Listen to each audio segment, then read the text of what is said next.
Good evening and welcome to the 8th meeting of fiscal year 2024 for the Milton Planning Board. At this time, I would like to now call the meeting to order and begin by introducing the members of the Planning Board and our staff. If you would like to start, Jim? Jim Davis, member. Cheryl Tagayas, secretary. Sean Fahey, member. Maggie Oakfield, member. And Meredith Hall serving as chair.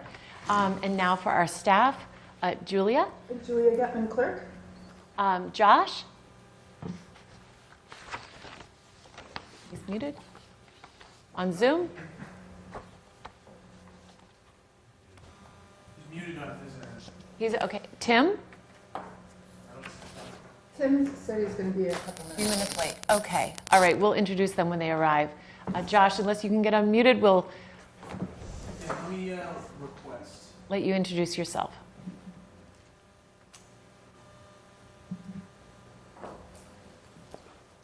Josh is with us, and Tim will be joining us shortly. So why don't we just we'll keep moving at this time.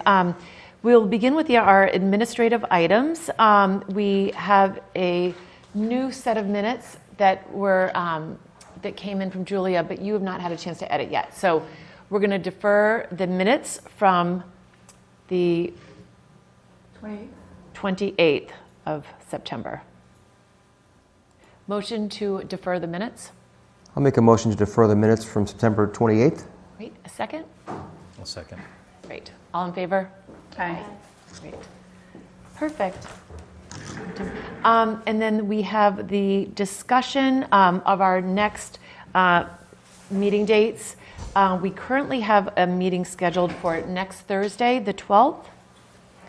And then we also have a meeting scheduled for the 26th.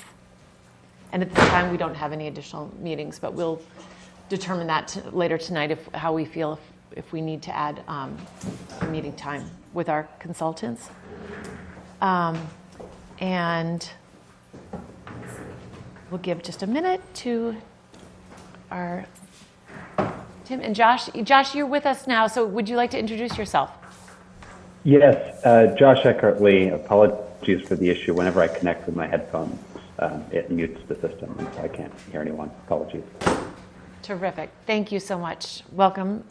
And Tim, would you like to just introduce yourself? Tim Zawinski, Director of Planning and Community Development. Great.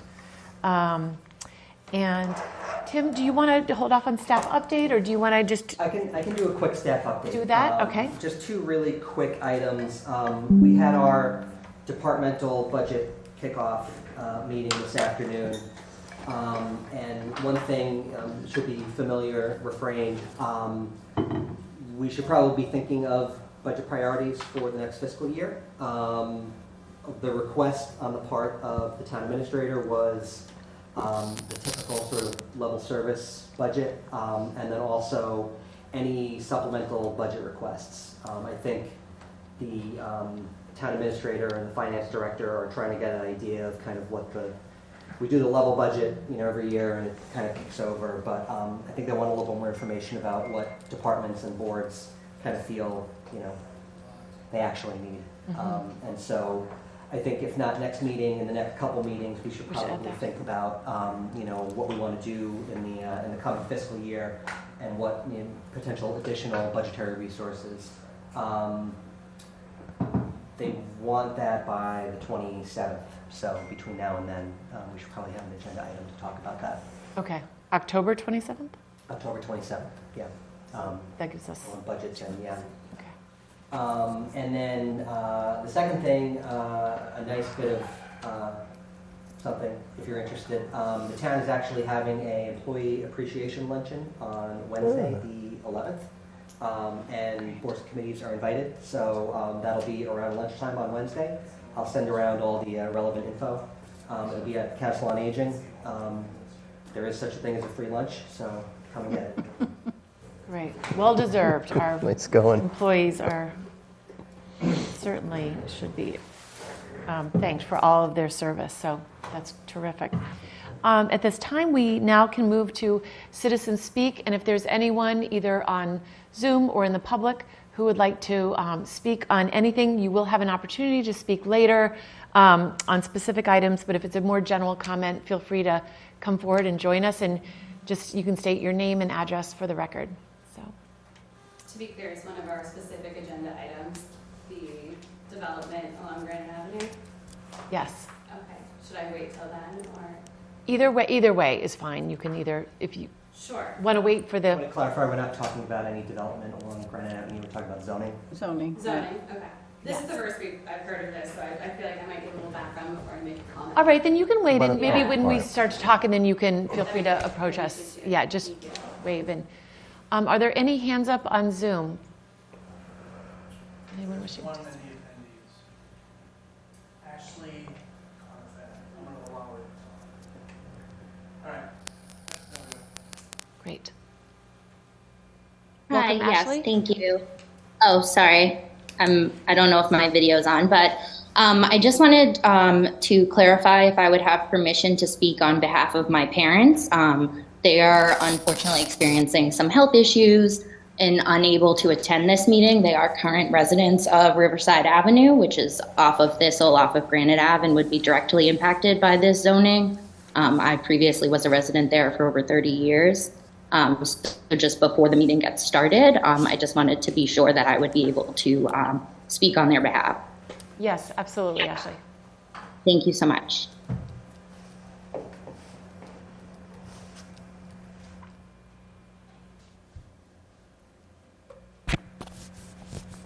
There are no more hands raised in the Zoom. Oh, we just lost her. Okay. All right. Maybe she'll speak later. Okay. So we can now, no other hands, move on to our old business. East Milton zoning update with Josh Fiala from MAPC. Well, welcome, Josh. Josh is joining us on Zoom, like me.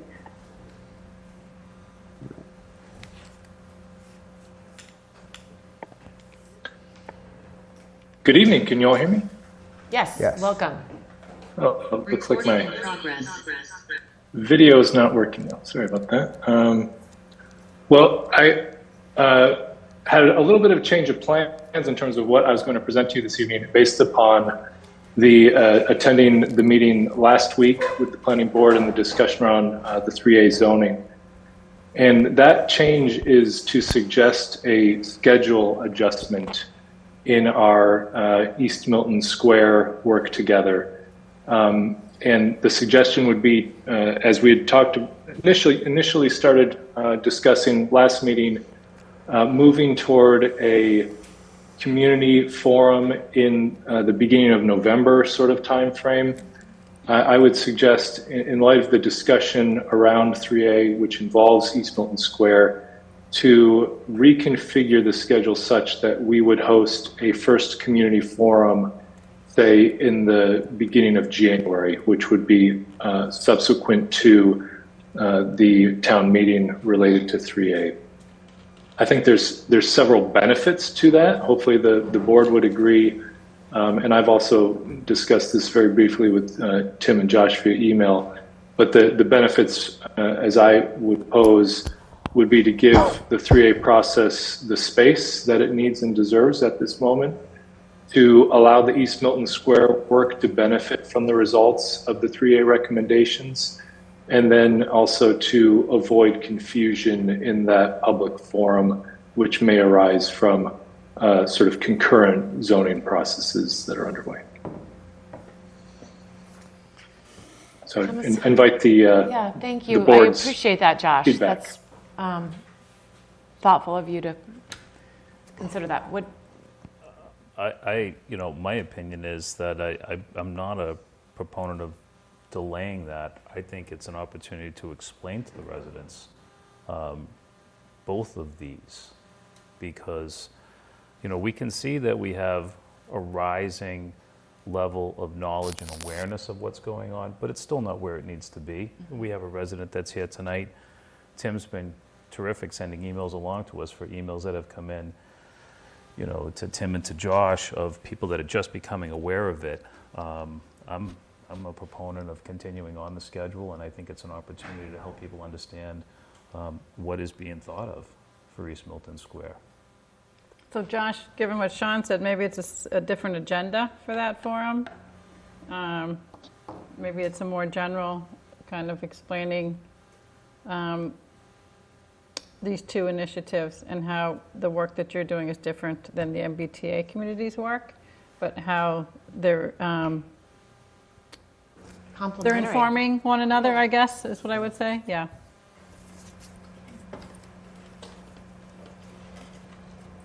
And I would also. Yeah, I would. Sorry. Oh, Go ahead, Josh. Sorry. I was just going to say, I think that, from our position, I'm always open to, and I think community engagement at any point in any process is a good and right thing. I think to configure it in the way, Cheryl, that you were suggesting would make sense. We may potentially want to think about additional speakers beyond myself, since I may not be best positioned to talk through the details of the 3A approaches. Absolutely. Mm-hmm. Josh, I think that's a great idea, because there is confusion, and we've been talking about the overlay zoning in East Milton Square for a long time. I think people are confused. I think it would actually be beneficial. I think this idea that the MBTA communities were setting the dimensional parameters such that the incentive would not be there to use that zoning, but it would rather, the incentive would be there to use the overlay zoning. I think that kind of discussion people need to understand. I mean, I think we understand it, but that's definitely something that could be explained. Mm-hmm.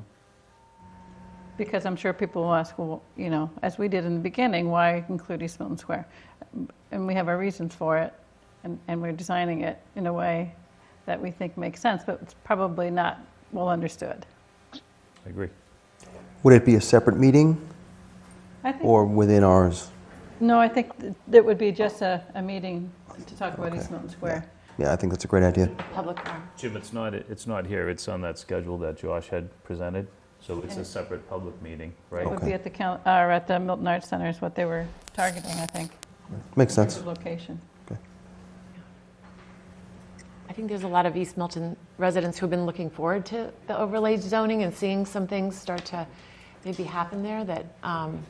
Yeah, well, you know, the sort of, I would call it bruising maybe, processes of the last several years between the, you know, two projects that have gone forward there. I think the hope is that the zoning will make things less bruising when the next one comes along. Right. And so, you know, the longer it takes, the potential for something to come along, I guess, it gets potentially greater. Mm-hmm.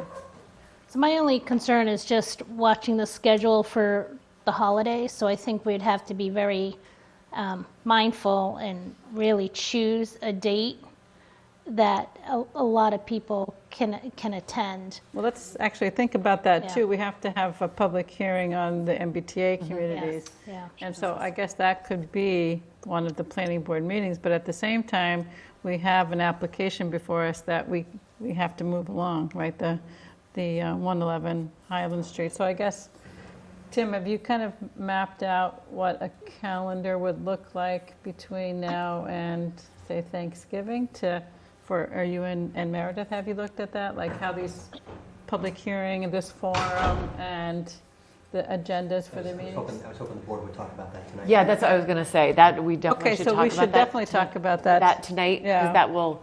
That will Did inform we have a this. tentative date in November that was set for that forum? Did we have the For the East Milton Forum? for the East Milton forum?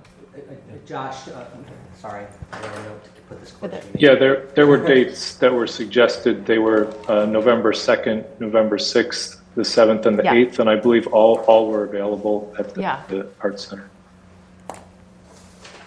So I would think maybe the earlier in November, but Josh, would you, was it 4 separate opportunities? 2nd, 6th, 7th, and 8th? No, we were just targeting a single event on one of those 4 dates. Okay, choose one date. Mm-hmm. And that 8th doesn't work for me. 2nd, 6th, and 7th works.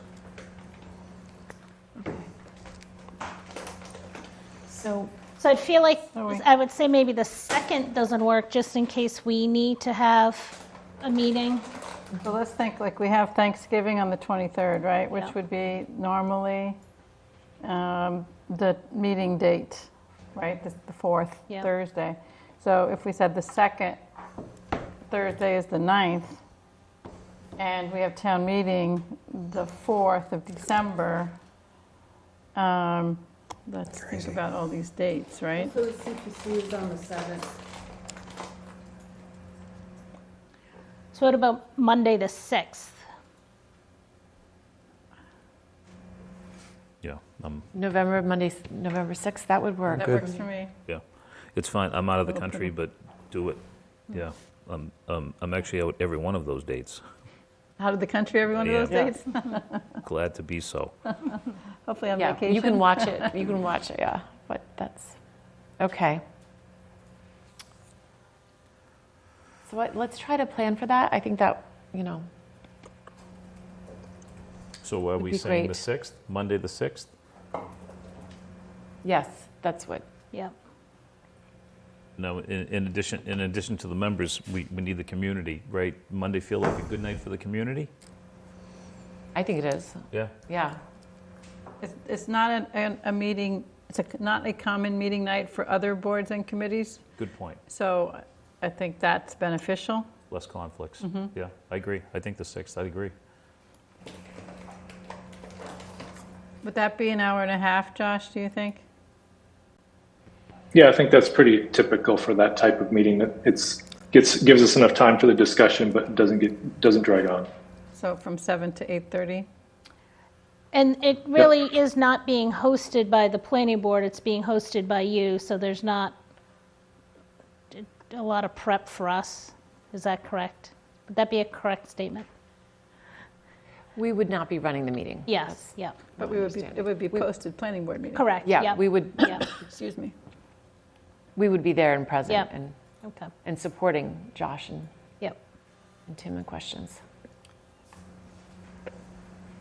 Yeah, I think in the adjusted format, we can discuss this beyond within this meeting, of course, but we'll certainly take a lead role in facilitating the presentation and discussion, but I think would like to partner with someone on the town side who will take a lead role in the 3A aspects of the presentation. That's fair enough. I think we could do that.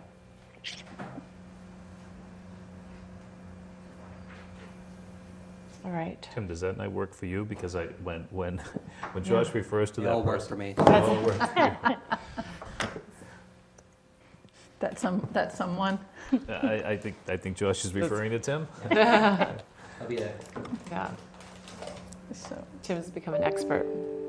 so Josh, I do think it would be helpful to us if we just got a look at what your presentation materials would be in advance, just so we can have a little bit of time to think about it rather than seeing it for the first time at the forum. Yeah. And Josh, I guess Sure. what is the timing of mapping? Because I know we've started with the general district, but is that something we should be looking at, or is that discussed that evening? But I think it's sort of a good starting point that we sort of know exactly what the boundaries are. I think there was also to be sort of a visual mapping, so of what the Yeah. character of the district is, not Right. just, kind of a little bit like what I did for the Elliott Street area a little bit, but also with photographs, and probably a little bit more information than I had, but I think that's going to be really useful and helpful. Yeah, I don't know if the board wants to spend the time this evening. I do have some of that information available that we could look at, but I think I need to be elevated to a panelist maybe so that I can share that potentially. Great.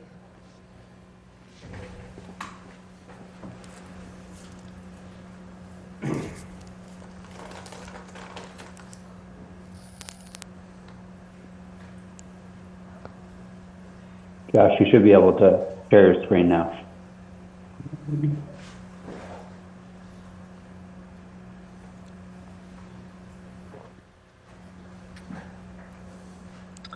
I can turn my video on as well. So, Oh, Hey, good. there he is. Nice to see you. good to see you all. So would you like me to share that presentation just to walk through some of these things? That would be great, yes.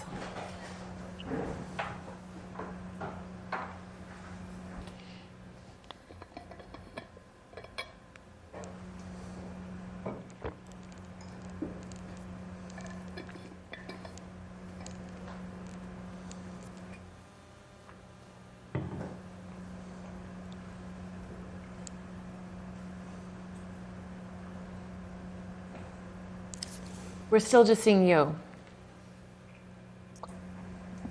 Yeah, I'm just, Okay. I'm Sorry. struggling with Just- my Zoom interface currently. That's okay. Sorry. Just, sometimes it's hard to tell. It's funny how you get these, like, right?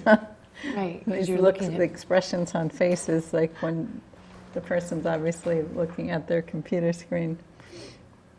Oh, I'm sorry. It actually looks like I'm going to have to do a restart to make I just did a full sort of system reboot, and I need to set the permissions in Zoom. Which would you prefer, to me to duck out real quick and come back, or maybe I could just talk you through it? Is there a preference, given other things on the board's agenda this evening? Maybe we could talk about the schedule while he does that. yeah, we could do a little discussion for the schedule and looking at the dates of when we Okay. would hold our other public hearings. Right. Sounds great. I'll be right back. All Sorry right, about that. thanks, Great. Josh. Thank you, Sounds Josh. great. Okay. So this is jumping ahead just a bit. So Tim, if we were to schedule a public hearing on the select board's article, we would post that, we need 2 weeks. So that would go into the next week's paper. So is that technically considered posting? Or when? You could do the 26th, and we could post a legal notice on the 12th and the 19th. Okay. And then obviously beyond that, plenty. Would that work for people to do that on the 26th?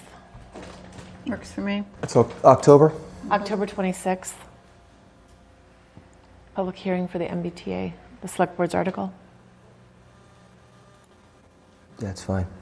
So how does that work? We have a hearing on the select board's article, and at that point, can they make changes to it after that?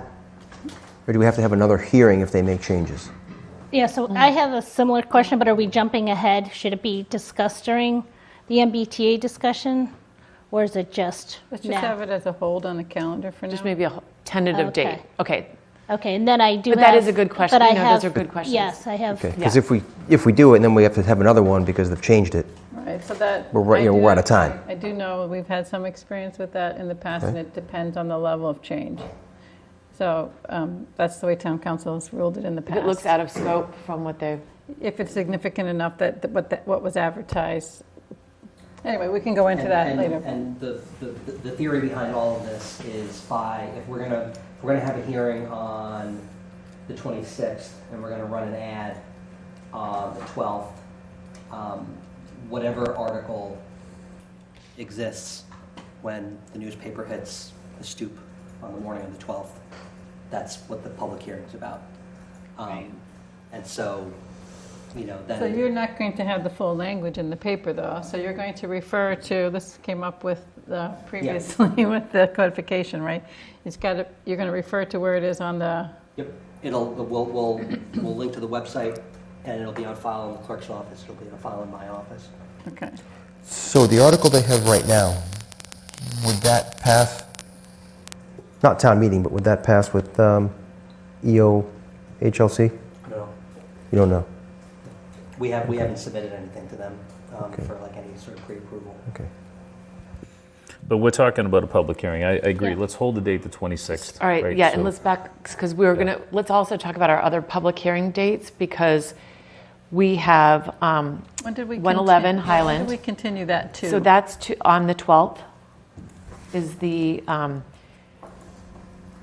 had that, and then we also had Bent's, but they've sent an email that they are going to ask for an extension from Bent's. I think they're still working on a plan that, They were continued to next week as well, right? I think so. They were, but Yeah. they Yeah, but I mean, we'll have to open that hearing and then continue it. And then continue, exactly, yes. So we were supposed to have 2 public hearings, but right now we will just have 111 Highland next week, which actually I think is better, just to be able to focus Right. primarily on 111 Highland Street.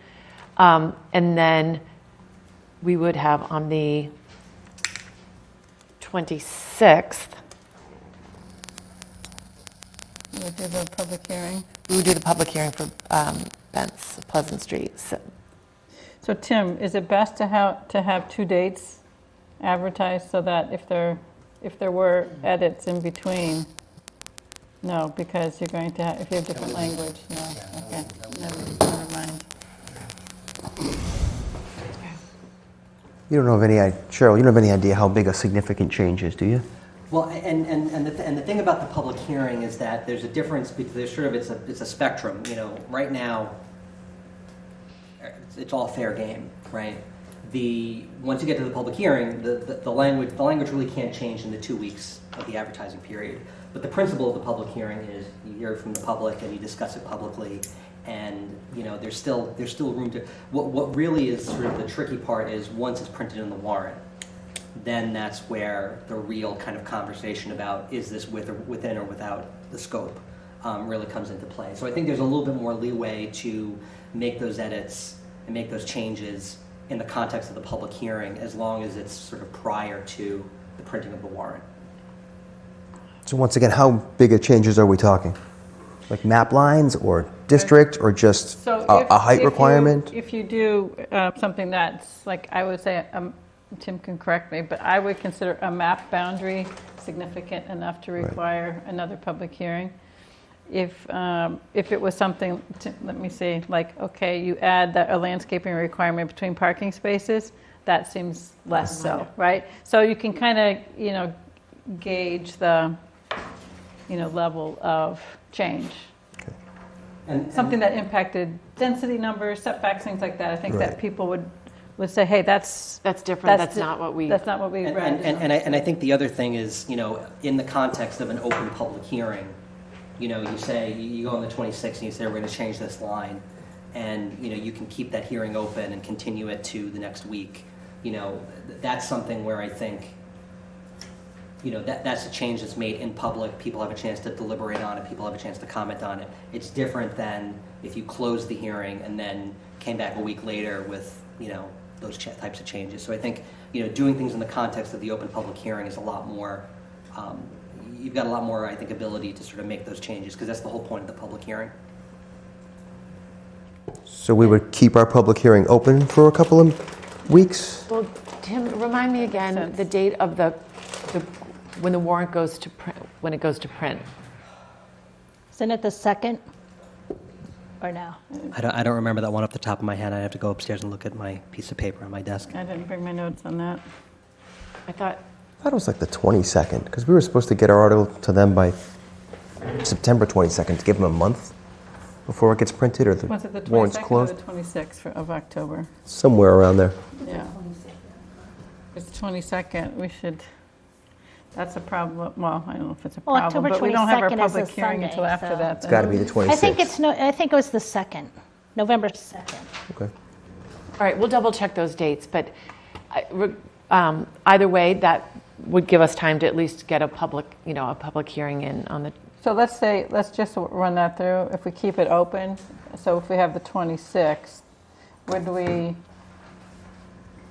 I'm just thinking about how many meetings we need between now and town meeting, right? So would we schedule anything? Well, first of all, we wouldn't have the 23rd, which would be Thanksgiving, so we need a date for that here.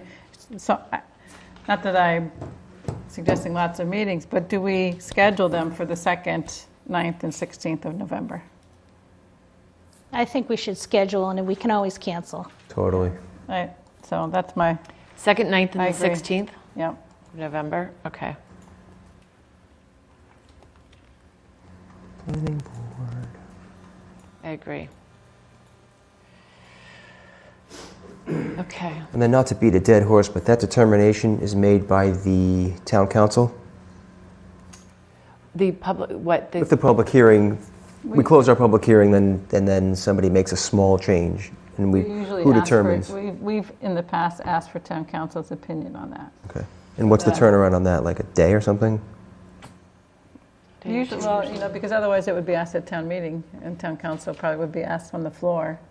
And so, they would have to render an opinion then on the floor. So normally, in other zoning, when we have it, we send it to town council for review before town meeting for sure. Okay. And then there's been times when town council makes a few suggested edits. Okay. And then we have to review those. So as soon as we have it in a form that it's ready, it should go to town council for review too. Gotcha. I mean, town council reviews the whole warrant anyway. But I'm just wondering, I get it. I'm just wondering process. We need to give the Yeah. warrant committee time to review everything. Josh is back. Okay, and Tim, are we doing another MBTA public forum in November? Yes. That one is, the timing of that, I want to kind of make sure that whatever we have is like the thing that's going to be either on the warrant or in front of town meeting. I don't want it to be like, here's where we are, here's where we're going. I'd like it to be like, this is what it is. Right. Kind of almost like a town meeting prep type kind of, meeting. Well, if So that's that the would- case, then you might be looking at the week after Thanksgiving, if it's just informational and not intended to.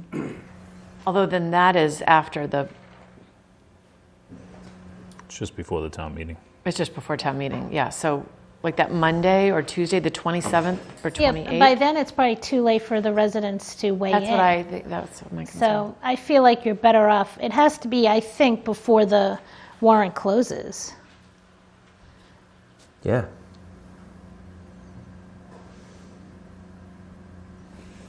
I mean, because, as we said, there are people who are just finding out about this now. And, So even though you just had one, what about like the 30th of October? Bump up the November one. And the warrant closes on the 2nd? I will double check, but I think thought it that was makes, the I think that makes, September 22nd is the warrant closing. Yeah, yeah, but going to print, I think. Oh, going, okay. I think it makes sense. Monday the 30th? Oh, Is that what you're 11 saying? to. Monday, yeah, October print on the 30th, Tim? 2nd. If we want to do a forum on the 30th, just so we can at least, Yeah, so no, we we have can- yeah, we any can- opportunity for residents to, okay. And again, we'll have to get that room, One advantage too is not everyone can attend Thursday meetings or participate in a Thursday, so having another day that someone can make a comment is beneficial. And it should be in person, because I feel like we had, a lot of people reach out saying they were disappointed that the Council on Aging wasn't available in person, which I understand why, because of the paving issue, but I think it should be in person. we will try to get the Council on Aging. Certainly. I mean, we try for this one to be in person, and we have stymied every step of the way, so we'll work on that. and is the high school auditorium ever available? It's a tough get. We can talk to the schools about that. Okay. So that is a backup, I just was thinking, but Council on Aging is always nice to meet there, so. Okay. Great, all right, now Josh is back, so Good time. perfect timing. Great. Thank you all for your flexibility. Let me share my screen now. Hopefully this will work. All right. Hopefully you're all seeing that. Gotten through the technical hurdles. So as we were talking about for the community forum, the logistics, I was able to embolden the Monday, November 6th. It sounds like that's the date. We'll be meeting in East Milton at the Arts Center. This will be an in-person event. We'll likely try to record our presentation so that we can share it out for those not able to attend. The approach, which we will amend a little bit to include the 3A discussion as well, but the idea would be, from our perspective, to explore also the potential zoning changes for East Milton Square, which will build upon the 3A zoning changes, and a discussion around the potential guidelines as well. And we'd be planning to have a few interactive exercises or interactive cell phone voting polling as a part of that feedback gathering from the community. We'll have to, as we think through the amended agenda, I think need to think carefully about how far into feedback on the existing or on the East Milton zoning work that we're undertaking we will want to go in this meeting, or if it's more at an informational level. The types of concepts that we need to explore, perhaps not necessarily in this meeting, but in a future meeting beyond, I think, the town meeting, are these types of issues which are pretty standard for a zoning exercise. But again, I think need to think about how we want to adjust in line with what we've talked about just now. The initial analyses that were mentioned that the board would like to see, we have been working on. So this was the study area when we last presented it to you all, maybe 2 meetings ago now. And it was effectively confined to the business district, the current boundary. Looking in more detail at the looking forward Barrett report for East Milton Square, there was a contemplated expansion of the business district boundary. And so we have updated and expanded the study area accordingly. So that would be the darker orange and red and pink tones in this diagram here, which extend up across 93 and down Adams Street primarily, but also do include some of the additional areas along Mechanic Street, for example, and Church Street. So that would be the area that we're looking at here, and potentially be exploring that boundary with the community as well and see if there's any merit for any additional areas for consideration, or if there's sort of very vocal pushback on these areas of expansion that were previously contemplated. So here's the zoning in its current configuration with the business district, but then also the surrounding residential. We've looked at the land use of those study area parcels and the commercial concentration around East Milton Square itself, but the expanded areas are mostly municipal or institutional areas and some residential. And we can give a little more detail to this analysis as we presented at the forum.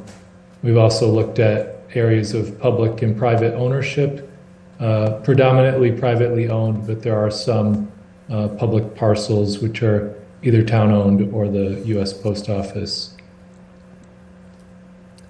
Looking at the study area year built, and I think that's interesting. Really a lot of older structures in the neighborhood and in the surrounding area.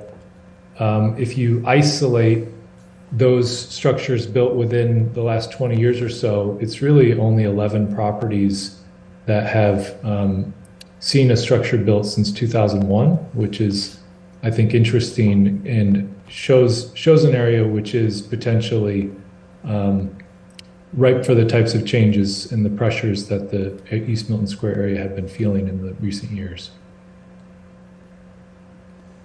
Also looked at things like the average lot size, which will help us in mapping the lot sizes as we think about some of those zoning characteristics. Building height as well, predominantly, I would say 2 stories, probably the most predominant building height. Some of those institutional uses push up to 3 and 3.5 stories. Currently nothing over 4 stories, but there are some approved projects that should add at least a single 4-story structure. Looking at density as well, so FAR, a measure of floor area to land area, and the density there. I think this would correlate pretty strongly to the year built. So historically, we built things which were denser than we have due to contemporary parking ratios and their tendency to reduce that density. And we also like to look at building value to land value as a rough shorthand for redevelopment and the likelihood of change. And so where a building is more valuable than the land, that's a property which has seen investment of a kind which is less likely to invite redevelopment, but where the land value has outpaced the building value, or if there is no building present in some cases, those are properties which might be targeted or more likely to redevelop in the future. Not necessarily in the next year or so, but over shorter term, 5 to 10 years. So given, and as I also moved this slide up just to kind of reframe too, given the adjustments, but I think given that we do want to meet in November, we will continue with this analysis. We will continue with outreach to stakeholders between now and the November meeting, and touch base with any of those that would like to speak with us in a more one-on-one basis. And then I think what the shorter order in terms of our next step will be, I'll reconvene probably with Tim and just talk through in a little more detail the agenda for the forum and how we weave into the presentation the 3A informational, the providing of 3A information and sort of status update on that work, and then also how deep we want to go with the East Milton work so that we give space for 3A discussion and don't create a confusing meeting setup. That's great. Thank you, Josh. So I had a question just going as far as information that we're feeding and providing for Josh. Josh, I don't know if you have many of the historic buildings in East Milton Square have been surveyed for the Mass Historical Commission. Do you have copies of those inventory forms just to understand, significant architects that have worked on certain buildings? I know, for example, the post office is on a National Register list, certain really significant properties. I would be happy to help provide those if you have not gotten those yet. Would those be through the railway district? Not necessarily. That's actually, some of those are outside the railway village. Okay. I may not have some of them then. I have the railway district specifically, but I don't think I have individual properties forms. If you have those readily available around, so I could search for them, not knowing about them. Yep. Okay. Terrific. Thank you. And any other important information that we feel like we want Josh to, have as sort of as he's interacting and preparing the information. I know you mentioned photographs of some I guess, giving context to I guess one thing I would say too is just to understand a little bit of the business district first floor retail, because if we're doing a mixed use overlay, what kind of mix of business we have, or I guess just something, in that analysis that you have, Josh, how do we learn more about sort of the business environment in that? And then the other thing to what I was getting to before with the photographs is the architectural character, or, what gives it the sense of place. So if you could talk about that a little bit, because I know like in the Barrett report, there was some talk about incorporating places, sort of pocket parks and things to provide more sense of place, and not just, roads, because there's lots of roads that people are just moving through, and even crossing them is like, a little challenging. So how do we make it feel more like a place and less like something next to a road? So if you can kind of get into the character aspect, I guess, of the district, is kind of what I was thinking. So it might be that there's missing character characteristics, right? So because lots of people say we like it, it's a village, but does it really feel like a village? Because people might have associations in their mind what a village feels like, and I don't think Granite Ave feels like a village characteristic to anyone, right? So how do you make it feel more like a village, right? And maybe it has to do with the public realm. So I don't know. Josh, that just feels like another level of information in the existing conditions analysis that would be helpful. And maybe, Yeah, sure. maybe trying to tie in like Milton Village with East Milton Railway Village, I might have mentioned before, so it sort of bookends Adam Street. So they don't have to be exact, but it should have a similar feel to it.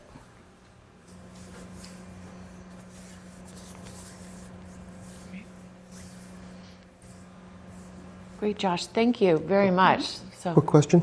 oh yes, sir. Just how are you making out on outreach, Josh? Like, what feedback are you getting from neighbors?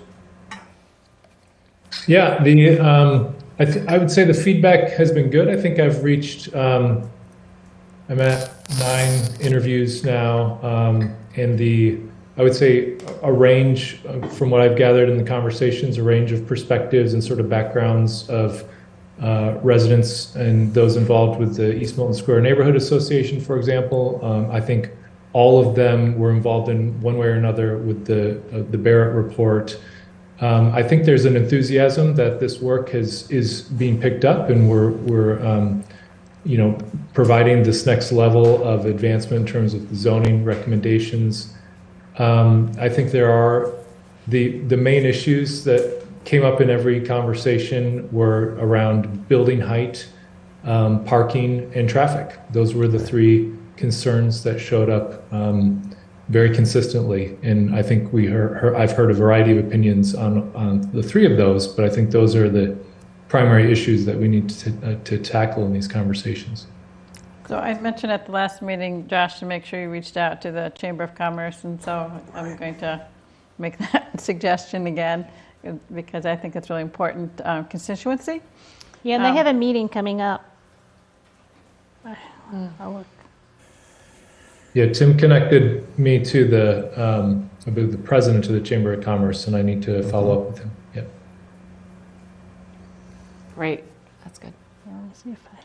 And Josh, have you reached out to everyone who was in that enlarged working group? Yes, I think there was both the steering committee, which was a smaller group, and I've reached out and I think spoken to all but one of them, and then there was the larger working group, which I think was about 20 or so, and I've reached out to all of them, and I could do another round of just checking with those I haven't connected with yet to see if they want to speak as well. That would be great. Yeah, so the chamber is meeting on the 12th at Abbey Park at noon. Great. So it might be good just to even have them announce the forum, so that business owners and property owners who aren't all residents of Milton, could attend the forum to learn more about And it. it probably could be a good, if you have time to attend, because on their agenda is discussion about the Halloween stroll. So they have a big Halloween stroll in the square. So it'd be well attended, you're Yes, thinking? yeah. All right. And we'll prepare now that we have the date settled, a flyer for the event as well, which can be posted digitally and can also be printed and posted in the district itself. Terrific. Good. Cool. Thank you. That was perfect. Josh. Yeah. Thanks for joining us. And Tim, is there No, anything you we're wanted all to set, add? Josh. We'll be in touch about kind of organizing this for November. Sounds great. Thanks, Thank you, Josh. Ash. It's exciting. Awesome. Thank you. All right. Okay, great. So now we can move forward to our conversations on the MBTA Communities update. Tim, if you want to say anything to begin, to start us off? I mean, where do you want to go?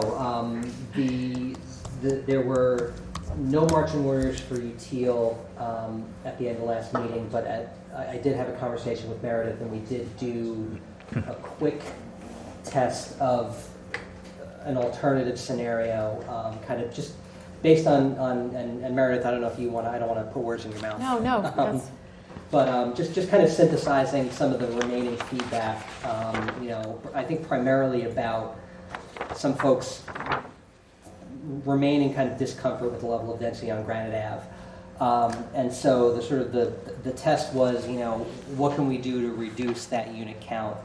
And, because I think we're at a place where these districts are so lean that there's really there's no fat to cut. And so if you're going to cut, you've got to kind of put it somewhere. And so Meredith had asked if I could have Util take a look at bringing the Randolph Ave access road site kind of back into the mix. And because where we're at is, we're right there on unit count, we're right there on density. And so, reducing the density on Granite Ave kind of dips us below the overall density number and gets us closer than I think we should be comfortable with on the unit capacity number. And so you need to make those figures up somewhere. And so they were able to do a pretty quick run through, and let me share my screen real quick just so people can remember what we're talking about. This sub-district, can everyone see this? Yes. This sub-district had kind of fallen out of favor for a bit, after we had kind of, gone through and realized that, the Randolph Ave South District, the Brush Hill Road District, were really kind of more liabilities from an overall density perspective. And then I think, we made a move a little bit more, towards closer to the transit area and kind of trying to figure that out. But, without, going too far into it, I mean, this one was probably the least unhelpful one, I think, which is why it was sort of the decision to sort of go back and check this one out. So let me, we're not here. We looked at N last week. Sorry. So this is what we would be looking at. Pretty much unchanged. The scale of the map obviously doesn't have Randolph Ave, so you've got the little plus sign there. So what we, and let me, Yeah, it is cute. Gotcha. hold on a second. How do I do this in view? Full screen. So this is option Q, right? So we had N and P. P didn't work. N was kind of the, for lack of a better term, kind of final option based on all of the previous stated priorities that the board had. So what Q does is, and we'll see a comparison in the next slide, but what Q does is reduce the Granite Ave South district. I think it used to be at 4.5 stories. Now it will be 4 stories. Which has a unit capacity number that's slightly lower. And then it brings in that Randolph Ave access road site at the sort of previous parameters that we had tested. And this gets us to compliance. You can see in the outputs and, unit capacity, model density, and acreage are the primary metrics that we're looking at. Acreage has never been a problem. We're never going to not get the acreage. The model density is kind of right where we need it to be at 15.3, just kind of a shade above the minimum requirement. And we're at a little bit less than 300 units above on unit capacity.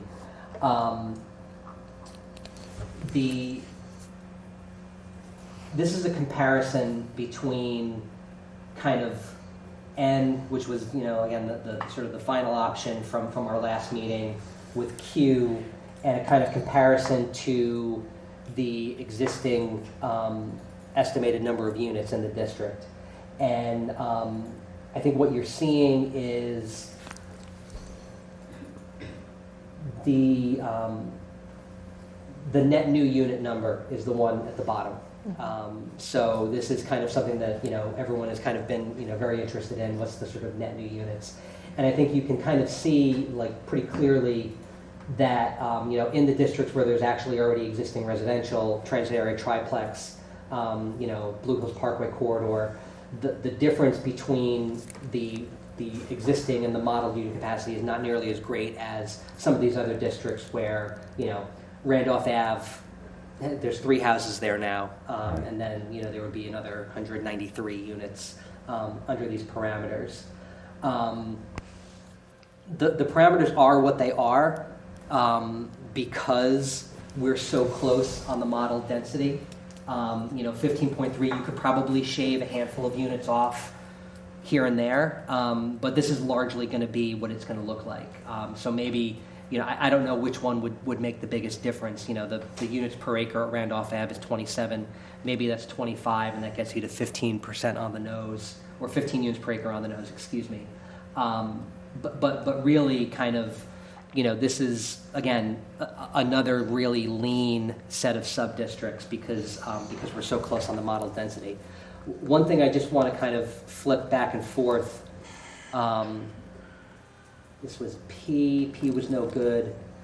So N, just to kind of show you, so this is, you can look at the parameters. So like I said, Granite Avenue South here was 4.5 stories, 45 units per acre. So just kind of put a pin in that unit capacity number for South, which is 530 right now. Under the new kind of reduced condition, we go from 530 to 471. So you're getting a 60 unit reduction on Granite Ave for the 193 unit increase on Randolph Ave. So that's, and again, the point of this exercise was to try to reduce Granite Ave to the point that, we could. And so that's the extent of it. So like I said, 15.3 units per acre, you might be able to grab a handful of units, somewhere, but more or less this is what, that would look like under these conditions. Is it possible to lower the Granite Ave South by 190 units? So this 471 comes down into the high threes? You would dip below 15 units per acre overall. That would be the outcome there. And the problem with doing 190 on Randolph Ave, there's already 100 40B coming on one side, And then on the other and side. then the other's 40. So That 40's in here. that 40 would be The 40's in part of this so net 190? new would be 150 Yeah. on that.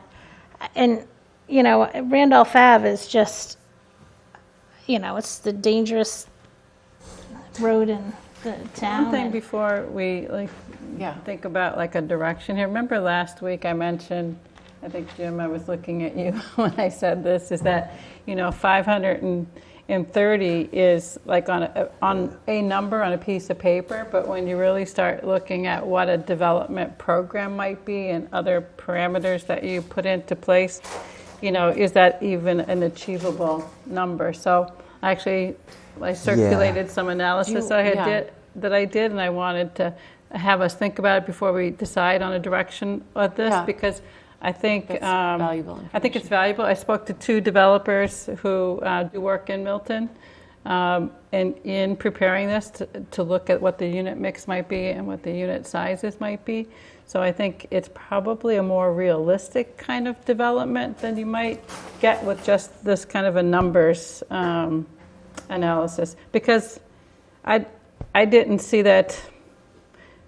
Really, I'm not quite sure on that Granite Ave South how you get to the 530, honestly. Yeah. So I don't know if this is the right time to go through that, but I did want to make sure before we go too far I think down. it is. I think it is too. I'd love to hear it because I don't get it.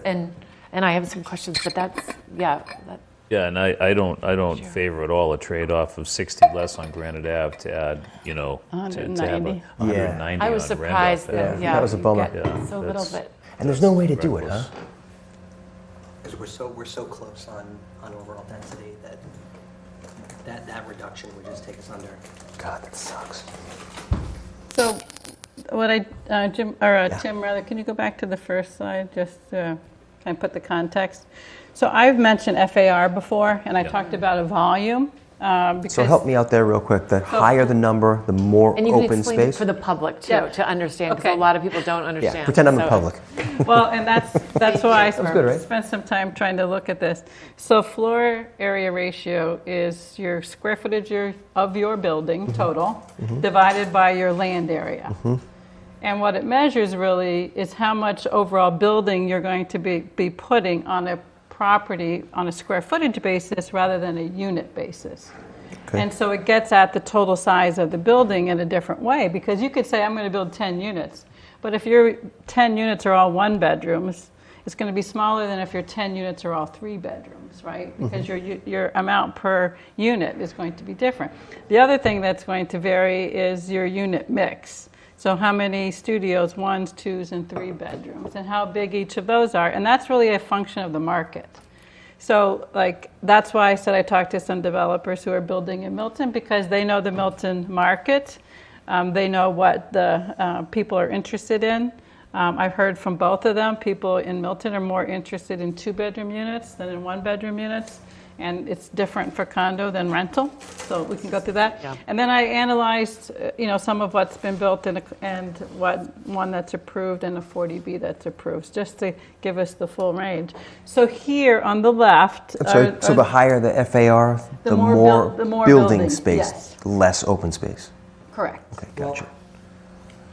Well, not necessarily open space, but it's So the way that I like to think about it is, if you think about a building that has an FAR of 1, okay, if you have a 1-story building, that means 0 lot line, right? Because the Right. floor area is equal to the lot area. The same FAR of 1 could be in a 2-story building that now takes up half the site, because your floor area is now divided between Right. 2 stories, and so on and so on and so on. So if the FAR is constant and the height goes up, the open space goes up. It gets a little more complicated when you go to 0.27 and 1.42. right. And the thing about All right. sometimes height can be perceived differently if it's set back further from the street. So sometimes you're better off having more height and getting more open space so that you have a greater buffer. So that's where all of these things are important tools, and we haven't talked about this particular tool yet, which is something I've mentioned I hope we could get to. So we haven't gotten to it with util, so I decided to do it, to do some looking at this. So on the left, just so you can kind of picture, the building at 2 Granite Ave, that office building, its FAR is 0.51, right? So that if you said, I've forgotten how many acres that parcel is. 4 acres? Yeah. And then, so like that FAR is stacked up into 6 floors, and that's why it's a small-ish footprint and a lot of parking around it. So that, when we're looking at what FAR how much square footage, that's what's there now. But then if you look at 36 Central, for example, that's an FAR of 1.42. And so you can see those others. There's a range here, 88 Wharf at 1.5, 131 Elliott, which Tim said he was kind of a starting point for those higher transit districts at the ends. That FAR is 1.35.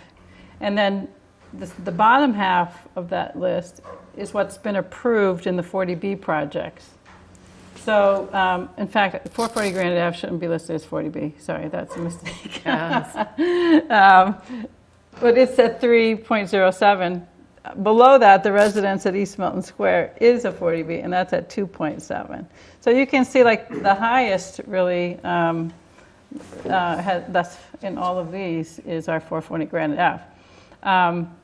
And then if you look at on the right, Granite Ave North, we said that in this compliance model, they use 1,000 square feet per unit on average, right? So I said, okay, and that gave us 171 units. So I did that as 171 times 1,000 is 171,000 square feet. And I divided it by the lot area, and it comes up to an FAR of 0.9. And then I did the same thing for Granite Ave South, and it comes up to 1.03. So they're approximately FAR of 1 based on that. Now, if you go to the next slide, Tim. These two development scenarios I mentioned I spoke to developers, and that's what these are. So the one on the left is a condominium, and this developer suggested that he would do 65% two-bedroom units and 35% one-bedroom units. And the average two-bedroom unit would be 1,200 square feet, and the average one-bedroom unit would be 700 square feet. And he said 700 because that's an entry-level price point that somebody can afford as an entry-level unit. And I asked him about, okay, this is just the inside of a unit. What does he calculate for corridors, common areas? You know, you're going to have potentially a small gym. You know, there's certain things that go into a building besides just the unit. So that gross to net to gross factor of 1.25 gives you an average. So you can see then below that, I said, okay, for every two bedrooms, there's one bed, and I came up with an average unit gross square footage of 1,292. So now we're higher than the 1,000 that's in the model. So then we just do the math. If we set the FAR based on the model at that, we come up with 132 units instead of 171 per the model, and we come up with 410 instead of 530. Sorry, so I can't see the screen, so I'm going to. That's okay. So we're listening first. Now, you know, if we had commercial space in here, then you'd have some of that square footage would go to the commercial, so you would have less units because your overall square footage doesn't get any bigger, right? So in the scenario on the right, in the rental, you can see it's a little different scenario in that the two bedrooms are a little bit smaller, but the one bedroom is bigger. And I did the same kind of calculation there with the net to gross. And then this developer said in Milton, 85% two beds and 15% one beds is Interesting. yeah. And so the math then for that averages out to 1,382. And again, you keep those square footages fixed, and you come up with 124 units as compared to 171, and 384 as compared to 530. So you can see it kind of, there was quite a bit of range there, and depending upon what kind of development, this is a purely residential point of view, but still less than the model is indicating. And if you go to the next one, Tim. Okay, now I looked at 440 Granite Ave, which had the highest FAR, right?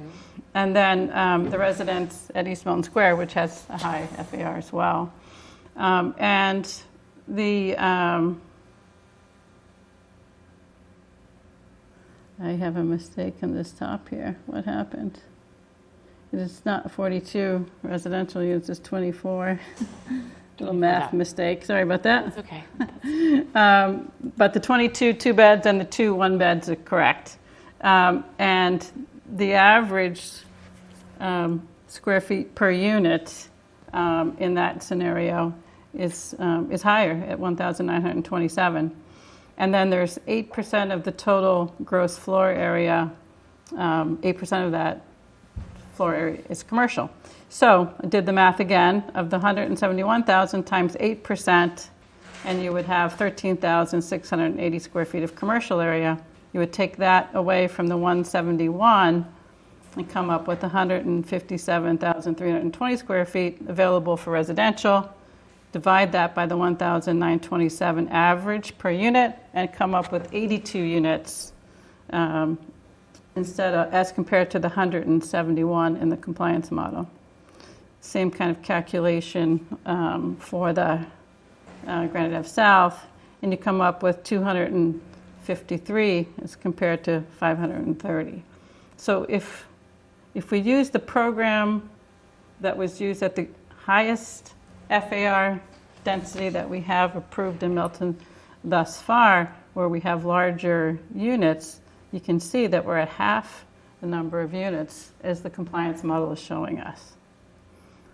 Similarly, if you look then at something which has very small units, which is what I noticed in the residence at East Milton Square, you can see that those They're small. units are small.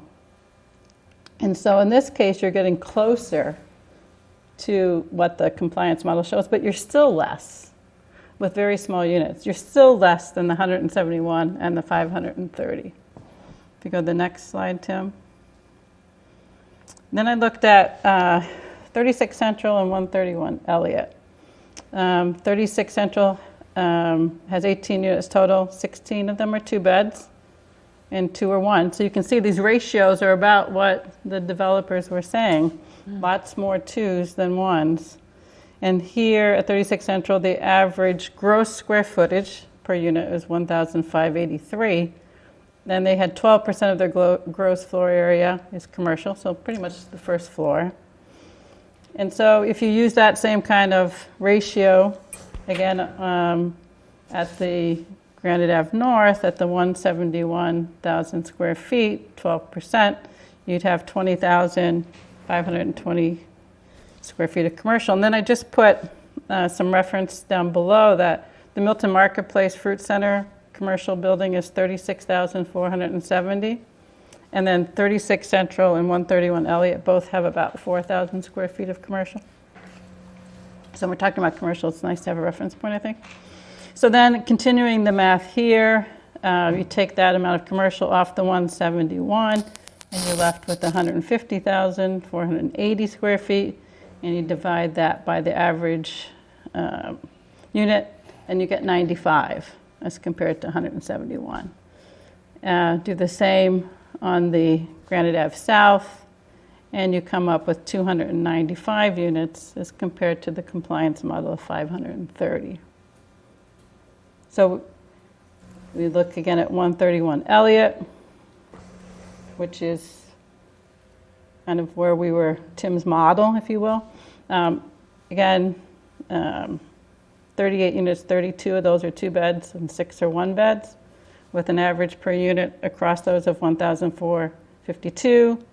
6.5% of the commercial space, or 6.5% of the floor area is commercial, which comes out to 11,115 on the Granite Ave North site.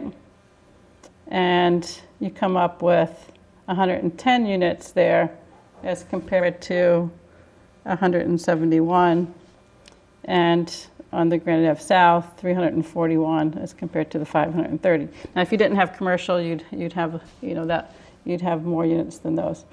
But I thought for my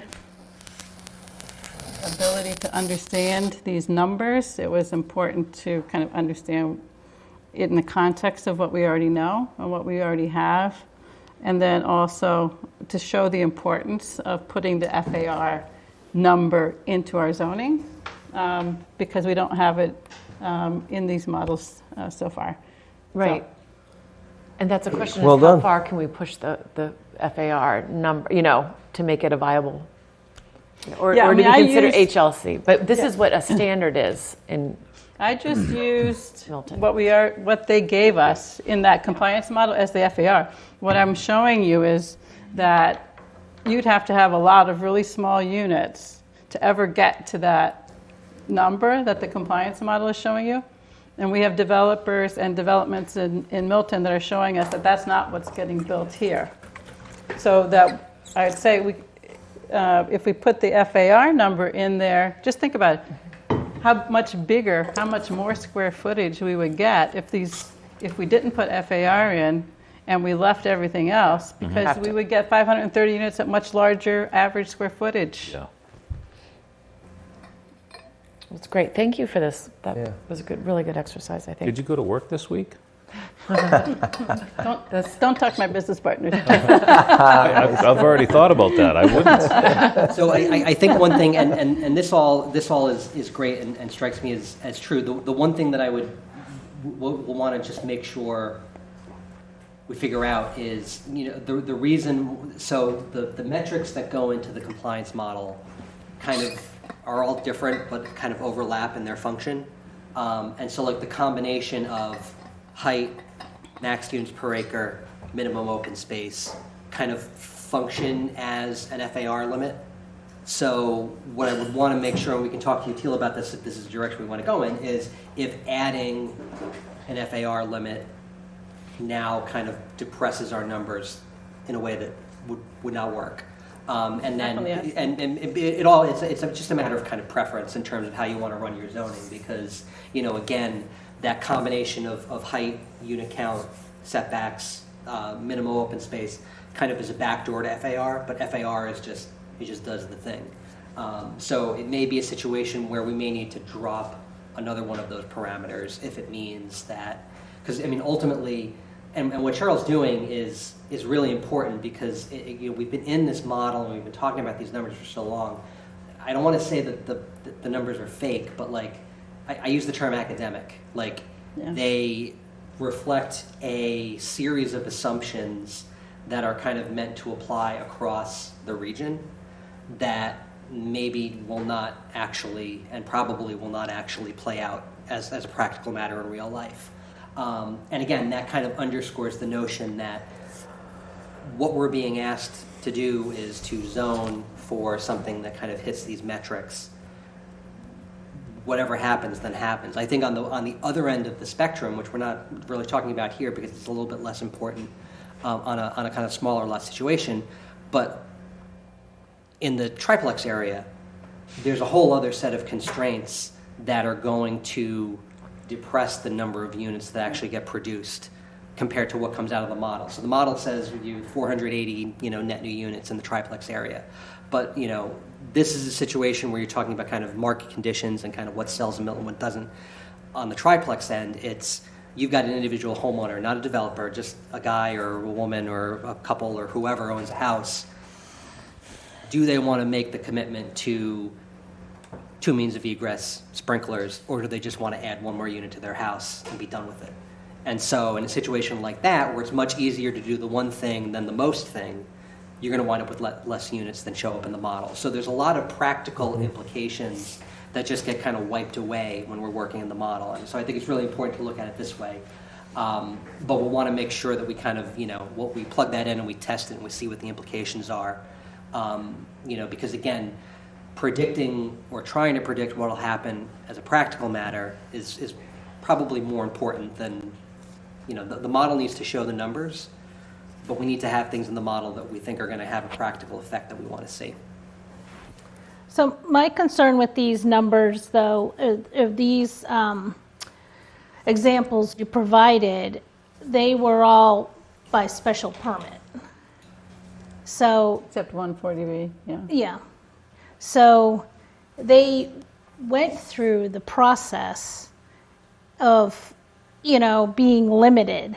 When you take away the special permit process, I'm not sure if this modeling would actually be applied in the real world. Well, I do think the other tools that are in the zoning and in the design guidelines and the design standards, which I also spent some time looking at and thinking about, developers are only going to build what they think will be a successful project, right? And that's how they arrive at their mix, right? So like what works in Milton won't be what works in another community because their market might be different, you know. So what's desirable, let's say, in Stoughton or Canton or Braintree or Quincy or Boston, you know, it's all very much what they market in those locations are. So I think that whether they're special permit or 40B, you know, the zoning for 131 Elliott went through a very long process. It went to town meeting, and it was based on basically what got built. So people knew, you know, what their potential was in that zoning. Here, what we're showing is that there's a range of what could happen in this zoning, right? So the range, you know, at the level of what the compliance model is higher than even what the residents at East Milton Square is. And for me, looking at those units, we design multifamily residential for clients, mostly in Boston, and we don't design 2-bedroom units at 900 square feet. Our clients find that too small. So everything in the East Milton, from my experience, is really small. So what it tells me is, yes, we see this range and we see what this cap could be, but you know, you have to have, it'll be really interesting to see those, you know, the 92 units in East Milton, what that market is, you know, for that size unit in that building once they build it, or if they build it. Yeah. But I don't see the process of approval as being the driver for what's going to make it something that we think could be like this. I think we put enough standards in and you put the zoning parameters in. So I disagree, because that's why we have these 40Bs, because they can circumvent the process. No, because we don't have multifamily Right, zoning yeah, that you can but- do it under, so that's why they went that route. Yeah. The whole idea is that you would have multifamily that you could do here, and you're putting not too many controls that it won't pass muster, but enough controls. Like if you look at what I put into the standards, which I have a question for Tim, whether he thinks they're too stringent, but under site plan review, it allows you to review many of the design things that we review currently for special permits. The difference is that you're not going to be able to say no because it's as of right, but you can still guide that development. And so then you have to say to yourself, what's important enough to put in there that you want to guide it towards, right? Yeah, you know, just want to throw something out. In the interest of managing our time tonight, that was very valuable. You've proven that it makes better sense for us to manage the guidelines rather than to explore adding up on Randolph Ave to try to diminish, you know, the number on Granite Ave. So, I mean, there's going to be a lot of work involved to be able to do that, but how should we use our time tonight? I would like to run through the edits that I did to, whether you like it, the fact that it's a select board article. I asked Tim, I said, I want to take a crack at putting something into a document. And Tim suggested I use the last one that was approved by the select board, and that's what I did. And it's not a final document, but I wanted to go through because I wanted to discuss the things that I think, regardless of the final boundary, I thought were still things we would put in there. So if you all Can agree. you pull it up as a red line version? I think so. So we Tim can pull see- that up, right? Do you think having that much commercial will bump us into non-compliance? I just did that as a program analysis. I think, actually one developer that I spoke to, I asked particularly about this site, and he said he would make it a mixed-use site. We I know, can't but- mandate it, but Can't if they, mandate it but there. if they want to, Yeah. if a developer wants to come in. And then it becomes just a matter of like, What they you know, we decide. say that you can build this many units, but also we say you can only have a 4-story building, so it's up to you to decide what that first story is. Do we have to put that into or the select board put that into the zoning that they're permitted, or is that an automatic? It has to be each sub-district. That use is in everything right now except for the transit area triplex. Everything right now, I think, allows for mixed use. So Okay. Granite Ave, Milton, Central, Okay. East Milton, obviously.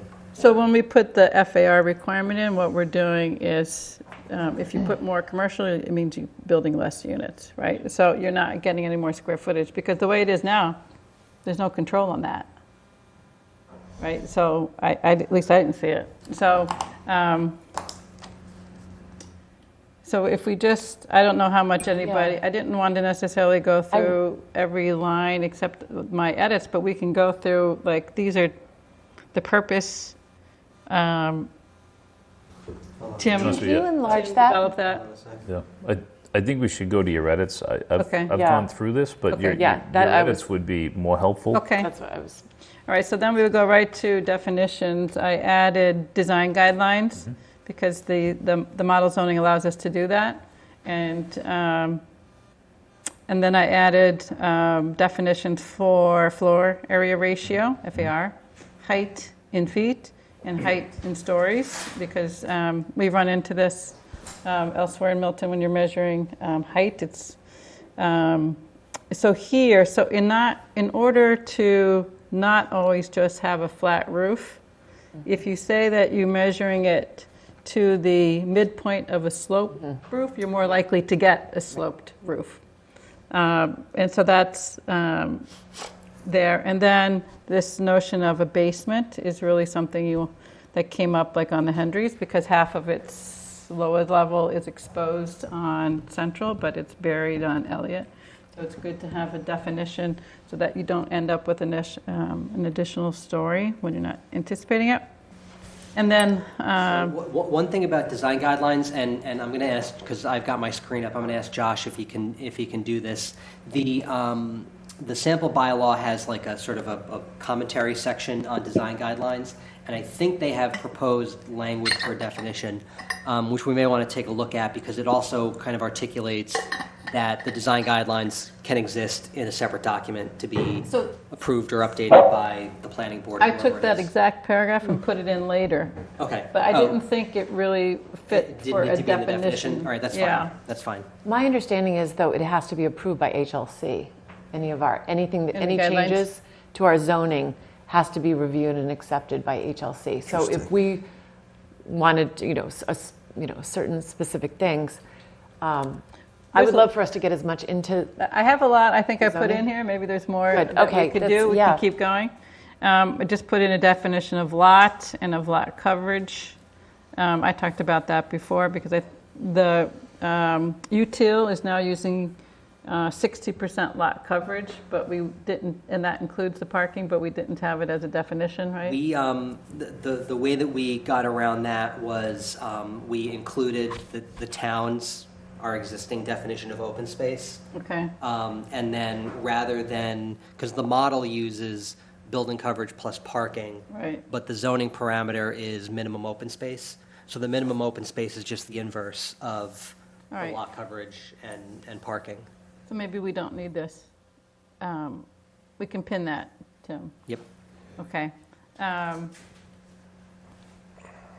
Then going to the transit subdistrict 3, paragraph 3.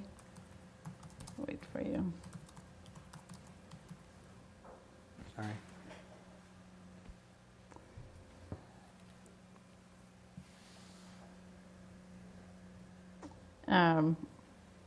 I just have the question there, and I made this edit because we talked about how 3 units on a lot doesn't necessarily mean it's multifamily if you have 3 single families on a single lot, right? So I thought we needed to be more explicit here. And just where we are, well, we're not anywhere, but option 1N, 10,000 square feet is out. Yeah, like I said, I didn't. Yeah, this all needs to be. That needs to be updated per that, but I didn't. And the 4 units with two Yep, buildings. Yeah. Those, I mean, if you want, like we can just do it now. But I just didn't. well, it's not up to us. It's Yeah. up to the select board to amend. So we cannot amend their document. We can make a proposal too. So like, if you want it, there's other things that. So when you say Tim- we, you mean the planning board right now will make a proposal to the select board? If we all decide, otherwise I probably will submit myself if we don't decide, but I'll probably submit some of these as a comment to the select board. But what I That might be understood from better. Tim was that Tim was going to, they keep changing it based on the mapping, we're doing. right? So I didn't change this based on mapping, because I Right. thought Tim was going to be changing based on mapping. So if we can just continue. Yep, I think so. On my comments, I added in the paragraph 5 on the table of dimensional standards, a floor area ratio of 0.5. And I did that kind of when I looked at those analysis that I did before of existing conditions in that kind of transit area. A 3-story on Avalon was like a 0.56 FAR. Some 2 families were like in 0.4s. So it seemed to me a 0.5 was a reasonable floor area ratio. So if you said you have a 7,500 square foot lot, you would be able to have half of that as your total square footage. So what's that, 3,000 and... Do accessory buildings count in that FAR? Like if you had a 2-car garage or something? Yeah. They do. They should.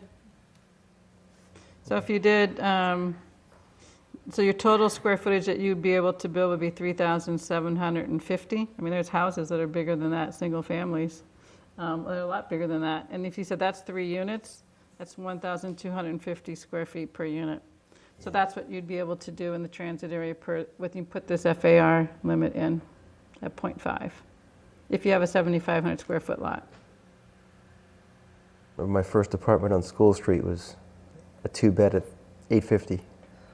It was comfortable though. My wife and I lived, actually my second floor tenant lived there with no problem. Her and her daughter. So that's the FAR plugged in there, just so that we can just keep going. The next district is the Milton Central. Now this obviously has some sub-districts in it now, which would need to get looked at, but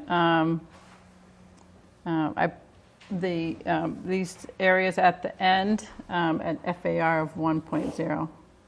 So if we look back to the Hendrys at 131 Elliott, it's 1.35. So again, though, this 1.0, it's a little bit harder to analyze than the Granite Ave, because Granite Ave is just one lot. But I think that FAR probably should work.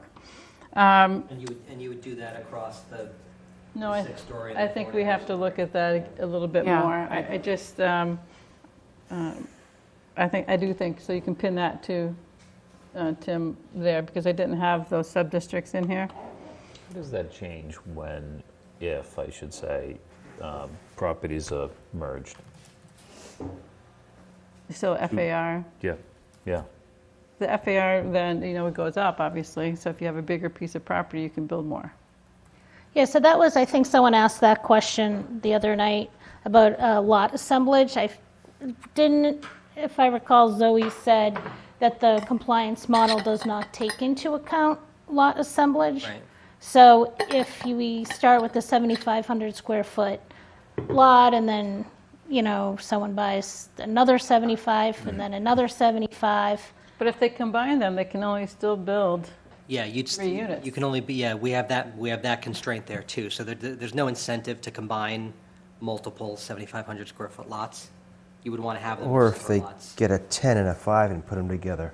You still only can build 3 units, though. They get a 10 and a 5 and then split them and make two 7,500s, right? Play with the lot And then lines. come to us with an A&R plan. Would that qualify for an A&R?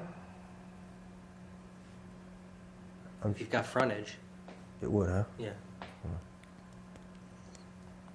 I mean, it's a danger, but it's not like a deal breaker, but it's, Yeah, but that is likely to happen. oh, I know it is, 100%. Just a question of how many times can it happen on Elliott Street or wherever. I mean, that's the real danger in all this. I think on Elliott Street, I mean, this is all speculation, obviously, but, there's a lot of the undersized lots, are between 5 and 6, 1,000 square feet. And again, until you get up to 15,000 square feet, you're still only talking about 3 units. So, now you're going to buy 3, Elliott Street lots at $750,000. If you can go to 15, that would happen. Okay, good luck. I mean, so I think I don't want to dismiss it, because I mean it is, and it's something that is kind of, it just doesn't take into account. The model doesn't take into account. It doesn't take into account subdivision either. Less of an issue in the transit area, because there's not a lot of 15,000 square foot lots, but also in the same way that Cheryl's kind of talking about what is the real estate development kind of reality here. There's another kind of real estate development reality where, I mean, Jim, you're in the biz, so I'm not going to discount, your opinion, but also it seems like a lot of effort and money for not a lot of payoff, but. I mean, that's today, perhaps. Yeah, no, I mean. We don't know a 5, 10, 15. Right. So this effort, zoning is like 100-year process. So we're looking to the future. Doesn't have to be. And we don't know what's going to happen. We don't know what the conditions are going to be. We do know, though, that the zoning that was put in place in 1928, which allows for what Tim has said is like some 60,000 housing units. We have some less than 10,000 housing units. 60,000 people. People? Or you, yeah. sorry. Yeah. I thought that zoning put a moratorium on multifamilies. In 38, Yeah, it did. that was But, it, but right? the point So it is was there's just lots based of on parcels that could single-families, still be right? subdivided into something smaller. There's parcels that are over 7,500 square feet. People haven't chosen to do it. I guess the thing is, will people choose to do it? I'd like to finish running Yeah, through this. yeah. I mean, you because- see it's happening all over town, so it is happening. You know, you see The other thing that buildings you up. have happening in places like your neighborhood is people buying a house, tearing it down, and putting up like a 20,000 square foot because we did. have no FAR requirements in our zoning. Yep. So you can still have one unit, and it can be 3,000 square feet, or it could be 20,000 square feet, or whatever somebody wants to build. Yeah. So that, there's nothing that our zoning. I know, and we're in a prevents from historic district, and there's Those folks down the block with the indoor pool? We do Yeah, a that's site- 20,0wn. Site visit? 28,000. Yeah. Yeah, so, so something that changes character of neighborhoods, I mean, that's something. So do you mind if we keep Yeah, running through keep this? going. That's Okay, good. so I just thought on something larger, these larger development sites that we should plan for electric vehicle parking and car share parking. So, You so. can look at these numbers, Tim. So this is there's an element here, and this is something I'll want to check in with because it's a little bit tricky. One of the things that the guidelines are pretty explicit about is you can't hold your 3A district to standards that you don't hold your normal zoning districts to. And so, like, we don't have electric vehicle or car share parking requirements in our other zoning districts. We don't have it in the Milton Village overlay for electric? It's not consistent across town. Yeah. But also. 440, yeah. But also, we don't have multifamily zoning. Like, so it's like, Right. so it's one of those issues where, I mean, what the example that they use is like green building standards. So like, if you don't have like a solar requirement for a single family house, you can't have a solar requirement for a multifamily building.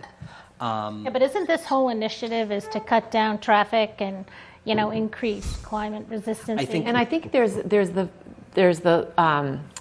line item that talks about exceptions.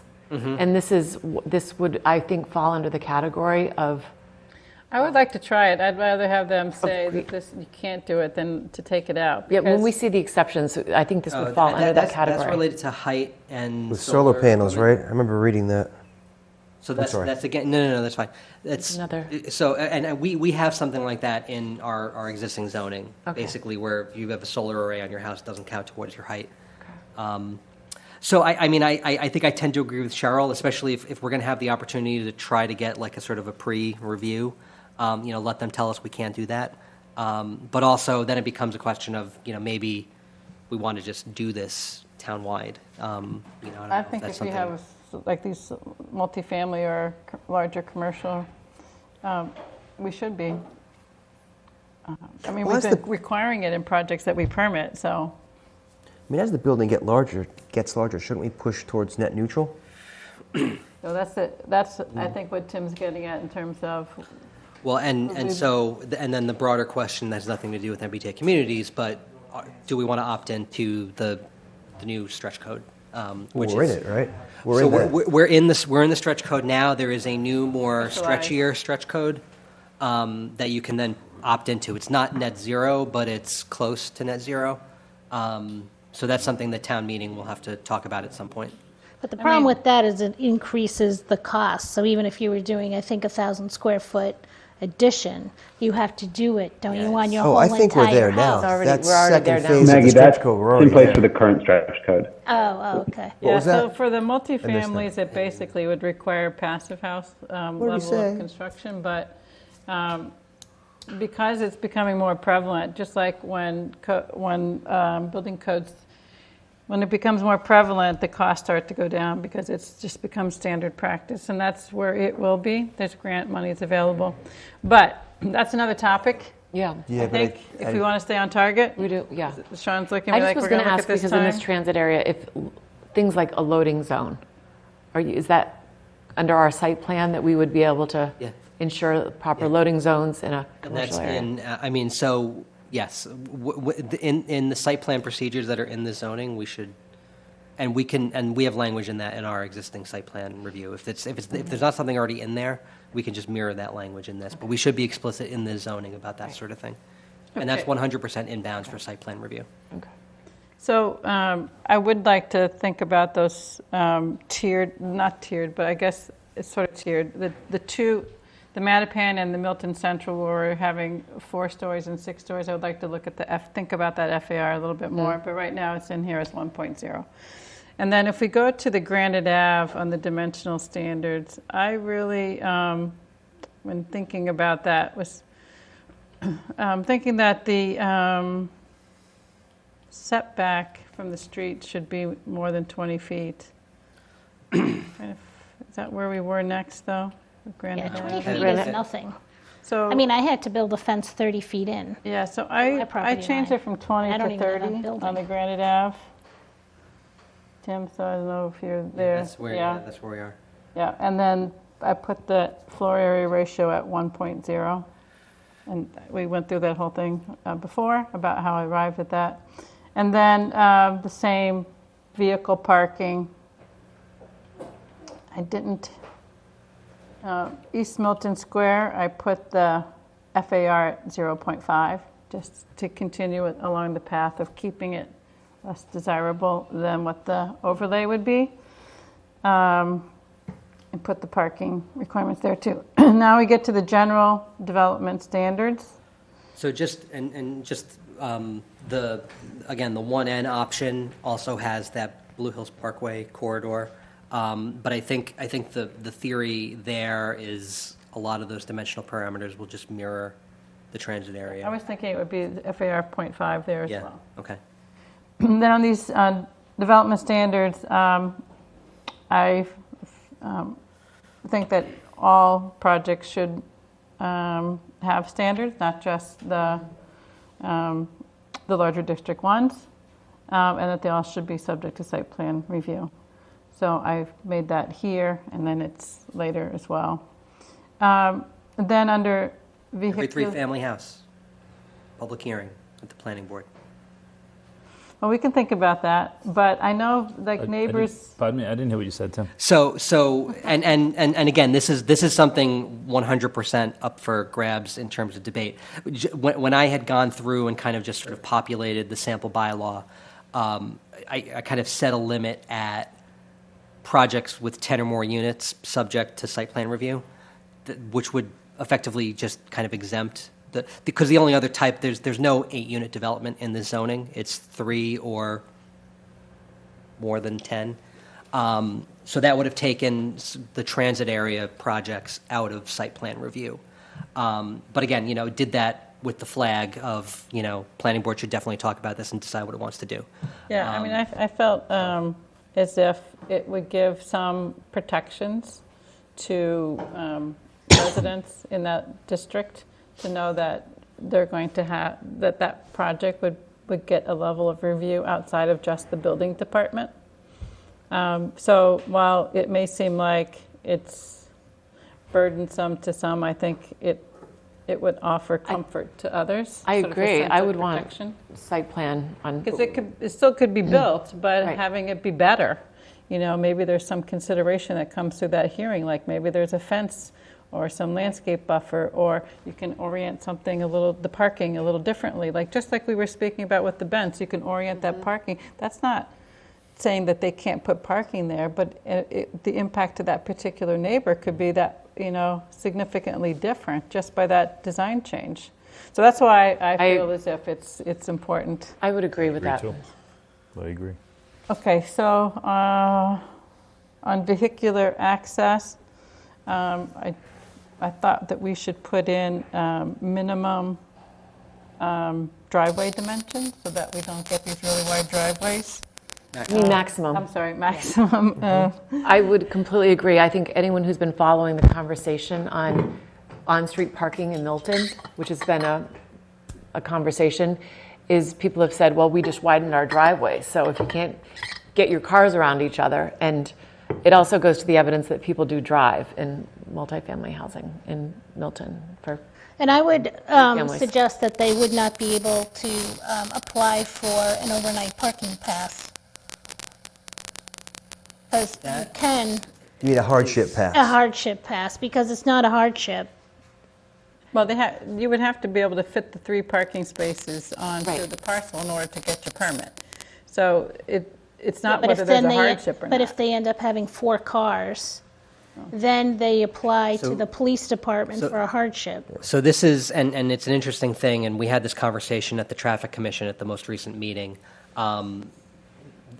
There may be a kind of a broader kind of thinking about on-street parking in town kind of going on, but this is another example of something that if it's not in your normal A, B, and C zoning, you can't do it. But that being said, outside of this, I think it's definitely worthwhile, and especially if we're going to be corresponding with the select board about policies around the zoning, I think definitely giving direction to the police department about how they decide what a hardship is versus what a hardship is not. I think about this in terms of, 440 Granite Ave, where like it's not one per unit. So like, what if someone that moves into 440 Granite Ave comes and says, hey, I don't have a parking space in my building? Is the police department going to give them the hardship permit or not? I would contend that they shouldn't, based on the conversation that we've all had here. But that's going to have to be a matter of policy as opposed to something that goes into zoning, because, again, that's something where we would need to do that for everybody, based on what the parking ratio is in the overall zoning. But I think it's definitely the spirit of what we're doing could very well be undercut if they're giving out hardship permits like crazy. So we'll want to put a... So is the conversation, I don't want to derail, is to get rid of the overnight parking restriction? Because I hope that's not the conversation. One of the, a lot of it is on the west side of town, people are having a hard time getting flagged constantly. So it's not necessarily getting rid of overnight, like no overnight parking, but how do we have a little bit more justice around it? Well, the justice is no one can park on the street overnight.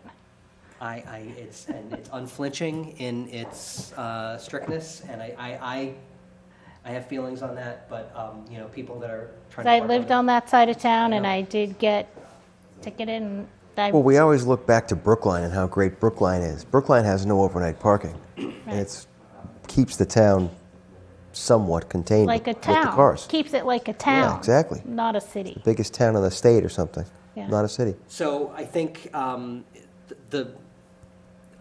we haven't talked about anything besides we should start thinking about this a little bit more, because there are a lot of calls coming in from some of those streets, but also, to your point, and I've always felt very strongly that, I don't want people to have more cars than they need, and it's like, you can't park on the street, so where are you going to put your car? You won't have one, but if we're giving out hardship permits, then kind of undercuts that. So. Well, it definitely plays into the development potential. If it gets too restrictive, it won't be built. Yeah, the premise that everybody that lives on Elliott Street or in that neighborhood takes the transit is based on the premise that they work in Boston. The reality of it is that most of those people that live over there do not work in Boston, so the transit is of no value to them. Yeah. So if the zoning is such that it just drives everybody towards being a transit person, it's harder for the developer, to develop and build something that's going to be marketable.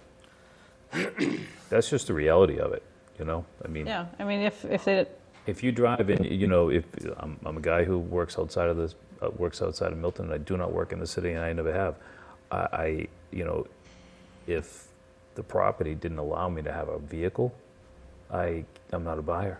Right. I can't live there. Yeah. I can't rent it. Yeah, it's interesting you said that, because I talked to a friend and she said the exact same thing. She said, it'd be interesting to know how many people in Milton actually work in downtown Boston. Yeah. Because that's shifting. Employees, shoot. Tim doesn't take the transit here. I don't even know if you could take the transit here. Maybe you could, but it's faster on your bike. It is much faster on the bike. But anyhow, that's my only concern. If we create it and make it so restrictive, a developer's going to say, I can't market something, so I'm not going to do Yeah, it. well, I mean, I think that the maximum driveway width, Yeah. But we're saying that we can Width. put 3 vehicles. if you can't, then you can't develop under the zoning. Right. I mean, I think that's the way it needs to be, because not all parcels are going to be suited for it. And there are properties, like if you go along Elliott, where like it's all paved around the building, Yeah. and I think people don't want that. Right. So Yep. I think we have to put the protections in so that this can happen where it makes sense. Right.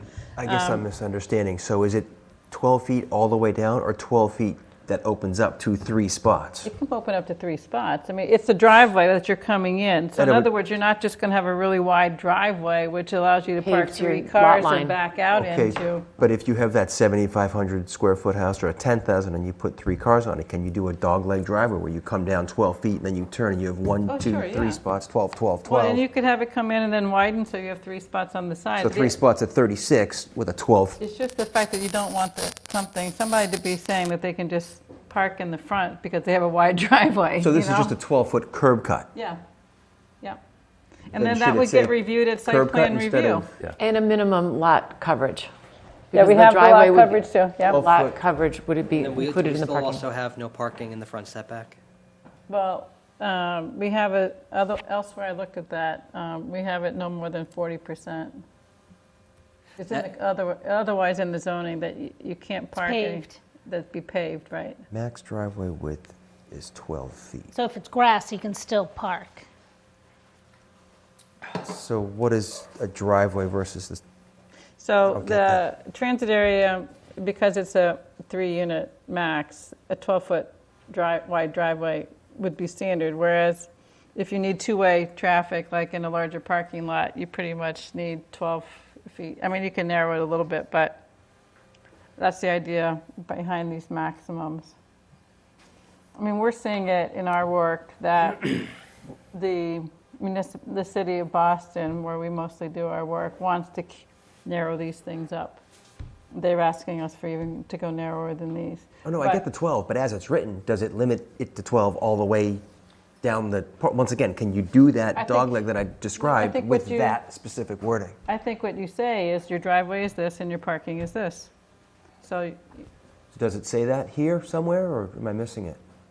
Right? I think, I 'Cause was leaving it This reads to me that you can only have a 12-foot driveway no matter what. You can have it 1,000 feet long, but it can only be 12 feet, right? So, I don't, You I'm could not, say, okay, 12 feet driveway to access 3 to cars or access something. parking space. I mean, do you don't want to think keep it needs- 12 feet, again, 12 feet within the front setback, and then, Yeah, I could do it that way.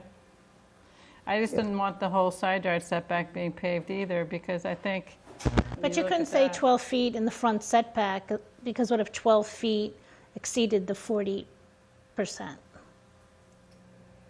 Right, so they wouldn't be able, they still would be limited. well, I mean, it's a maximum, so you can always do less than 12 feet to get to that. I'm Well- thinking along the lines of your paved driveway, do you have any stormwater management in here? Do I? Well, Is there a- it's so if covered you- in here, yeah. It is covered. Yeah, it refers to stormwater regs later on here. Well, you can pin this for further discussion if you'd like, to address your concern, Jim, right? I think so. Okay. Yeah. 12 years from now, when you're still on the planning board, you can be applying these when you're doing site plan review. Or when I'm the guy sitting over there looking for approvals for the zoning that's You never could going to be in get that built. position too. I That's can leave here mad. So, open space, you spoke about this, Tim, but I think that courtyards, patios, decks, play areas could be added to what could be considered open space. And I See, I added. kind of disagree with that. I think, to me, Patios? traditional open space is green space. And if we're this is one of the, again, we go back to what is the reason for this zoning. It's to, help with climate change. And so helping with climate change is decreasing our impervious surfaces and increasing our green. So I don't think a courtyard should be considered open space. The way I was looking at it, it's open to the air. and people can recreate in these spaces. I think if you take them out, you're not likely to see these things being included in some of these developments. I just went back up to, because the definition that we have of open space is the cut and paste definition that's in the existing zoning. And so this is, again, in a subdivision that you could build tomorrow. These are the different open space kind of parameters. In a subdivision. Yeah, so if you think about like somebody's backyard, why wouldn't their deck or patio be considered part of the open space? That's the way. Well, what's the difference between a patio and like a concrete paver driveway? Well, patio is a place for people to occupy, so I look at it, but a driveway is a place for cars to occupy. And I took streets, driveways, and surface parking out of the open space here. But someone could put a whole concrete paver driveway and Fill their whole backyard. fill their whole backyard and then say it's my patio. But we happen to park on it at night. Yeah. Plus, Okay. it just feels like Could be- hardscape as opposed to, like Hardscape, Maggie's point, correct. just grass, Could it be impervious? Pavers are pervious. No, technically not. There are some pavers that are What about those pervious ones and you some get are that you can impervious. space and grow grass in between? All right, well, I mean, I'm All fine right, if let's you want to think take the about problem is there's ways patio around out. everything. that. I mean, Like if somebody had a basketball court, you saying that's covered in, like that's not supposed to be open space? I think given the task at hand, we're getting hung up on small Yeah. stuff. Yeah. All right, so True. Yeah, let's come back think to about it, that, another okay. one. So under Right now, okay. setbacks, I thought it should be explicit that no structure is erected within the required setbacks, and that you can limit the amount of a driveway that could be within the setback. We already Yeah. said that parking can't be in the setbacks. Then I added that parking should be located to the sides and to the rear to the greatest extent possible. And then, Does 30% of the setback allow the width of a driveway? Is that driveways may be located within the required setbacks, provided that no more than 30% of the setback area shall be paved. Would that? so if you had do we have a minimum frontage requirement, Tim? 50 feet in the transit area. So 50 feet, 12 feet on 50 would be The what? parameter we've got also is minimum 5 feet setback, but the minimum sum of the setbacks has got to be 20 feet. So it allows an offset. The minimum sum of the setbacks? Right, so you could have a 5-foot setback on one side and a 15-foot setback on the other. Yeah. So 12 feet wide is 0.24 of 50. Yeah, Seems like it would work. yeah, 30% will do it. Okay. Landscaping at the parking perimeter. So this is really, I think, a way to kind of address the aesthetic of parking that people are concerned about, is that you buffer it. Yeah, but 5 feet really isn't enough for a planting bed to grow too much of anything. You could change We it. have some in our neighborhood that are privet hedges that Yep. have been used, but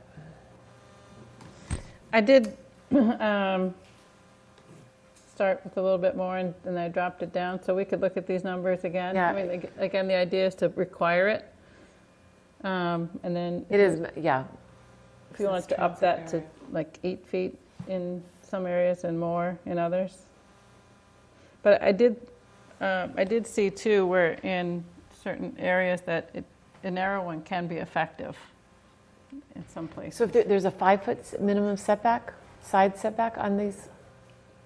So you can't plant, like your minimum side yard Yeah. setback is 5 feet. 5 So your feet, parking so can't be in Parking area there. with the cars. So, Right. but you'd have to Driveway is the 12 landscape foot it that she was here. talking about. So maybe 7 feet, 7 or 8 feet. So then if it's landscaped with like, some type of shrub, then there's actually no space You email Josh. for and have him kids to play. put that in there? You email Josh and have him put that in there? No, for like- the perimeter? So the idea is if Right? Wouldn't that be the term we're looking for? you're going to have a perimeter Bring that of up. Yeah. planting just around your landscaping in a transit area, it doesn't need to be very wide because, you want to leave the space for play area, garden, whatever else. So it wouldn't be just cars would be pulled right up, parked at 6 feet. I'd be afraid that if your 5-foot buffer was your 5 foot of trees, and then your car would be parked at 6 feet. Potentially, yeah.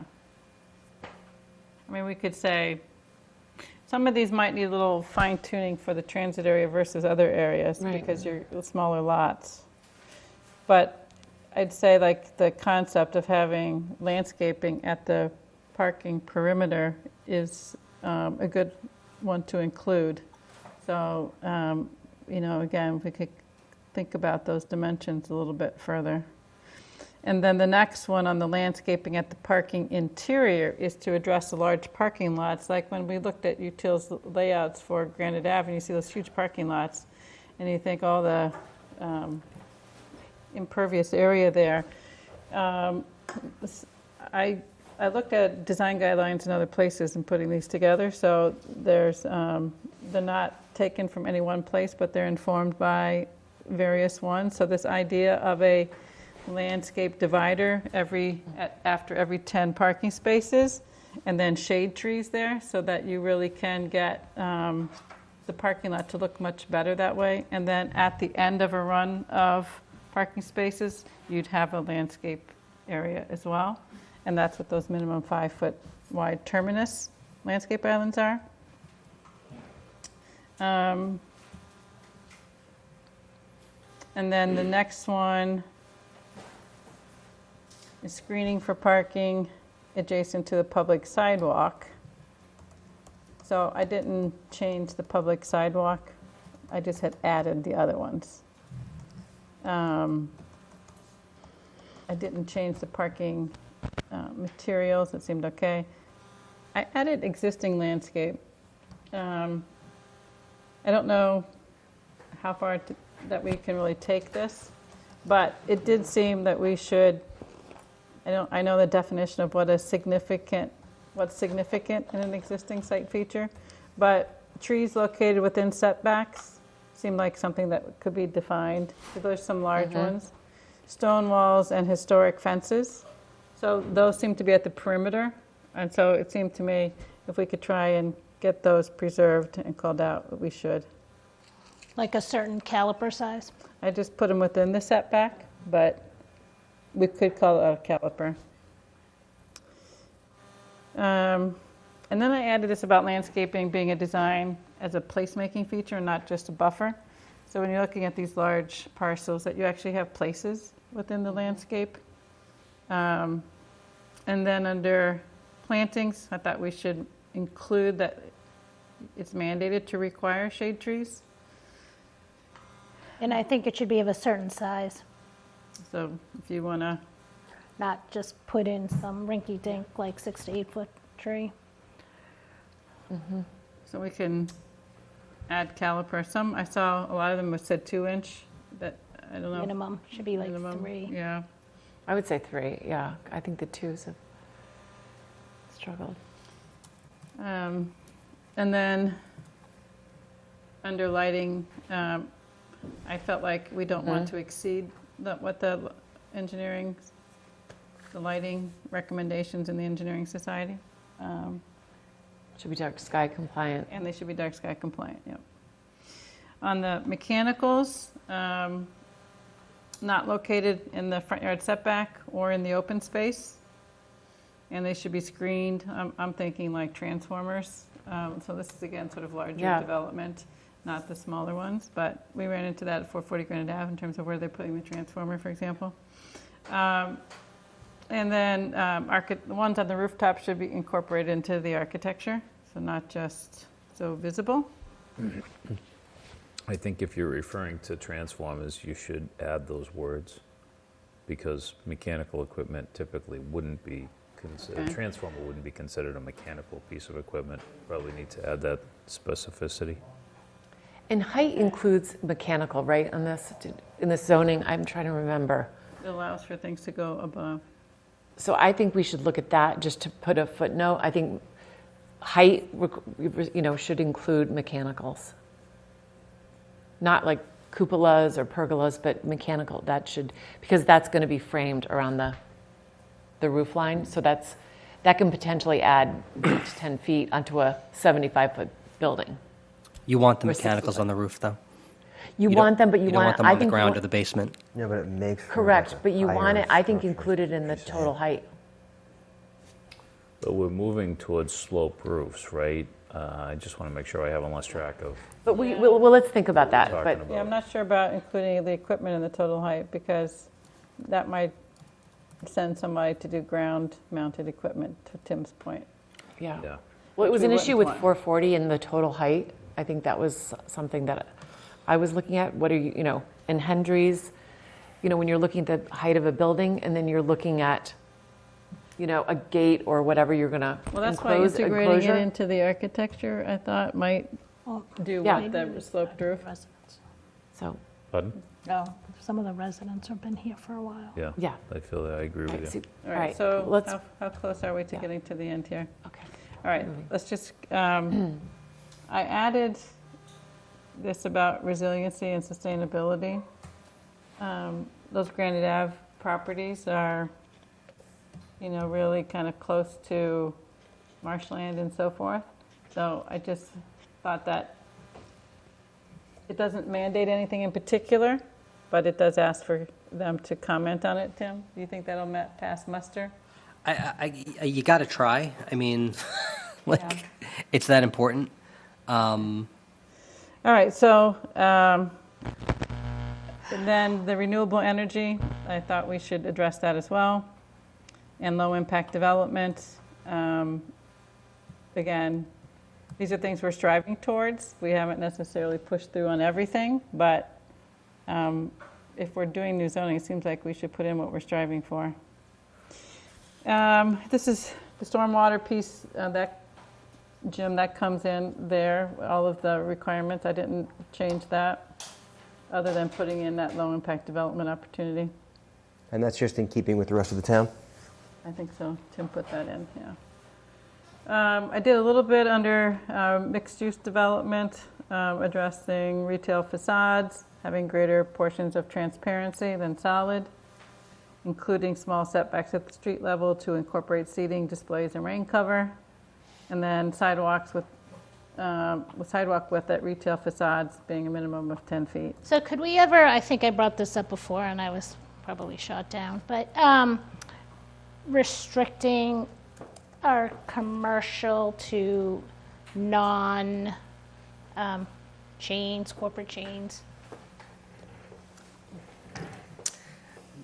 It's been done. Yeah, let's try and do that. It's a big bite right now, considering everything else. But I mean, and again, that's a broader kind of policy that you may want to think about for all of the business districts.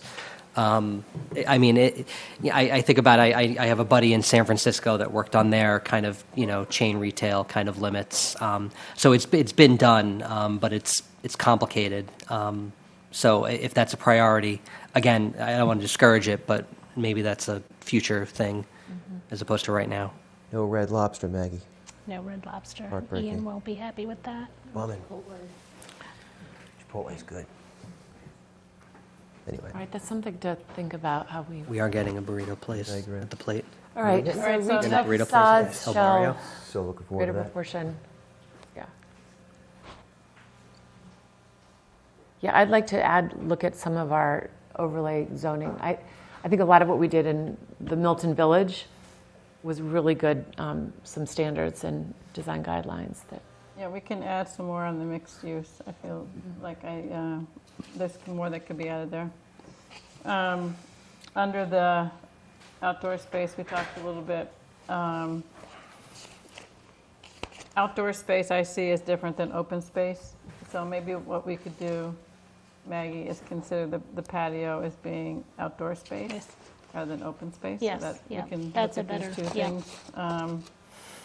I took out this weird provision under fire exits, not facing streets, because the whole idea about a fire exit is to get people to the street. Right. Right? Exactly. So it's Exactly. a weird design requirement, in my opinion. So I took it out. And then I added a lot of requirements under design feature, building design features. Actually, back to that fire exit, could you say, but they need to be buffered from the street, like buffered? Because a lot of times, they're not very attractive looking. I guess what you could see is they can be integrated into the architecture, something like that, because they don't have to be unattractive. So if you say that they're integrated into the architecture, I think that might give you some room to cover it in the site plan review. All right, so under design features for buildings, so part of this, Meredith's kind of picking up on Milton Village, where the building form, massing, and roof line shall reflect and reinforce historic buildings and styles of the surrounding context. And this language, the next sentence is right out of Milton Village. Particular attention should be paid to the design elements of scale, proportion, overall style, facade design, windows, entrances, building materials, and color. And then the next one is probably pretty similar too. Not as specific as Milton Village, because I don't know, this is applying to more districts. But taller buildings shall be stepped back or reduced in height when adjacent to lower intensity residential uses. And then the next one, building facades shall have varied horizontal and vertical setbacks to create interesting and attractive facades while maintaining minimum average setbacks. So those are in Milton Village, slightly different language. And then the building design shall incorporate elements that provide relief in facade and roof planes, such as porches, overhangs, projections, recesses, bay windows, and dormers. And then this one is to address kind of the flat facades you see on some buildings in some Yes. places. So building form and material shall respond to each other, and change in material shall accompany a change in form or plane. So change in materials within the same plane to reduce perceived bulk is prohibited. So that's to get away from some things that I think are pretty unattractive elsewhere.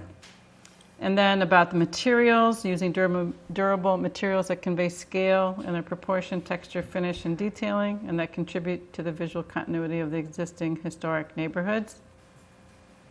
And then this one, next one is really, I think, thinking of the transit area, locating in addition to the side or rear of a historic building.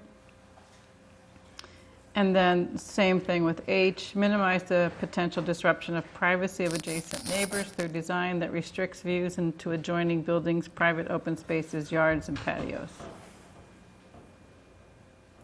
And I then, think you don't like that one? No, I think on all of these, I mean, so obviously, the intent and probably the effect of all of these would be good. I think you should be prepared for a question about are these objective standards that you could adjudicate in site plan review, as opposed to, because I mean, if you're looking at the Milton Village guidelines, especially, that's a special permit process where the planning board Right. has a lot more discretion to interpret things. So, I mean, we're walking the line on a lot of these things. You know, there are elements, you know, up top in some of the general sort of development standards where, you know, there's not necessarily a requirement, so you can kind of sneak around that. But I think, you know, so someone at the state may look at this and be like, you know, attractive facades. Right, You so. know, how do you judge that? They have varied horizontal and vertical set. I mean, I think these are I fairly. tried to be pretty specific without giving dimensions, but, and without calling out materials. So I think we can think about it and look We at it. can't call out materials. I mean, I just sent all you guys an email of a building that I fell in love with from a realtor. But it's like when I think of Granite Ave, I'd love something like that. It's got all these different heights and setbacks and things, and brick and wood. We can't get into this level of design, can we? Well, that's what I was concerned about in terms With of. design guidelines, we provided photographs and pictures when we did the overlay zoning in Milton Village. We gave examples of this is what we would like to see. And so what we did with could do that the here. standards versus the Not in guidelines standards, was I don't like the think- standards. I think, I mean, maybe we could, if you want to call out particular materials, but you have to be mindful, we might want to separate different districts then, because, you know, if you're going to say something for the, let's say Granite Ave districts, it might be not the same as the transit area, because like the transit area has a lot of different materials. You'll find stucco, brick, wood, you know. Well, no, I would say this stone, just you for know. the larger areas. Yeah. And the transit area triplex would be So typical of what's there. Yeah, we could, I think about we could think about that. putting yeah. materials in. Like Manchester by the Sea, their discussion on this, and they were going down to what their, right to the materials of the foundation. That's Yeah, what I they were mean- talking about. If we're going to limit this by guidelines, let's do what we want, as opposed to just, some rectangles. No, I think, that's why I think this, So- more detail is going to be needed to be added. So there's, like what we know did, this Milton thing, Village was a certain number of standards, and then later we went to the guidelines. So the standards have to, I guess this whole question, to Tim's point, whether they're objective and you can, it's not subjective to someone's opinion, is definitely what the state's saying here. You can do the guidelines, but they can't be subjective. So That's what Maggie was saying. Yeah. Manchester was being specific. They're saying Yeah. wood, stone, Brick, brick, granite. are the Yeah. required use. And are they an So- accessory community? Yeah, and adjacent, I think. Adjacent community? So if we finish, Yep. I want to show you what I think I built in that kind of allows for some flexibility, but ties it back to the historic. So I want to address the Granite Ave sub-district in particular here, because this first sentence, the project design shall foster an appearance of a residential neighborhood with multiple buildings of various sizes, scale, height, and building types. So this is so that we don't get just big blocky building there. And then I define, or I give the building types that could be duplexes, triplexes, and so forth, and the mixed use. So that this is requiring that the development have some mix of this building type on this property. So it's not all one thing. And then the next is on the site planning specific to the Granite Ave, is to provide a pedestrian-oriented and human-scaled environment where the automobile is accommodated but not dominate, utilize internal streets and sidewalks, and design pedestrian connectivity between buildings and outdoor spaces.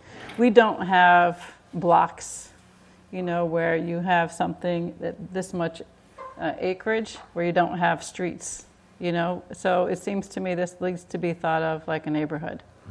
And so that's what I put in here. And then if you go to a little bit further down, Tim, I added that's verbatim from the model zoning on design guidelines.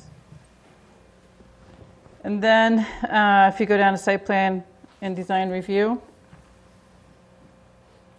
I changed that to not be just site plan review, but site plan and design review.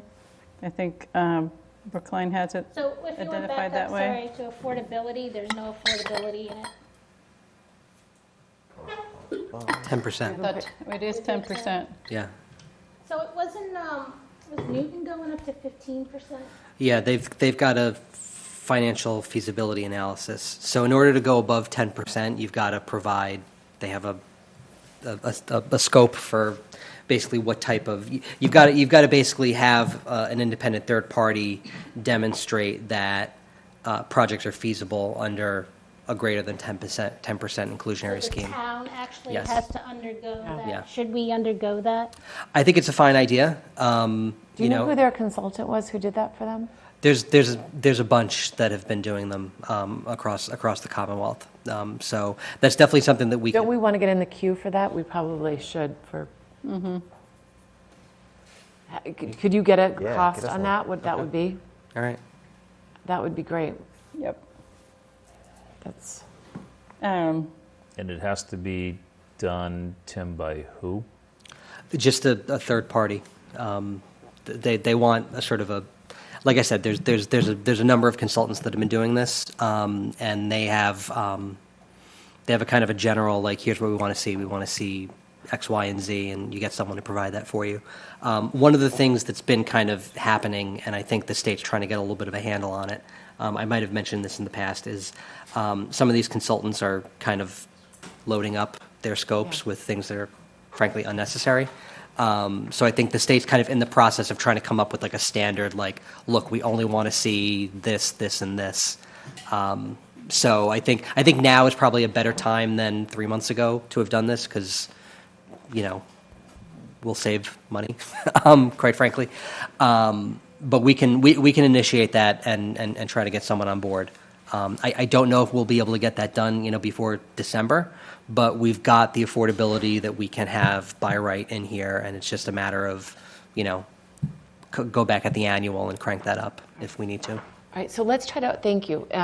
We can talk about that and maybe find out what the timeline is for that next meeting would be great.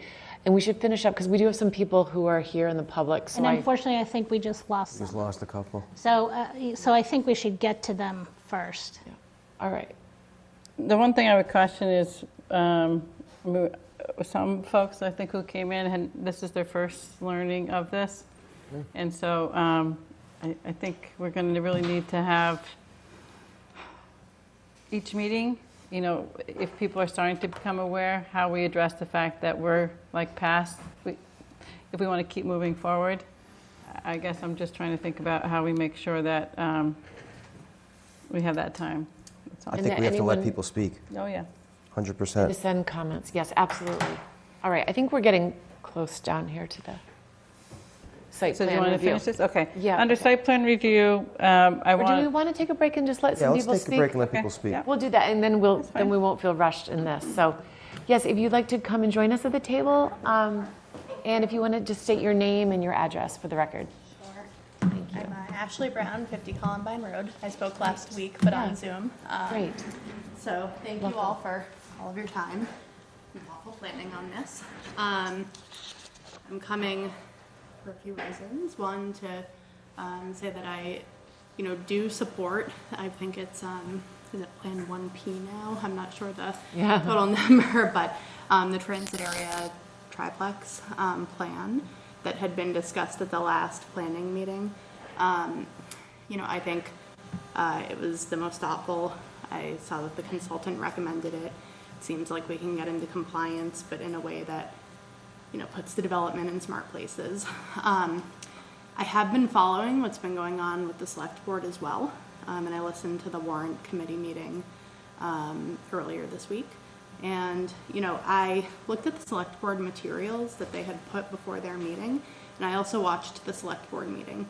And I think that there is a problem that in the select board materials, the map that is attached is actually the map that was for, I think Plan 1C, which is the most similar to the one that you're now going with, 1P.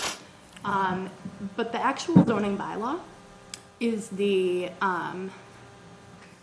what was it called? Not the transit area triplex, which is the map. It was the tiered transit area. 10,000 square. Yeah. And then I watched the meeting because I thought there must be somewhere where they showed this map in the meeting before they adopted the tiered transit area bylaw, but with a copy of the transit area triplex map. And there was not. And I think that it was a mistake, but when I looked at the meetings, or the materials, it looks like they just attached an email that I think the town planner had sent because he noted in the email that the maps were still in process.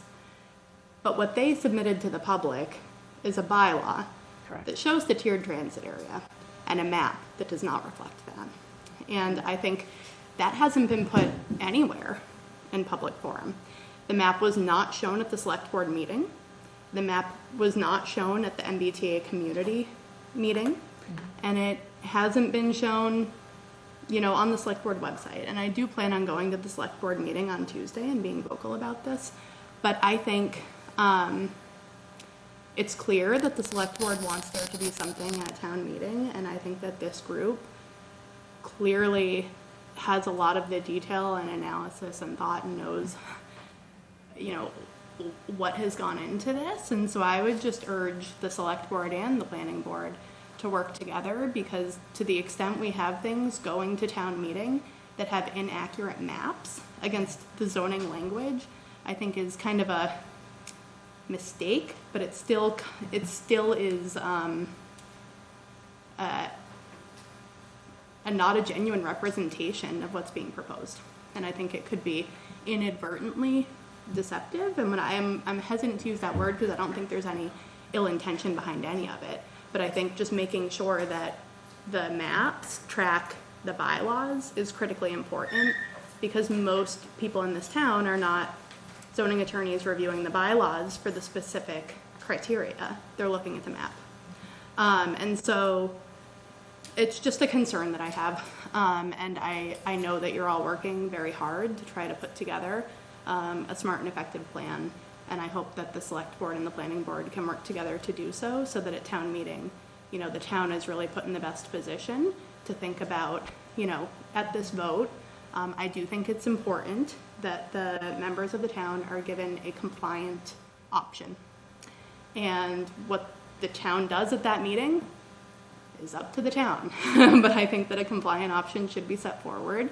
And I sincerely hope that it's one that's put forward with planning board, you know, consideration and thoughtfulness, because what was, you know, put forward by the select board, again, I think it was just a mistake, but it's not consistent, and that concerns me. So I will be speaking at the select board as well. And I also heard at the warrant committee meeting that the select board seems to be very open to input and to revising the plan, and that they were waiting to hear what came out of this meeting tonight. And so I'll be there. I'll be advocating for what I think they should do, and I hope that everyone else is as well, because to the extent, you know, the groups can come up with one plan, I think that's probably, or at least one compliant plan, and then whatever the town does, but having consistency in the maps and the article, I think is critical. So I want to thank everyone for their time, and Thank you. that's all. Thank you for joining us. All right, thanks. Appreciate it. Do you want to come? I'm sorry. All right, I won't take up much of your time. I feel like I'm a little bit late on this meeting. We all got these in our mailboxes the last couple of days, and it kind of opened our eyes. I don't know. Can you tell us your name and address for the record, please? Julie Crowley, and I live on Thistle Ave in Milton, obviously. But I guess the only thing I wanted to say at this meeting is if we're putting something on Granite Ave, I would invite everyone to try to get on the highway from 6:45 in the morning until 9 a.m. I can't leave my house and then can't get back to my house during that time in any kind of capacity. That's reasonable for, you know, my day-to-day life. And I guess that's just something that this change on Granite Ave will compound, and I hope that we can find some solutions in that end that will make it so that it is not so impactful for people who live there. And I just generally want to say awareness of this is just a little bit confusing for a lot of us who live in this area. Yeah, so. Do you guys have a neighborhood association? I don't think so. No, I mean, I've lived there for 10 years, and so I'm just kind of blown away that they're going to add more traffic to an area where it just has become so absolutely ridiculous to be able to get on and off and get to work and go to Boston. And I guess if we're doing this for the MBTA, that's not a real thing that helps me out, because I'm one of those people who live in Milton and don't work in the city. So I think maybe just, Tim, it would be helpful for you to give just a really brief overview of the law and just what the Yeah, no, I read about the law. I've been okay. sitting here like reading this whole time, Okay. educating myself, so I do appreciate that. Yeah. Again, I'm you know, obviously a little bit ignorant on this and a little late to the party, but But Never you're not too late. alone. You're yeah, not I alone. really don't feel like I'm alone No. here. Yeah. I really feel like there's a lot of people who live on these very small, pocketed neighborhoods who are going to be extremely impacted on the day-to-day by putting something this absolutely massive on our front lawns. So just so you also I'm recognize. sure you've looked everywhere around and tried to find places, and I'm sure it hasn't been easy. But Just to, We could like do more. Tim mentioned, it's zoning and not a development proposal. yes, I do Yeah. understand that. Like, we haven't gotten any deals going. We're just changing what's going on for like who can build there, and there'll be proposals, and it will be a long time. So I have plenty of time to figure out where I'm going to be. Or not. Or not, maybe. But I think just the traffic concern is yeah, like Legitimate. Yeah. pretty legitimate, and it would be nice if you were, trying to get us all on board. Let us know if there's any plan to alleviate that or any business. I recognize and sympathize with your traffic comment. Yeah, I also drive the Southeast Expressway. it's wild. So I can't find a time that I can go down Granite Ave and not find a queue that's probably 25, 30 cars deep, Yeah. maybe even longer. I mean, I sometimes can't it's go a get fest. coffee and come back in the But- morning. I gotta But Uber Eats it. your point is, your point's accurate because I experience it every day. I understand it. I don't think you're sensationalizing it at all. It's Okay. real. It's a real issue. Traffic in the town is a real issue. Yeah, Everywhere in the I mean, town. we're one of like the biggest bottlenecks even in like the country, let alone just our. And to your Grand point, I Avenue. do think the title, I don't know if it was you or someone else had said that the title of the law is MBTA communities. So Yes. I've come across people who didn't pay attention because in their mind, We're they're not like, an I MBTA don't, environment. yeah, we don't live by the trolley. So they weren't really paying attention because they didn't think that they were going to be impacted. That's what I'm hearing from people Yeah. from outside the Elliott Street corridor. And I think even naming it like the transit triplex is a little misleading because people don't know what that means. If you're a Milton resident and you're reading the paper or hearing it, you're like, well, where is that? So I think maybe we need to do a better job of saying, this is Elliott Street corridor we're talking about. This is the Columbines we're talking about. This is Granite Ave. Like, we have to use the terms that our residents That are are the language familiar that we with. understand. I appreciate Yes, that yeah. because again, I'm pretty in tune. I read a lot on the news. I knew there was a law coming out that we had. Yeah. I didn't realize the impact that it was going to have on me and my neighborhood or Well- potential. Again, I understand this is all zoning is the first step, and then we go from there. The one thing I would say about compliance. the site that's opposite those Granite Ave sites, particularly the one that's owned by the state. There's no, we'll see what the state decides to do with it. But there were some people who have said, "Oh, is somebody going to take my land, or is something going?" Nobody's compelled to sell. Nobody's compelled to change. There's no eminent domain. There's nothing like that. So it's so in case anybody has that misunderstanding, it's providing opportunity for housing, which the state identified as a need. And even I read that the MBTA didn't like the fact that they were put into the name of the law because they have nothing to do with the law. Yeah. I mean, it's coming from the legislature, but it does have support at the governor's level and so forth to address a housing shortage issue. So, and I think that all the communities that are required to comply are struggling with how best to do it. Yeah. It's There's not only so much easy. land. Yeah. Yeah. It's not easy. So. Well, we sympathize with this because this is a tough issue for us. We've talked about this now for weeks and months, and and I'm certainly on record. You can go back and listen to the previous meetings, and your area is one area that I have deep concern for. Thank you. I've said it numerous times. There's 3 parcels of land, only 3 parcels of land that could lead to, at least in terms of zoning. Cheryl made an argument tonight that it'll never get to the number based on zoning requirements, but right on paper right now, you saw it earlier, it's 700 units between 2 Granite Ave and the other 2 parcels. So it's a tremendous impact to your small community that lives across the street from that the parcel. So we get it. It's a big deal. And from my position, I think all residents in town should understand what we're dealing with. Yeah. And they should speak and express their point of view. And I'm glad you're here tonight to express I yours. appreciate you, and I also appreciate the minutia of the plans, making it something that, might be nice to look at. Yeah. Yeah, we're trying to understand each of these districts, each of these, and the parameters that we're putting in place to really to make it the best it can be, and be Given the compliant. circumstances. Yeah, so not just having it be something we hope for the best. And to really your trying. point, that area in particular is outside the half-mile buffer. So personally, since this is your first time here, I've pushed back on it because I do feel like if this is supposed to be transit-oriented development, we're supposed to do it for climate initiatives, then we should follow the law. And the law is 3 paragraphs. And that's a big concern for me. I'm not super excited about zoning anything that's outside the half-mile buffer because that's not what the law says. So,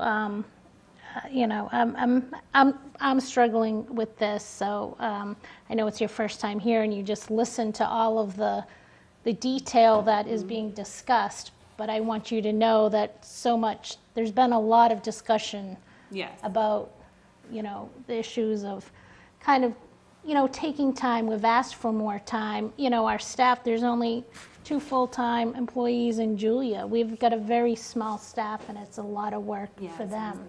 So I think that we should ask for more time.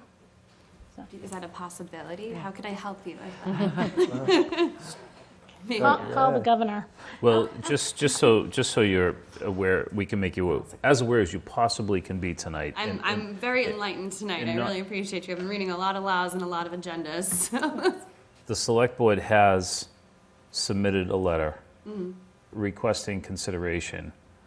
Tim, I want to say this properly, so if I don't say it correctly, please correct me, but they outlined an argument for why we should be considered an adjacent community, which would change the required percentage from 25% down to 10%. They requested a response by the 6th of October, which is tomorrow. There's no guarantee they'll get a response. So you should at least take away from the conversation that the select board is advocating for relief. Whether they're successful or not, we don't know. We can't operate and we haven't been operating under the premise that we would get relief. Tim's on record as saying that, how would you want to say it, Tim? I think you've said it. I said vanishingly small. That's probably your expression, right? And we have been in touch with the state. They've gotten our letter. They're preparing a response. Yeah. Might not come tomorrow, but it'll come within the next week or so. So there is. And the select board's letter does select not board, request if adjacent they- community designation. What was that, Josh? The select board's letter does not request reclassification as an adjacent community, just for clarity. Just justification for our classification, more or less. Indeed. Okay. But we've pushed for more time. The most recent letter was actually to the Department of, to HLC. Yeah, HLC. And it was the conflict in the guidelines, which contradicts the definition of rapid transit. Yeah. So that was the most recent. And that, Tim, just to clarify, that went to The at housing HLC, secretary. Yeah. the housing, but it went to Chris Yeah. Bushman? Wasn't he the MAPC? No. No. She- You're thinking Okay, I'm Chris- sorry. Chris Kuschel. Okay, I'm like, Yeah. this really is a small world. Yeah. No. Chris Okay. Butchman is the deputy secretary that's kind of heading up the Got it. 3A Got it. efforts. Okay, great. So thank I you. appreciate all of Thank your time. you, and Thank you. please, Thank yeah, you so much. we appreciate your Thank coming. you. And the next one's the 26th of October. Is that what you? Actually, we have the 12th, next Thursday. Basically every Thursday from now till eternity. Yeah. But bring In neighbors. this room. Maybe you'll see me back every Thursday. Bring your Gonna neighbors. post. Bring your opinions. Bring your Yeah, neighbors. no, and I'm It's also important. going to speak to people in my neighborhood Please, too, and just please sort of do. see what they know, and maybe they're more, knowledgeable on the situation than I am. But Start a Maybe you can neighborhood have a group. neighborhood party, watch that last forum, Yeah. because then you get all the background, and then you can come in with your questions Exactly. and comments, because I think that will really help you all, catch up. yeah, And then reach out to your town meeting members, whoever they are. Yeah. Talk to them about this, see what they know. They might not know about it either. Our town meeting members might not. Oh my goodness. Okay. I don't feel as ignorant. All right. No, you're not ignorant. You're taken by surprise. That's how I feel, I just want to say Yeah. that the town meeting members should know because they all got a letter from me telling them to sign up for my email list and follow these meetings. So of all the people in the town that should know, I think it should be town meeting members. And the town meeting members do not have to vote for it, Okay. Yes, so tell them. that's the key. Thank you so much, guys. Thank you. We have Ashley on the Zoom. I don't have privileges though, so someone can elevate her. Is that you? Hi, Hi, can you hear me? Yes. Yes. Okay, thank you so much for your time. I apologize in advance. I appreciate all the work that's gone into this. Clearly, it's been a lot. I was just made aware of this today while visiting my parents to support their current health concerns. So you can imagine under these circumstances, obviously not directed at all of you, I was really shocked and appalled by this information that I was met with. Like Miss Crowley, my parents showed me the pamphlet that was dropped in their mailbox by a neighbor. As I stated, former long-term resident of Milton from birth in 1984, Milton Public Schools, all that stuff. I'm speaking on behalf of my parents who are 27 Riverside Ave in Milton. So it's off of Thistle, which is off of Granite. My parents have resided there for over 43 years. Like Miss Crowley, apparently my parents' neighbor, this planning would negatively impact their lives and directly, impact their current daily experience. There's a lot of conversation about aesthetics, which, I can sort of understand. I am a social worker, so people is always my forefront. In little discussion, I don't want to say consideration because I don't think it's personal towards you all. Little discussion about the current residents and taxpayers that live in these areas. I'm curious if anyone in the planning or zoning committees live in these specified areas that would negatively be impacted by these building plans. I understand that this is a push from the larger government that you're not responsible for. The traffic on Granite Ave, as discussed, is already overwhelming. I do currently live in Quincy, but travel down Granite Ave to get to work in the city. Takes over 20 minutes from Squantum Street, is it West Squantum and Granite, to the on-ramp. My mom works overnight at Milton Hospital. She has for over 30 years. It takes her sometimes 45 minutes to get home from Milton Hospital to our home right off of Granite Ave. It's impossible to leave the street to go to the square during any high traffic times without the risk of a serious accident. My brother and I were in a very serious accident as a younger, in high school, trying to navigate that traffic pattern. And that was over 20 years ago. So think about the massive influx. And I know Milton overall, right? The square, Randolph Ave, all of these areas are heavily impacted by this increase in traffic. Sorry, I'm saying a lot. It's just been a long day, long meeting. As a social worker, I'm fully supportive of building housing for individuals of all, walks of life.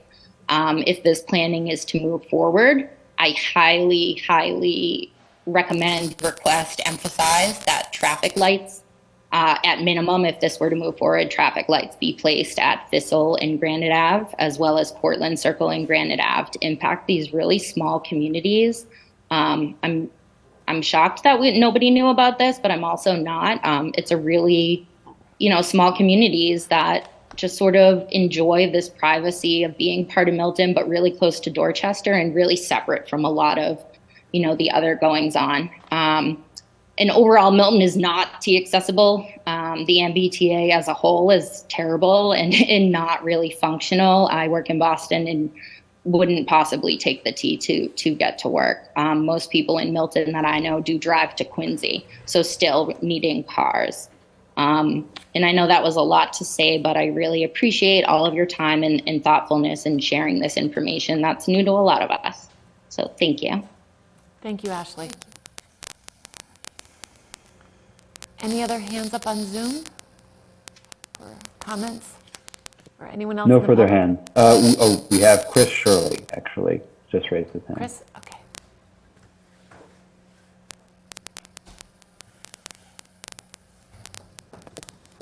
could unmute yourself. Hello. Everybody hear me all right? Yes, hi, welcome, Chris. Hi. Chris Shirley at 55 Cortlandt Circle, next to Thistle. Keep it kind of short here because the previous two speakers have echoed our traffic concerns for sure, but I'd like to reiterate that I also got a, not a mailer, but a flyer dropped off in my mailbox about this as well, very detailed about what's going on. So I'm another one that was kind of ignorant to this after this was passed in 22, I think. So understand the deadline now and what's being taking place, and really want to echo the inefficiency of the MBTA in Milton, especially in our neighborhood. As somebody who used to take the 215 to Ashmont to get to work, it's probably 90 minutes to the Leather District in Boston, going through Ashmont to South Station. So the fact that we're talking about development to be closer to the MBTA, and we're also talking about parking spaces and whatnot, it seems pretty ironic. So again, I know it's not anybody here that want to be personal attacks by any means. I understand the hard work that's been going on after sitting through this meeting, so I do appreciate the work. But the MBTA for Milton is very inefficient, especially in this area where I can get to downtown Boston from my house in rush hour in 25 minutes consistently, and because I don't have to wait on Granite to get on the 93. So we certainly are feel like a driving community here, and the fact that well, anyway, as somebody that used to do the 215, it was certainly an hour and a half to get back just because of the schedules, back and forth. So I think our Circle and Thistle are now understanding kind of what's going on here, doing some more research. I think y'all are going to be hearing from us a little bit more on this, and it sounds like your concerns are our concerns, and we appreciate that. So there are some other folks that have some issues with rezoning in what used to be a flood zone, the park and ride and the DPW. That is now not a flood zone thanks to Quincy. So there's some issues with those lots anyway, which we'd like to hear some kind of resolutions on, or maybe why these areas are being considered if there are known issues with them. Some people have been talking about contaminated water.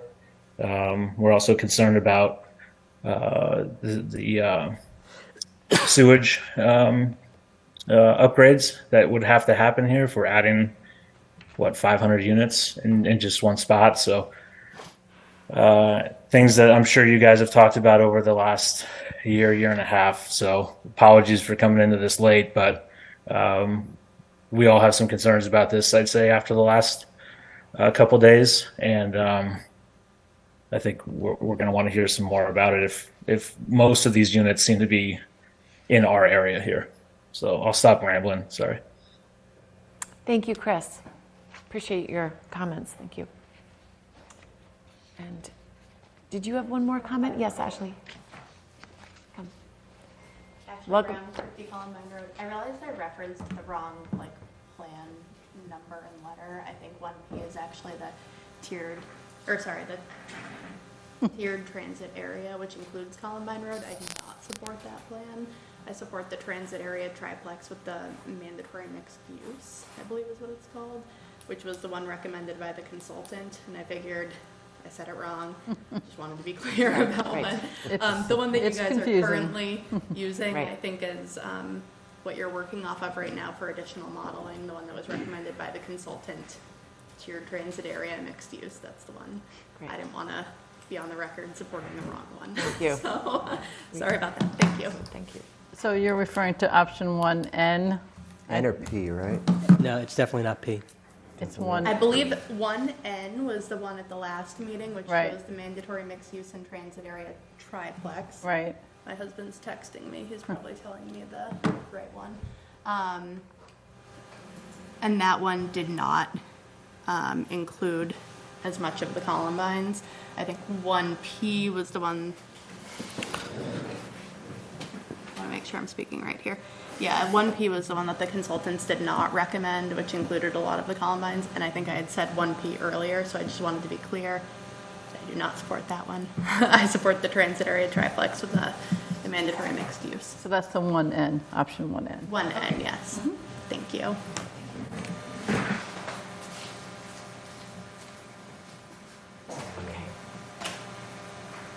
All right.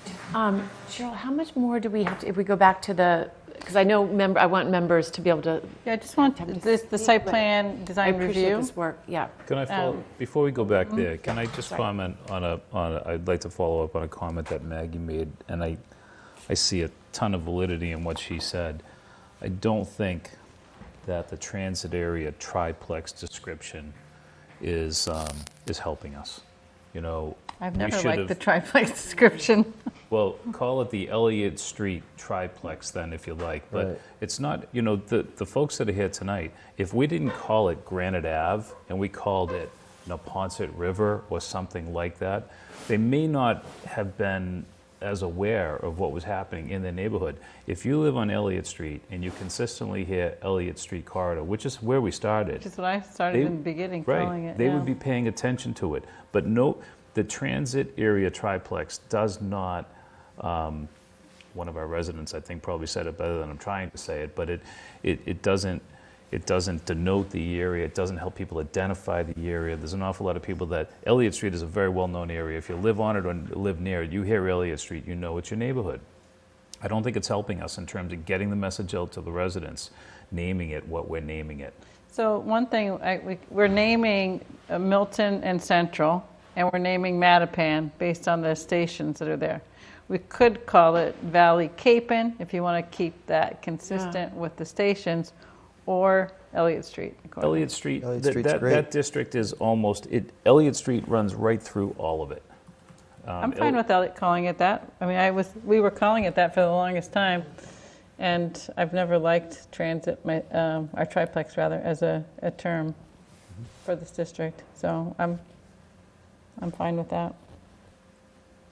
I think just in terms of the comments I put in the site plan design review, I have found over time that our site plan review requirements need to be updated because we ask for things when we get an application that aren't in the requirements. So if you just look at this, a lot of this is kind of what we've been asking for. Sure. Can we And get back on the screen? Yeah. I'm working on it. Okay, thank you. So before we get up there, existing conditions survey, is not even a requirement right now in this. So obviously we want that showing structures, parking areas, open space features, walls, fences, trees, utilities, easements, and topography. I mean, that's very standard. They're going to need it anyway. The next thing I'm asking for, which ties back to some of the guidelines, is an existing conditions narrative, including adjacent neighborhood and historic context with photographs and diagrams as appropriate. So that shows that they analyzed the neighborhood context and that their design is going to take it into consideration. So if they give us the narrative, we have something for us to refer back to in reviewing what they propose. And then the site plan itself, that it should show the required setbacks, and I added it should show the parking areas, open space areas, dimensions, and so forth, more detail than what was required here. I'm requiring separately a landscape plan that shows more detail. It calls out what we want on that landscape plan. And that would be the layout, the species, the spacing, the sizes, the quantities, and the details for all plant materials, and locations and details of fencing and landscape walls. More architectural drawings that are called out for, including the architectural plans, elevations, sections, three-dimensional views and renderings of the building or buildings showing the architectural design and the buildings in context. Drawings shall include proposed materials and colors. So the context is important so that they're not showing us something in isolation. A lighting plan for the, I just called it the transit area here, but just showing the light fixtures, not requiring a photometric plan for a 3-unit kind of property, but an actual photometric plan for all the other districts. A traffic study, again, not for the transit areas, the 3-unit, but traffic study for the rest of the districts. And shadow study for the larger districts as well. Do you think an overall traffic study should be done, though, along the Elliott Street corridor? I wouldn't put that as an imposition on that one applicant, though. I think that's something town would need to do. So should it be done prior to adopting this? We don't know, though, what. So I always plan for worst-case scenarios. And I know you guys have said that you don't think it's ever going to be built, but I just always, just personally, I always like to know what is my worst-case scenario, and let's plan for it. What would you do, though? You would want to add traffic lights or widen Elliott Street, or? No, not widen it, obviously. You can't widen it, there's no room to Yeah, I know, widen it. obviously I wouldn't widen it. I'm not sure what the resolution There's is. not even room for on-street parking on Elliott because it's that. 2 trucks can't pass. And then just quickly, just to wrap this up, if I may, a little bit more detail, again, on that the architectural plans are prepared by a licensed architect, the site plans by an engineer, and the landscape plans by a landscape architect. You all know I've had enough of having civil engineers prepare landscape plans. And then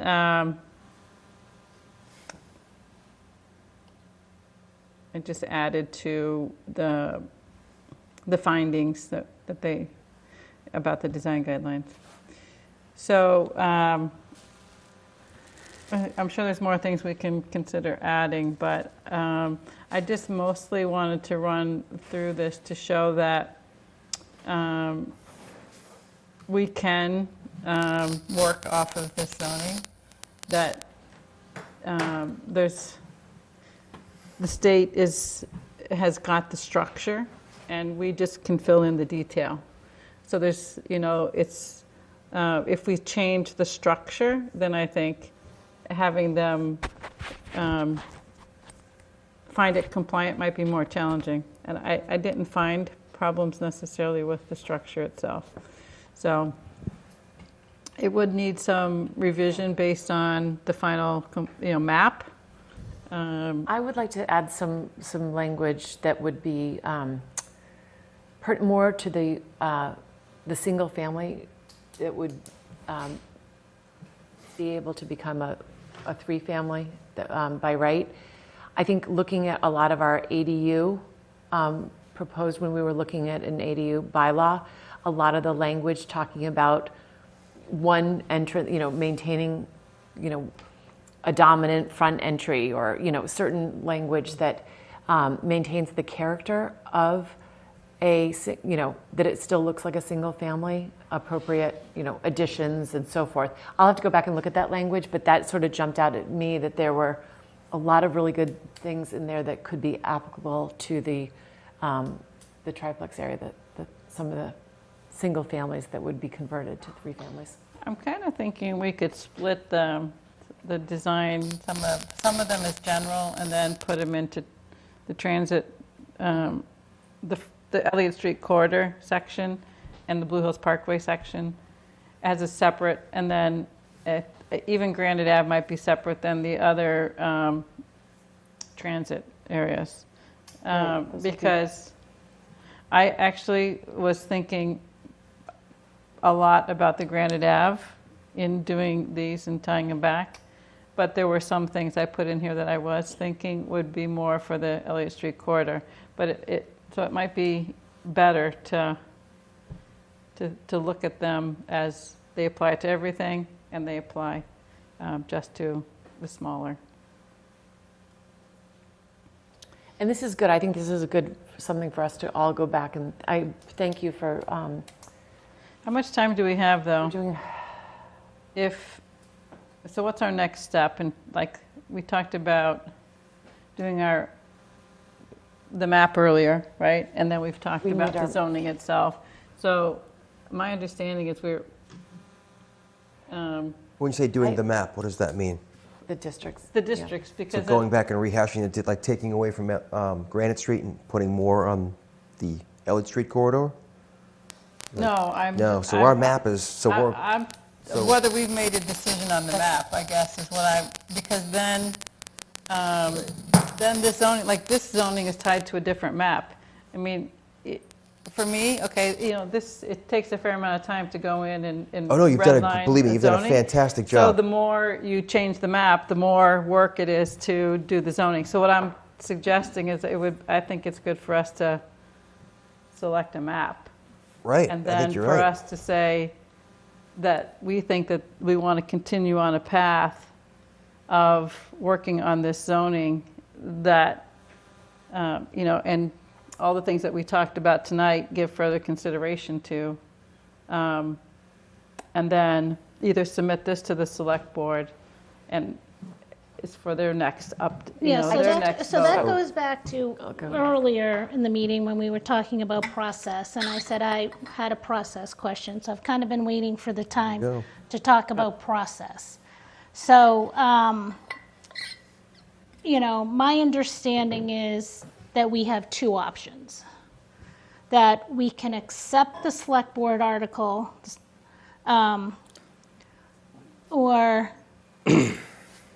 or the planning board does not have to accept the select board article. Is that correct? We will, following a public hearing, we will be asked for comments on that. So if we accept the select board article, does it mean that the article gets submitted to the warrant by the planning board? And does the planning board present it at town meeting? No. Well, it depends. If we ask the select board to withdraw their article and submit, and have ours be the only article, my understanding is that the select board might consider that. I think the select board's interest is having an article, a good zoning article. That's my understanding. Tim, you're working. Yeah, that's accurate. So as it stands now, the planning board's obligated to have a public hearing on the article that they got from the select board.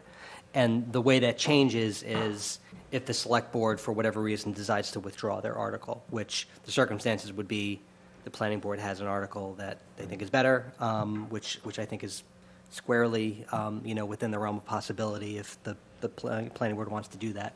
But by drafting an article and submitting it to the planning board, according to 40A Section 5, that sort of starts the clock on, this is going to be, they intend on including this on the warrant, 65 days to hold a public hearing, 21 days to make a recommendation to town meeting.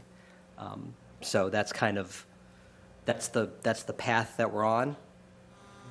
You don't get off the path, but what you can do is have your own article that the select board prefers or wants to just get out of the game entirely and, lets the planning board have their article. Yeah, so if we don't accept their article, it's my understanding that that the planning board is not required to hold a public meeting.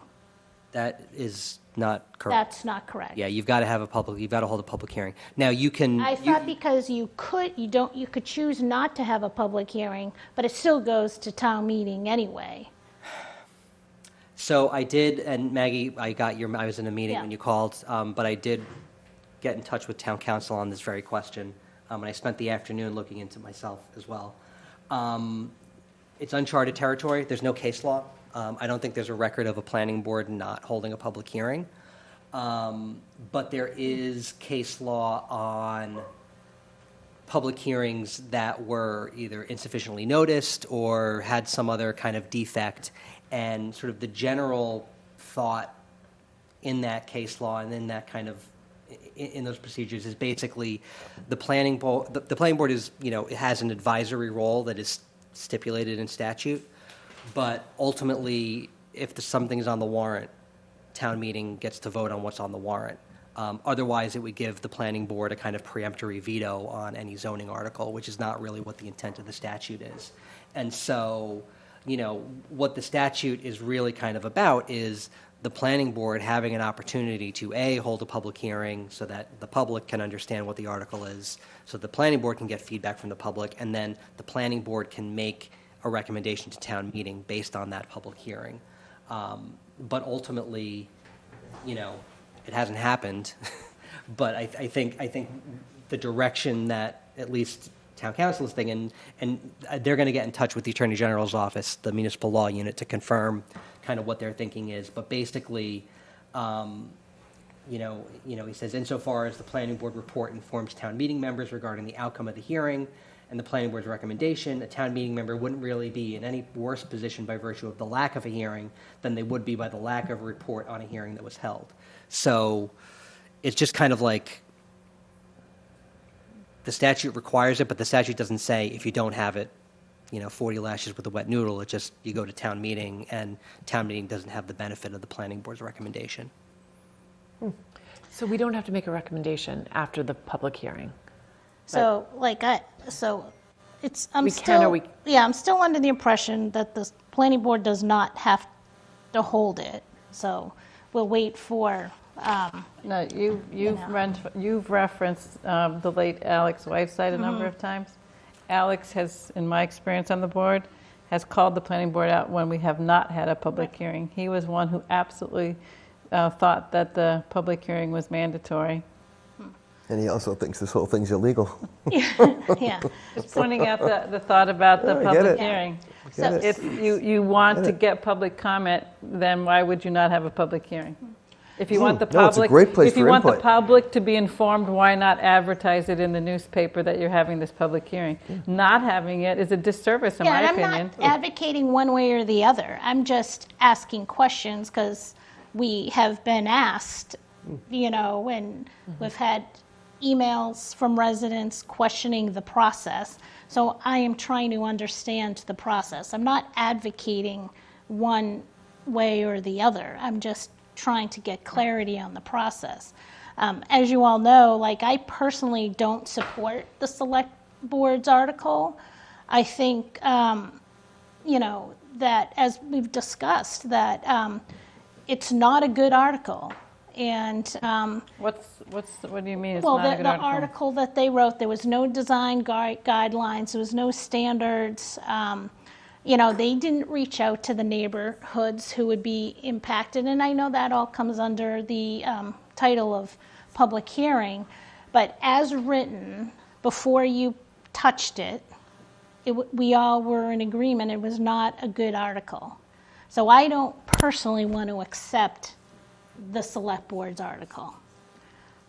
So I don't know if we should take a vote, if the planning board wants to accept the select board article as ours. I don't think we have to decide that right now. I would suggest. Well, the problem is that the select board hears that it's the latest and greatest from the planning board and then runs with another decision. And that's a problem I have because it's misrepresenting me.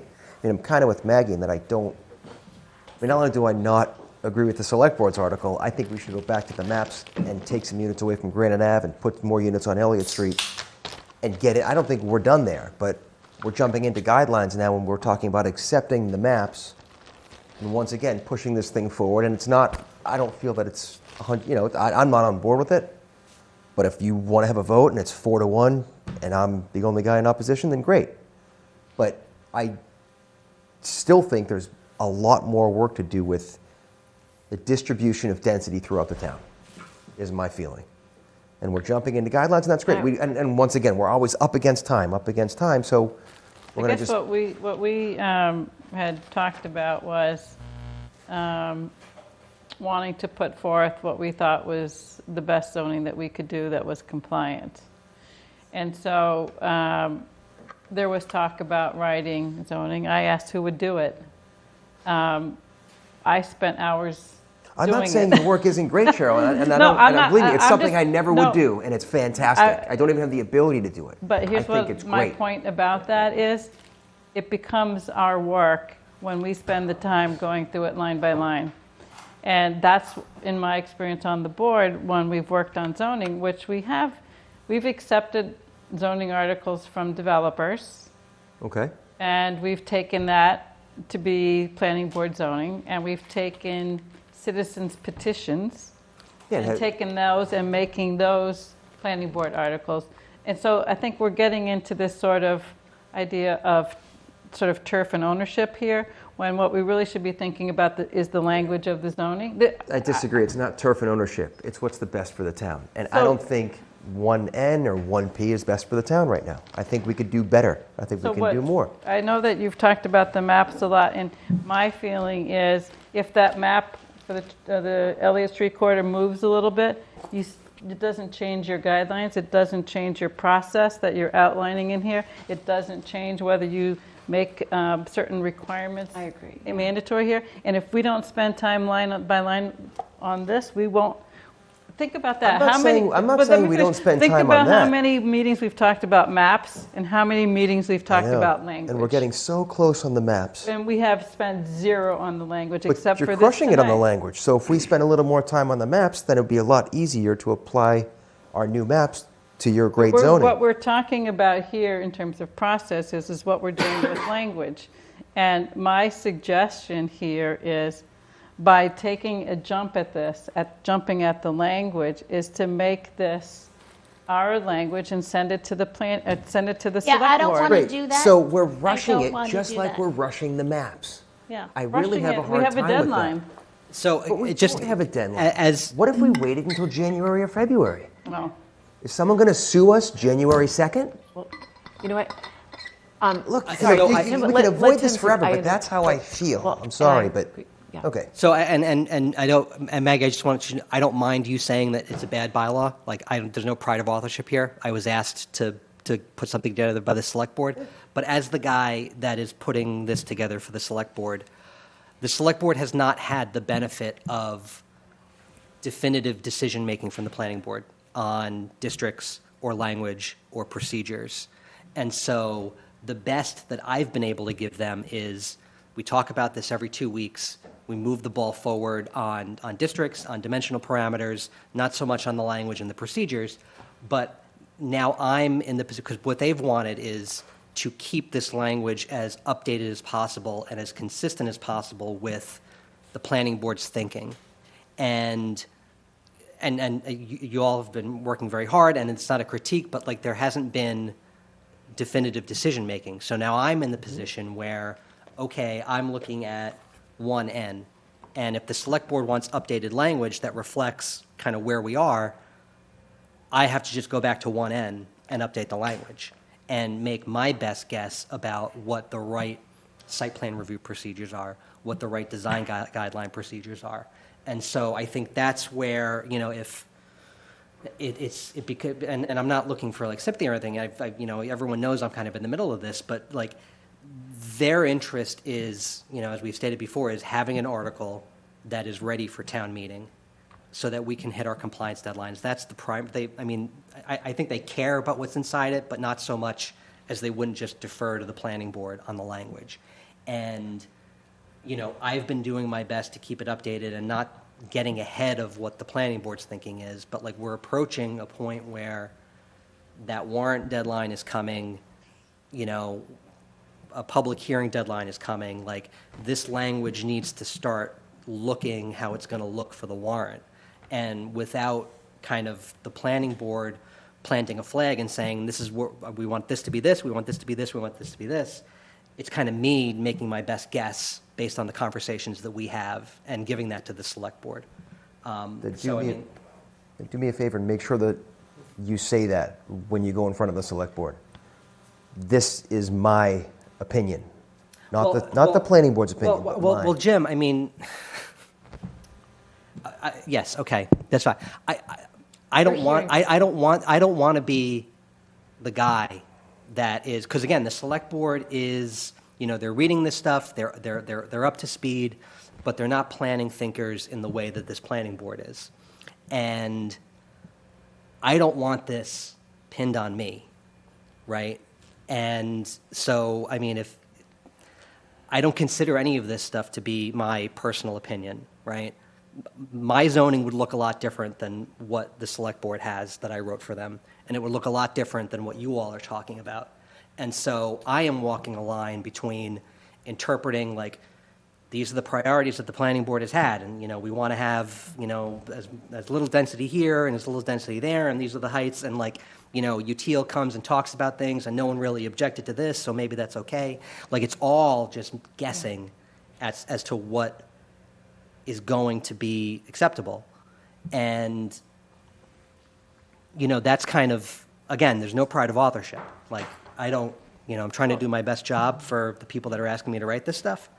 But it's also me kind of trying to make my best guess as to what your priorities are based on the conversations we have. And again, without that definitive decision making, it's kind of, I mean, even right now, like select board's going to want to see language that is, again, as close to the current thinking here at the planning board, because here is where all of that discussion is happening. And, what am I going to give them? I'm looking at Cheryl's edits. I think people have been receptive to a lot of Cheryl's edits. Yeah, So, okay. They've been receptive because Cheryl's put a lot of time into it. Yeah.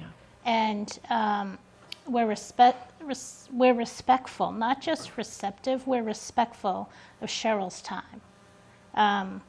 And so we had to, we have to listen to her inputs. I don't have to agree with it. And I don't have to, I've said it before, and I've asked this question before about the select board's article, is I don't want people to be confused, that I am afraid that if it comes off as it's got the planning board stamp of approval, that we approve of this plan. I have said this, I've been, pretty vocal about it. I'm not in support of 2,500 units, and it's really difficult to come up with a unit count until our fiscal analysis is in. And I don't know how we can possibly do that in a timely manner. And we, both you and Cheryl have talked about we can do so much better if we had time. We had more time. So to Jim's point, I'm okay with not putting together a compliant guideline. I still think we should play ball. I think it's unfair that I'm getting labeled as I don't want to be compliant. I still think we should play ball with the state. I recognize that there is a law, and I just feel like we need to create zoning. And our town is ripe for development. I want to see good development in the places where it makes sense. And why not just take baby steps and say, this is the best we could do at this moment in time? It is a moment in time. And who knows what's going to happen next year to the guidelines after the 160 towns start paying attention and start having their discussions. Because I've been watching these discussions. I've been following. There's pushback from Waltham. There's pushback from Reading. Pushback from Manchester and Hamilton. I've been following it. And I just don't want to rush into something that we're going to regret. But I do recognize there's a law, and I want to move forward with something. I just don't want to move forward with 2,500 units. So much better said than I could have ever done it. Nice job. So I can't support the selectmen's article. I just can't. And I don't want all of Cheryl's hard work to be hijacked into a selectman's article, because I think a lot of it is so good and Cheryl's so thoughtful. It should be part of a planning board article. It's our work. It's our work, collaboratively. I mean, I think it could be that. I mean, it could be our own article, but, whether we hear back about any change in designation, my efforts have always been that we have to go with where we understand our compliance to be now. This is where you and I differ, because I have felt that no matter these guidelines actually and these process steps would apply whether it's half the number of units or the number of units that we know to be compliant now. And that's why I think this language is so important. That's why I've been advocating for us to get to it. And I had been hoping we would get more some more guidance from outside consultants on it.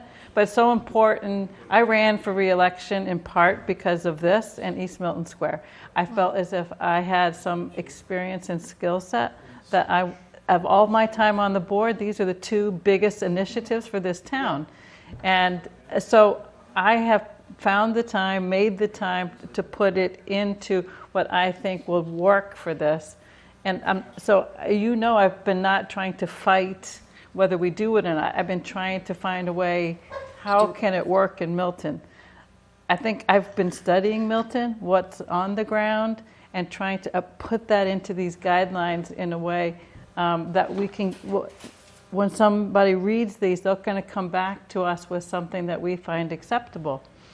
And, so even if it's less units, this part, thinking about this, Maggie, you thinking Yes. about the planting width. I mean, it sounds minor, but these things are huge. When you get these applications, like when we were looking at that parking lot just for Bent's recently, the impact of a parking lot. I know. The lighting of it, the landscaping of it, the screening of it.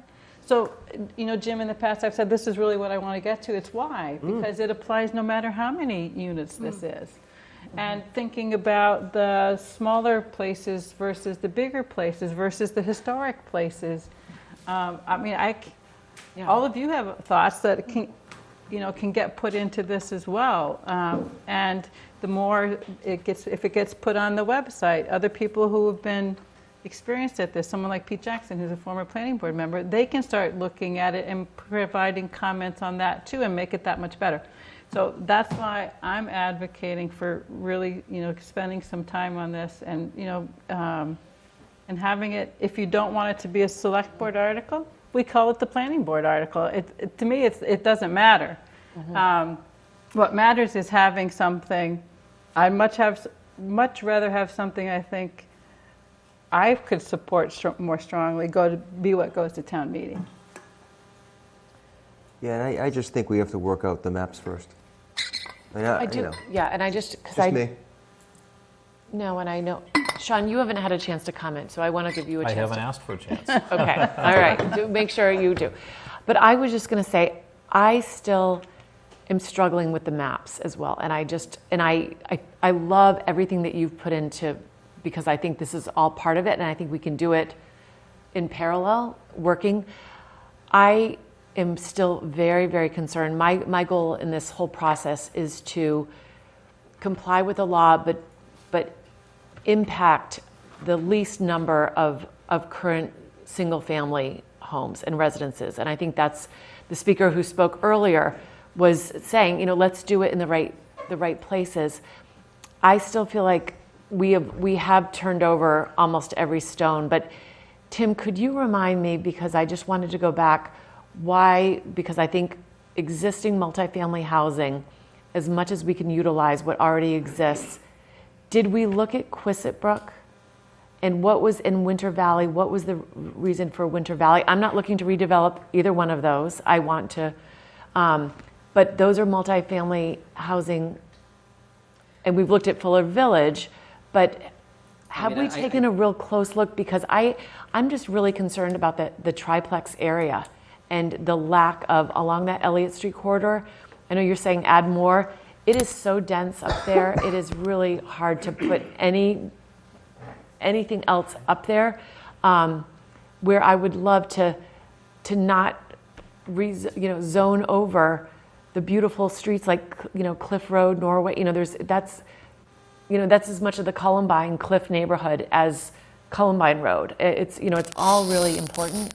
And if we could look at Quissit Brook, I just want to make sure that we have tried everything possible. And I love the way UTIL has been, giving us sort of these districts to look at, and then you can choose A, B, it's sort of a menu of options that we've been given. I know it does, one throws off the other, but I just want to make sure that the town knows that we have looked at every bit of existing multifamily housing or parcels that are possible. And I don't know if UTIL, I know we've utilized most of our funding there, but if there is any way to just examine those as possible sites that would alleviate Granite Ave, that would, again, take off maybe, instead of that, the triplex area, which I just see as probably the most detrimental right now impact to the physical character of the town. I think, Meredith, all of these areas are going to be impacted, and prioritizing, sort of one over another is, But it's at least, but if it's multifamily housing and we're zoning, it's sort of like zoning over 88 Wharf. It's zoning over Hendry's. I'm looking at all the multifamily. when you pick the multifamily sites already, you're picking areas that already have multifamily that are likely going to get redeveloped even higher level of density, because what we've looked at before is that because they're large areas, you've got to have a lot of units on them. It's going to push us way, Tim showed us before, it pushed us way over the total number of units, and we didn't have continuity of the district. So, Tim, if I'm misstating that in any way. But Quistit Brook has over 5 acres, and so does Winter Valley. So they would be standalone sub-districts.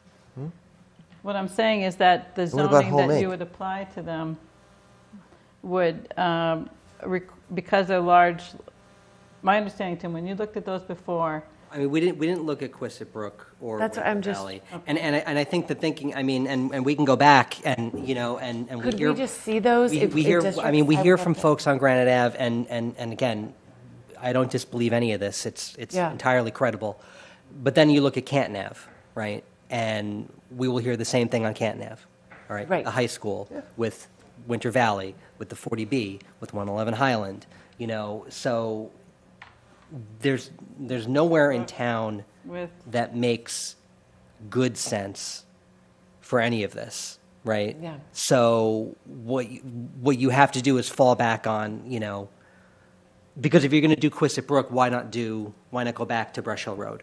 Why not go back to any other large parcel or draw a 5-acre line around somewhere else? And I understand the thing behind taking advantage of existing multifamily, but I mean, I'm just trying to do some math real quick, because it is a large site, right? And so you start to run into the sort of the Brush Hill Road problem that we had, where in order to get an appreciable density that's not going to bring down the overall number, now you're putting 600, 700 units on Canton Ave. And I guess that's what I want to be able to illustrate to town meeting members or to, whoever, like, why did we pick why did we pick all those multifamily sites, but we didn't choose other multifamily sites? And Quistit Brook would not yield as many net new. So the problem with Granite Ave, they're all net new.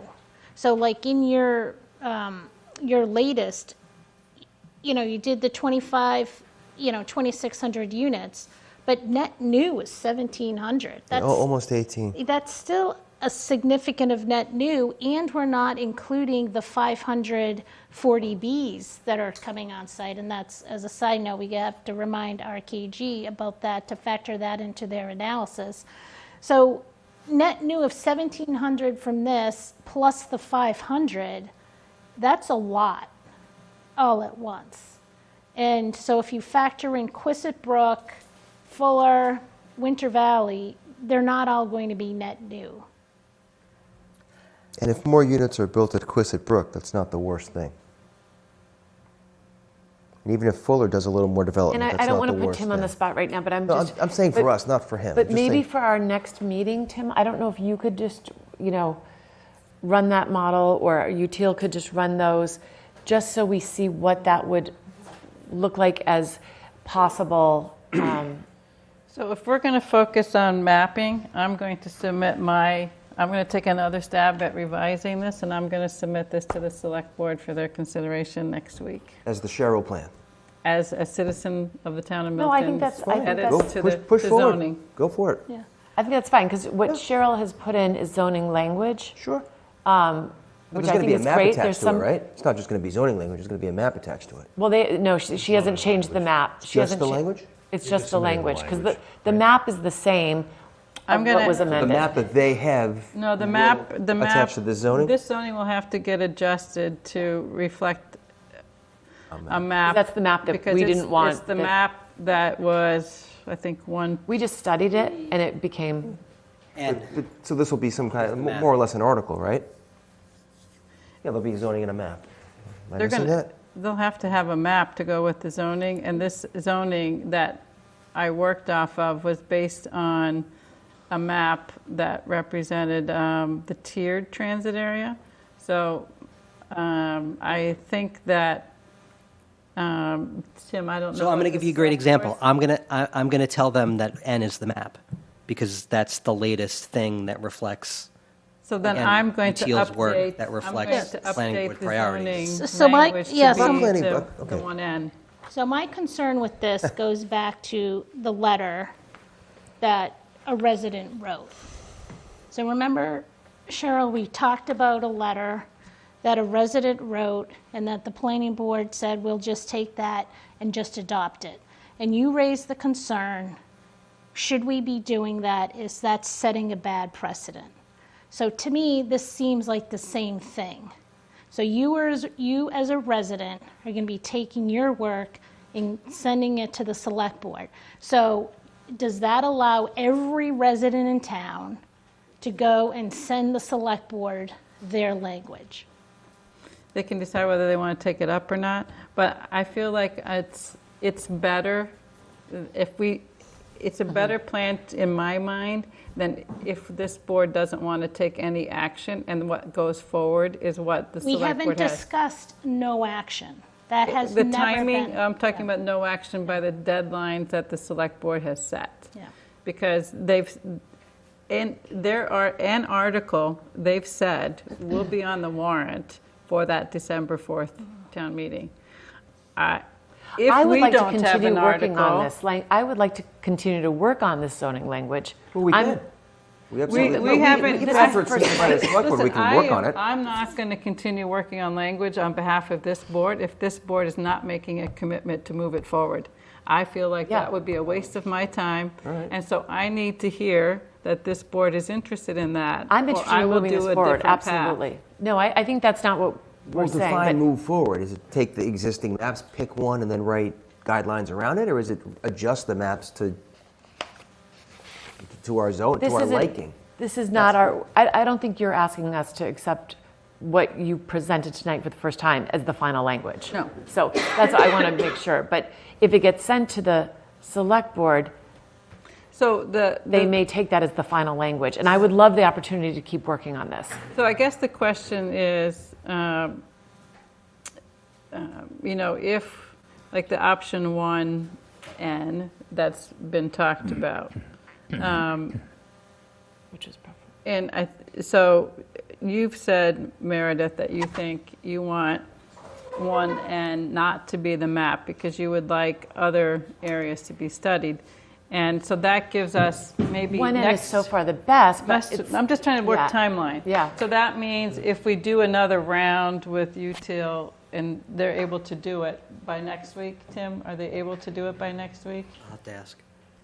So that puts us at, I'm just thinking about the calendar. We The just 12th, said I what the know. public hearing date was.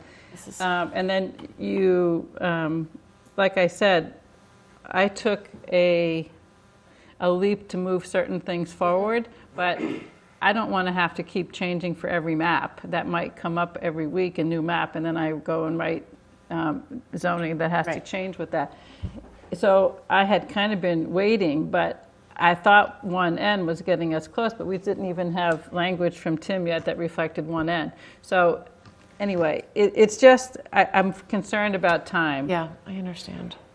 So I kind of feel like we've discussed that, and you said tonight that our site plan approval process is pretty weak, and that you've kind of want to bolster up all the language in site plan approval.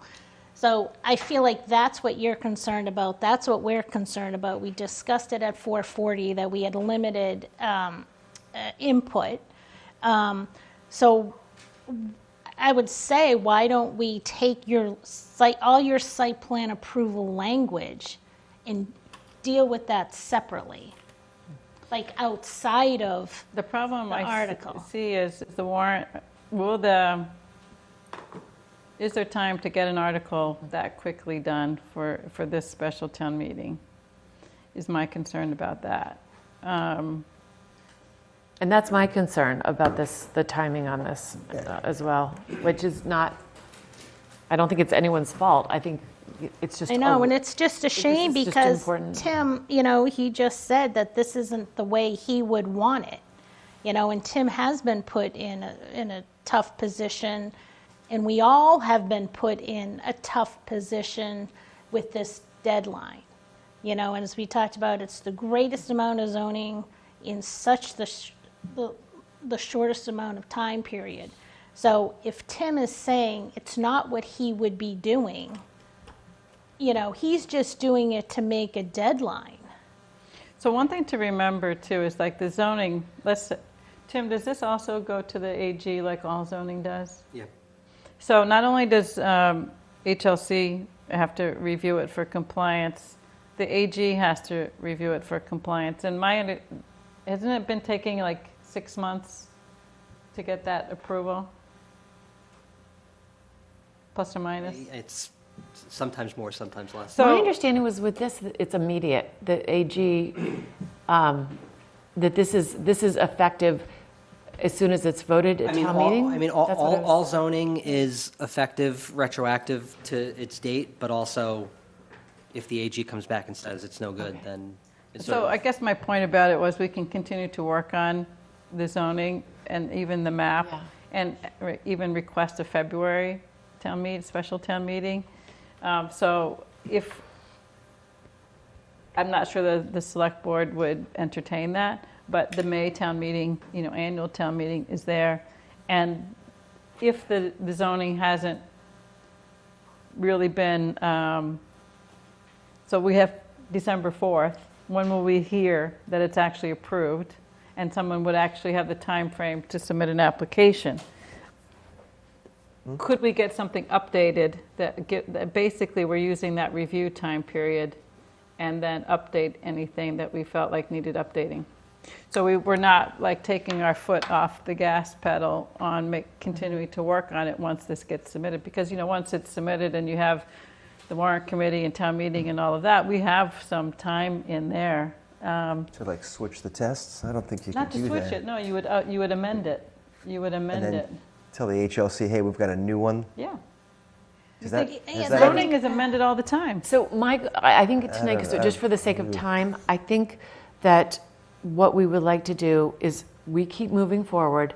This is excellent. I think now, having listened to what, some of the things that we discussed, maybe looking at going through that language again, just a second time after we all can take a look and just digest some of that language, look for any additional things, we would like to, suggestions we would like to make, and simultaneously, if we could look at just making sure any other Quistit Brook, Winter Valley, any other options are out there that we just have not been able to look I at. don't think that the language is really the issue. And I don't think seeking out Quistit Brook or any other location that allows us to tweak the numbers is really getting us where we're trying to go. There's a significant difference between what you're talking about and what Cheryl's an advocate for, what the select board has already prepared in an article. And it is the difference between an article that complies with 2,461 units and what you're describing as, I think you're saying, hey, what's right for Milton? So we can discuss the language all we want. Your language is great. What you wrote is terrific. And I think whatever article is written, it should be applied to. So I think that's great, but our problem isn't, can we agree on the language? And everything that we discussed tonight, or that you discussed tonight, or outlined tonight, is terrific. But, and there are plenty in town on both sides. There are those that are advocates for it, and they bang the drum about complying with the law. And there are other people that are on the other side that's saying, this is too overwhelming for Milton. We have too many issues. We can't handle it. We have too much traffic. It's going to disrupt neighborhoods. we don't even know what it's going to cost. So we have people on both sides, and I think there's, as the awareness in the town rises, the number of people on both sides are going to continue to grow. Our issue on this board is we can't get to agreement on, what we should zone for, how many units we should zone for. The likelihood is that the net new units is somewhere around 1,700. Maybe with Crissett Brook or some other location that we try to zone, maybe it becomes 1,600. But right? I mean, that's really what's going to happen, and I think we're wasting time. I think. I was an advocate, if I could just wrap this up. Sure. I was an advocate for giving town meeting 2 options. And, I sincerely don't think that 10 people in a town of 28,000, 10 people, 5 on the select board and 5 on the planning board, should be deciding the fate of planning in Milton. I really think that town meeting, and there's a reason we have town meeting, it's a representative body for the entire town. But if they're only given one choice, if you're on the side that's an advocate for it, you could say, well, that's pretty risky. If you're an advocate for it, it could not pass in town meeting and we get nothing. So having a choice in town meeting is something I feel is an appropriate thing to do. What's going to get really hard is this board, I don't think, we'll get to a point where we'll agree on what's an appropriate number of units. There are opportunities to zone in Milton. This process has helped us discover there are opportunities to zone in Milton. We probably wouldn't have discovered that as quickly if we weren't forced to. But we know that we've got areas within the town that we absolutely could zone. Would we zone what we've zoned on Granite Ave to the extent that we have? No, we wouldn't. But is there a good opportunity on Granite Ave? I think there certainly is. And I think we've found a good opportunity at Milton Station. I think we found a good opportunity at Mattapan Station. But the problem that we're having amongst our board is we're not talking about good, appropriate zoning. We're talking about what we're being forced to do by the state. And that's the impasse that we have. I mean, my feeling is whether I think this is the appropriate number of units or not, I have viewed as irrelevant. I have viewed that it's the law and we owe it to town meeting to deliver something that the best that we can that's compliant with the law, and then let town meeting make a decision. Mm-hmm. And to me, like, delivering something that doesn't meet the law is like, why would we do that? We should spend more time on it, to your point. I mean, I do think there's opportunity. I mean, people talk all the time about we're a residential town and we have residential tax base, and we don't have a commercial tax base, and we're looking at overrides periodically as a result of that, right? And some people say, it can't, stop having it be on the residential, right? But one thing that the late John Cronin would say is that multifamily residential also generates a lot of revenue for the town. And he would, and in fact, when we did the Milton Village overlay, you may be surprised, but 88 Wharf is one of the largest taxpayers in town, and Extra Space Storage is right there too, but Fuller Village is way up there. And so it's not just commercial that can help with the tax base, but multifamily can help with the tax base too. So are there opportunities to, like, I saw Milton Village as an opportunity, I see East Milton Square as an opportunity. We don't generate a lot of tax revenue from those business districts. So I know, some people are very concerned about tax revenue. And so there is opportunity with some zoning. If we were thinking about it from not having something handed to us from the state, we might be looking at this zoning to help us from a tax revenue point of view, right? But the way I see it is, as you said, it's not just for the 10 of us to decide. The select board, as the highest elected body, like a mayor, has decided that the town should be compliant. They've taken a vote, and they want that to go to town meeting. So my view is we need to deliver what we think is the best.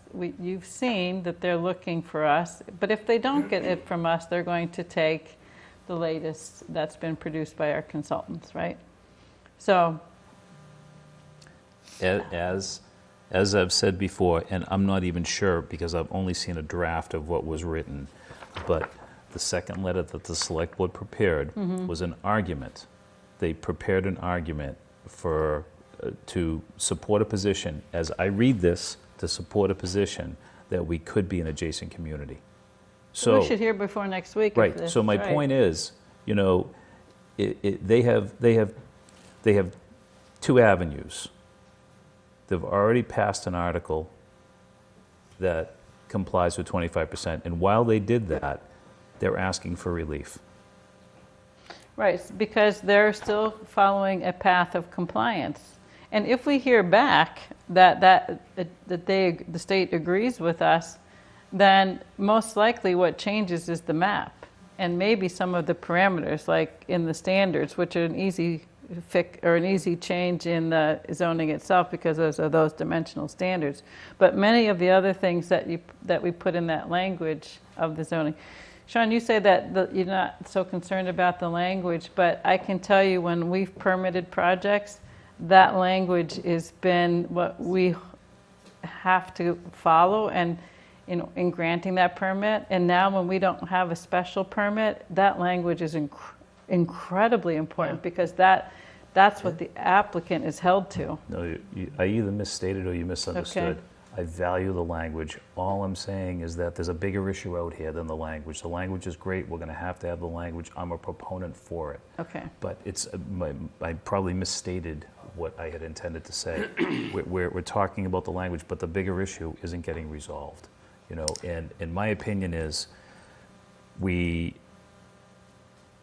this is going to be, as you can see from all the communities, there are probably at least 8 communities right now that are pushing back against this. We're not the only one. This is going to get resolved over time.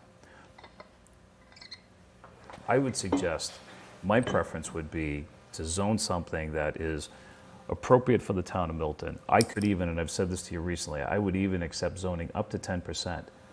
And we would always have a chance if over time we were driven to the 25%, to ratchet up to 25%. But once you go to 25, you can't come back down to 10. Why not? How would you ever do that? You amend your map. It has to go back to town meeting See it. to amend. I don't think that would That'll happen. never happen. It would never happen. Why wouldn't it?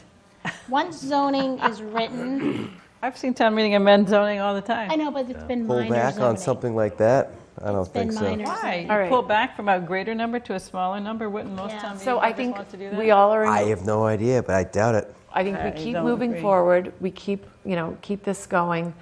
Maybe Util can look at those just possible 2 other maps. We look at the language that Cheryl has worked really hard on because I think so much. It was very little that I would make changes to. I know Maggie, you had some items, but I'd like to look at So it I'm over going to again. amend that also to reflect the 1N option instead of the tiered. And I'll add a few things that we that's discussed. great. I would agree with that. And then as far as and send it early next week for discussion at our meeting next week. that sounds great.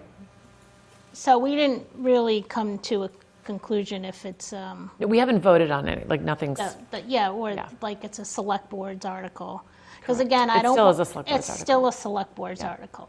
Yeah. With Cheryl's input and Tim's input is really what it is. And that's okay. That's the way it's going to be. It's fine. Well, it's, yeah. All right, so given that I would agree. That's the best that we've made it so far, I guess. That's how. Yeah, the best. but just as a caveat, we're- we are not in agreement. So when Tim goes to present it to the select board, I don't want him to say it's the planning board Latest and greatest from the is the planning latest board. and greatest, correct. I don't want it to be misrepresented that we are in agreement with it. We've discussed, he can certainly say it's been discussed at the That's fair. planning board, but there has not been a universal buy-in from the planning board at this point in time. You got it. Okay. All right. So one thing I would have you think about for next meeting is the fact that the only thing in that language that ties to the maps is the name of the district and the dimensional standards.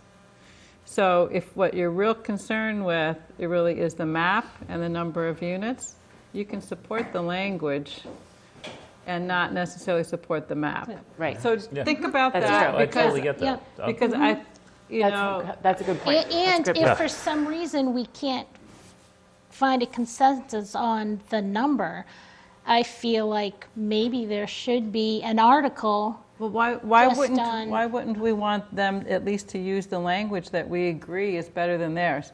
If the map is the point of contention, because the map is what's generating the total number of units. Think about that, because I think it would be much better if we can send it as a planning board. And look, we have agreement on that language from what I've heard, with some, I think relatively minor revisions overall. And the caveat General. the caveat to then could be that the dimensional standards, so maybe somebody, even if you think about what's setting that density in there is going to be the height and the lot coverage, right? Right. So just say, where there's disagreement is on those. And so it's not just everything. Correct. Yeah. Yes. Because And I do that's wanna what it's revisit- distilled down to, I think. I do want to look at some of the heights. Yeah, of like course. 6 stories, 75. I just want to see what is consistent with what the height of our buildings and Look back at the analysis that I did, that last page, which had the spreadsheet, because it's all in there. The heights, in And feet I and think stories. there should be a bonus opportunity. So we all know we need affordable housing.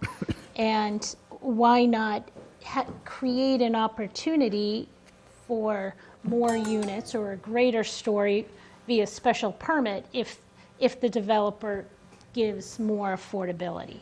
Well, that's But I what think I that's- understand is going yeah. to have to Yeah. come. So that's great if Granite Ave isn't at 700 units. Correct. If we get yes, Granite Ave down yes, at 3 or 4. Yes, yeah, or 2. But I mean, yeah.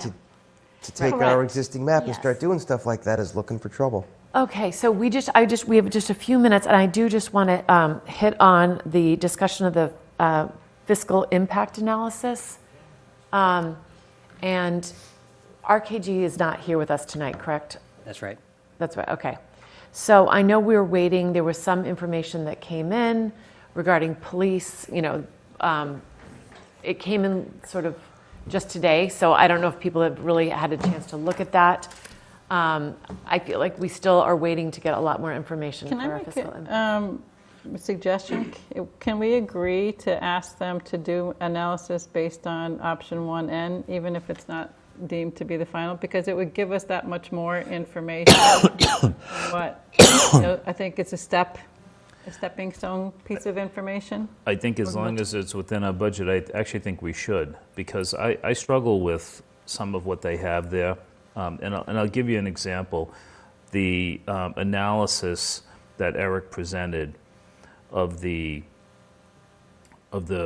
buildings that would be built and the number of units in the building, right? And Tim, it was presented again on Tuesday, right? Was it Tuesday? Yeah. So, and this is where I really, there's 262 units on that one slide. 262 if you took, I think it's the 4 buildings and put them together. And the column that indicates the cost that the school system, the impact in terms of cost for the school system, it's around $300,000. It's a little less than $300,000. They identify the cost of educating a student as slightly less than $15,000, $14,000 and change. So what I extrapolate from that is $300,000 of school cost, $15,000 a student, that's 20 students. So that is saying that 262 units will only contribute 20 students to the school system.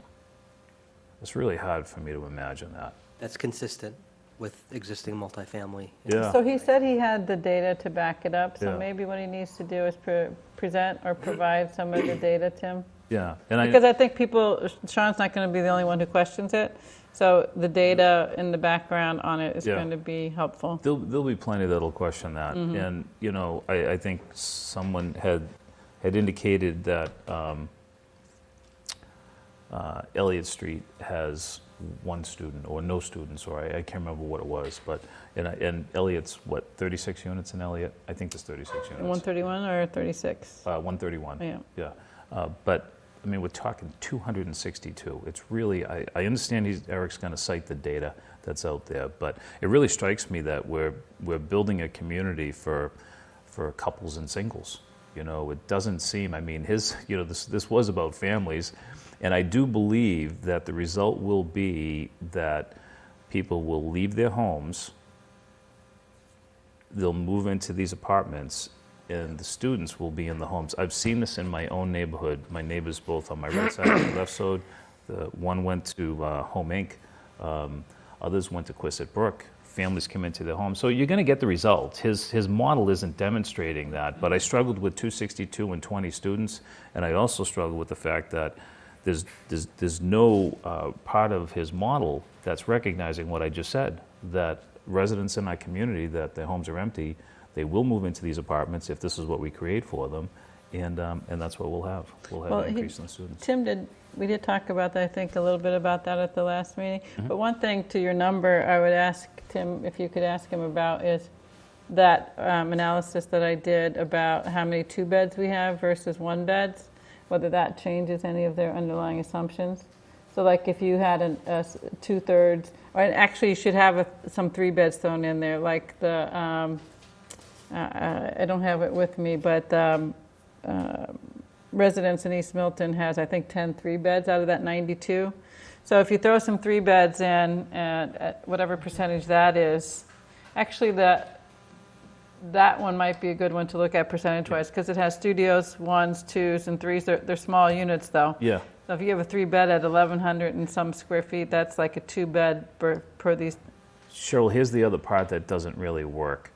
That model of those large buildings, that probably is fine for what we're currently looking on in Granite Ave, Mattapan Station, Milton Station, but not for Elliott Street and not for any of the areas where we refer to 3-family homes, right, as kind of a category. Yeah, but that FAR, if you put it in FAR 0.5 on a 7,500 square foot lot, you're looking at only $37.50 for square footage total. Okay. So then, if you have a larger lot in that district and you have 0.5, let's say you have a 10,000 square foot, right? Now you can do 5,000 square feet, so you can do some bigger units. The idea of it is to be scaled like that. So on a smaller lot, you're going to have, smaller square footage. On a larger lot, you could get a little bit more, just like you would. So that's where the FAR really is an important parameter. My concern is a potential misrepresentation of reality. My concern is a misrepresentation of the burden that the school system will actually have. So if we agree on like not just one end, but what the FARs are, then I think we're going more fine-tuned to what we're looking at in Milton, not just some hypotheticals. That's why I'd like him to look at that one end. And I'd like him to look at some of that analysis that I presented tonight on the mix, because I think that could inform it. It's more precise information to work from. Well, something that's not a hypothetical and it potentially is valuable data is the 40B projects. They're real. We know where they are. We know how many units. We know how many bedrooms. Right? That could be calculated. We could recognize on the 40B projects what that really means. I mean, they're different. They are different. They're all not. different. The one in East Milton has the smallest size units for sure. That might not contribute many at all. But I don't see why the 40Bs are the only ones. 440 Granite Ave, 36 Central, 131 Ella. Put them all together. That's why I looked at those, and there's some variety in there, but none of them are as small as the residents. Cheryl, I only mentioned the 40Bs because it's 530 units. Yeah. It's a volume. You could throw them all in together. And maybe he could look at, I know he said on, with all his data across the state, it doesn't add that many kids, but maybe he could specifically look at certain towns that have a good school system that draws families to a town. So look at. Don't forget people, though, are going to be moving. If you're like an empty nester, a widow, and you're looking for a place to move, you can either move to Milton in one of these new developments, or you can move to Canton or somewhere else. You can move to Florida, wherever you're going to go. Your small family unit is going to open up a house for a larger family unit, right? That's Yeah, what Tim to said Sean- is happening. Yeah, to Sean's point, yeah. But yeah. it doesn't mean that it's not going. That's still not going to continue to happen. That's what's been happening, right? Yeah. It's just going to happen quicker. So, all right, so we won't, so those are questions that we have outstanding. We would love to hear just more detail from RKG. And yes, Jay, would you like to join us? Did you have a question? Or? If it's appropriate at this time. Yes, and our consultant's not here this evening, but you can pose a question that we can pass on to the consultant. Welcome, and Thank you. Introduce yourself. Jay Funling. I live at 39 Sias Lane. And I want to thank RKG for the work that they've done in helping analyze the financial impact of the expanded zoning. I do want to make sure they're including all the relevant costs. I don't have all the details. I don't know exactly what they're including. At first glance, it appears they're not including employee benefits in this analysis. And that's a significant cost that should be considered in the analysis.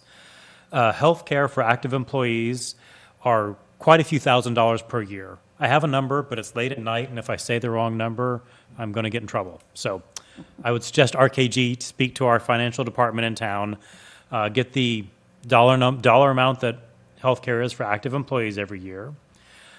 Pension benefits for non-school employees are about 8% of salary. That's what it's not what's paid out of the pension every year, but that's what the employees earn every year. And also retiree medical, which some people call OPEB in this town, is also a certain dollar amount per employee per year. Again, I don't want to misspeak. Now, the last item, retiree medical, you won't see that in the town's budget because it's not a cash cost.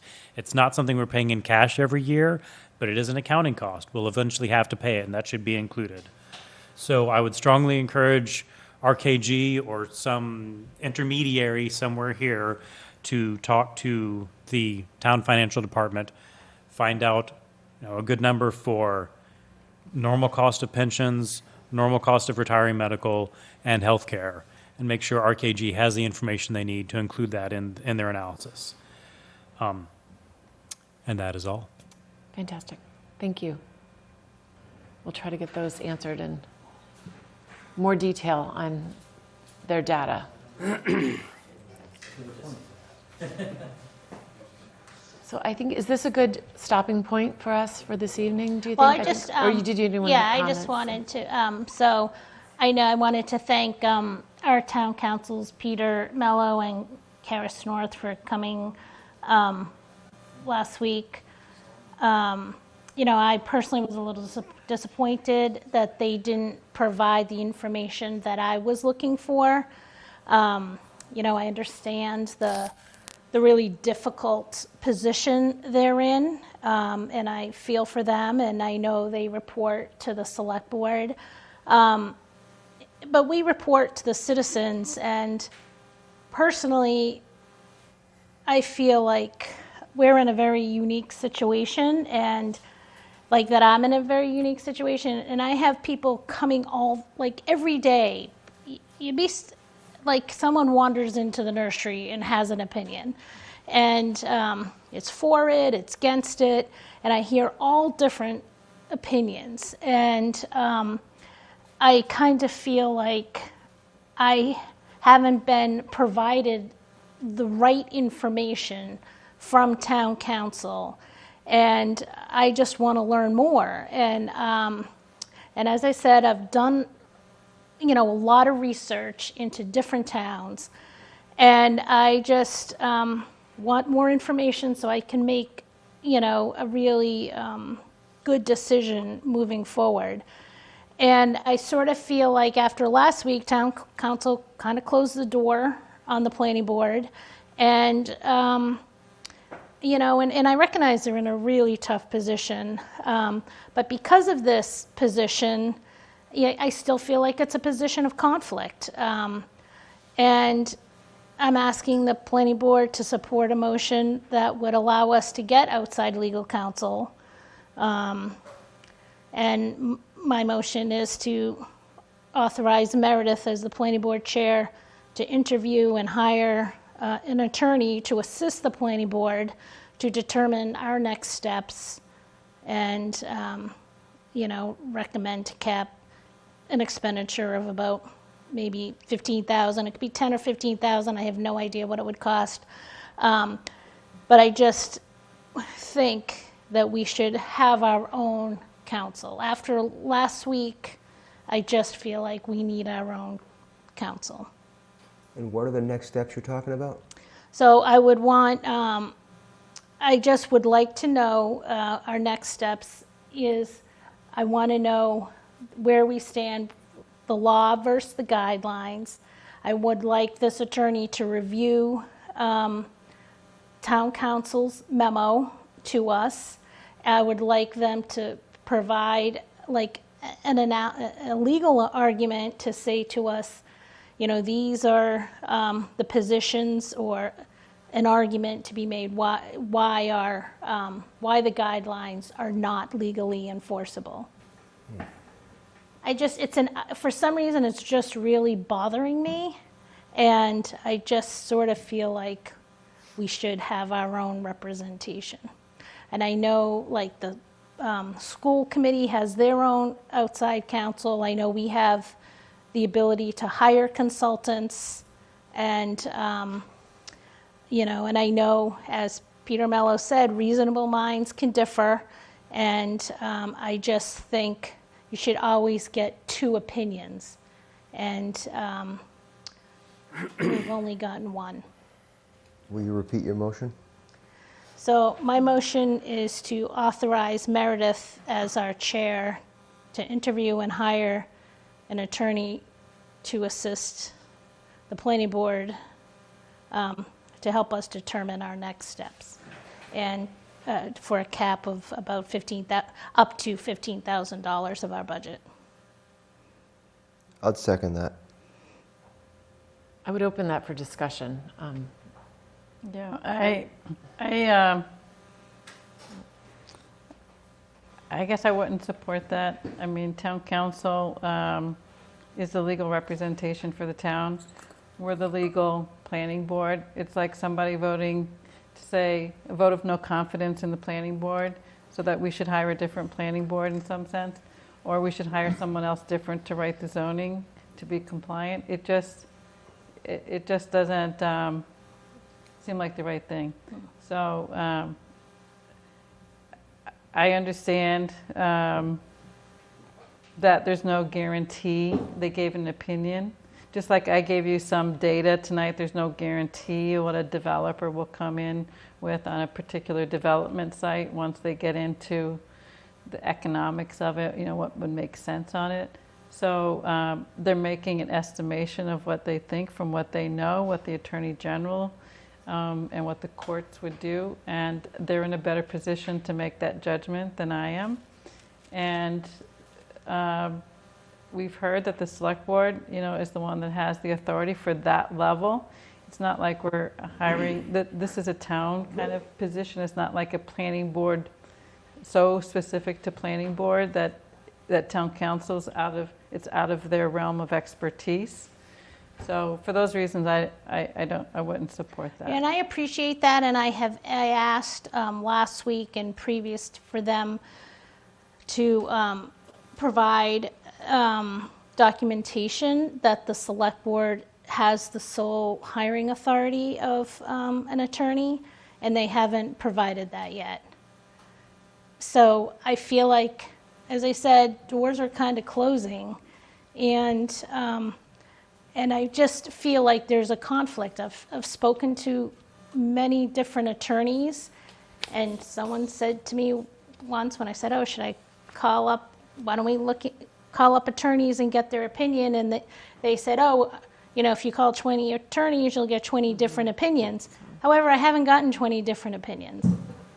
What the attorneys I have spoken to individually have said they believe that these guidelines are not legally enforceable. So this, like I would say to you, is if you asked me tonight to guarantee that you wouldn't be 530 units on that parcel, I wouldn't guarantee it. Yeah. So you're asking for a guarantee from an attorney on something that they're not affordable. I'm not looking for a guarantee. I'm just looking for backup data.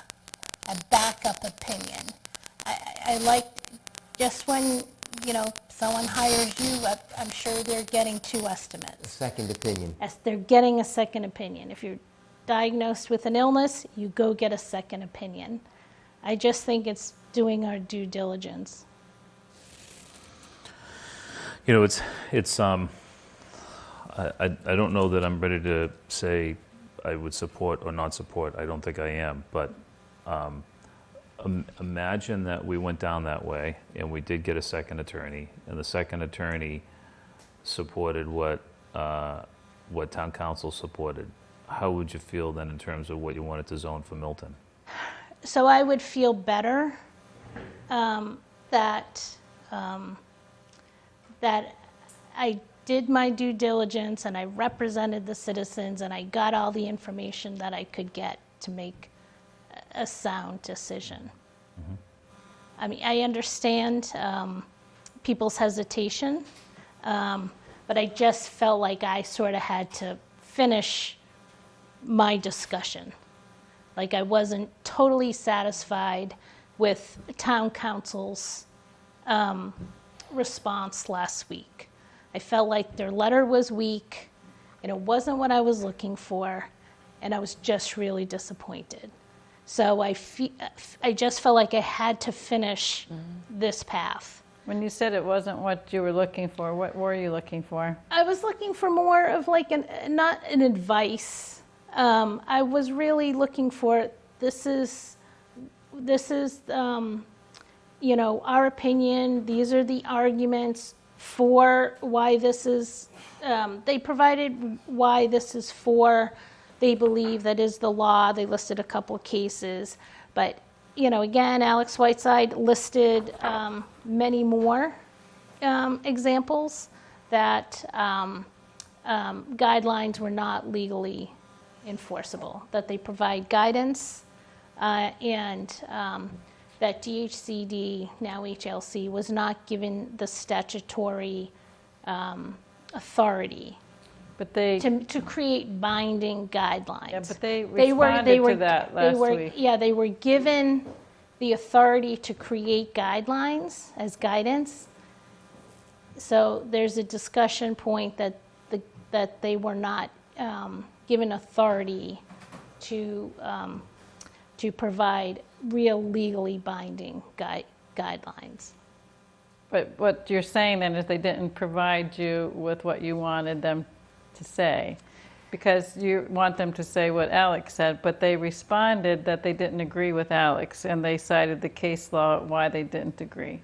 No, they just, if you read it, they stated the law on one page. They stated, Andrea Campbell's advisory letter, and they just said, in our opinion, we think there could be a possibility of consequences. But they Like, cited that's, a lot of. I knew that. They cited the case law of a recent decision that Milton was involved in for why. And that was a 40B case, and in that case, GHCD was granted the legal authority. And they said that they see in the law that they were granted the authority here. Anyway, I'm just wondering what was that you were missing there. I just felt like I had to finish my path, and I think that just like Tim is in the middle of this, I feel like town council is in a situation where it's a conflicted area. Why is it conflicted? Because the planning board may possibly have a different article than what the select board has. But they said that that's not in any way, they're just giving an opinion about the law.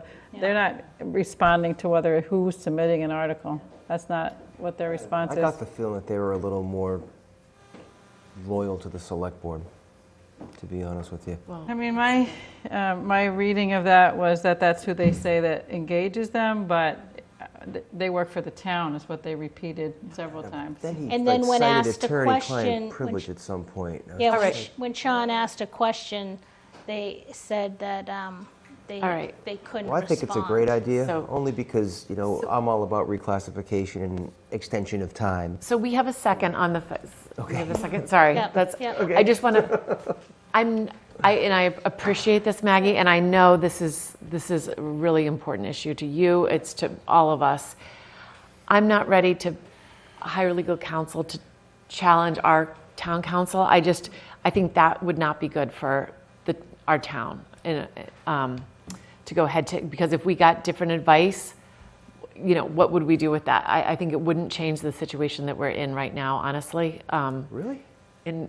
Yeah, if we got different advice, if it town wouldn't- council was advising the select board one way and we had different advice, I don't want that dynamic of us against them. I just don't think it's good for Milton, and out of so much respect for you putting that motion together, and I know this is important, and I think this will be, with 160 other towns, following the rapid transit, the 12. I think this is going to be something that will be debated among towns, and I just don't know if I want us to go down that road. So, No, I mean, I understand my feelings aren't hurt or anything. Yeah. It's just that I just knew that I had to finish it. I do get that, but Yeah, I'm not, I understand it too, and I don't think I'm prepared to say yes or no, to be honest with you.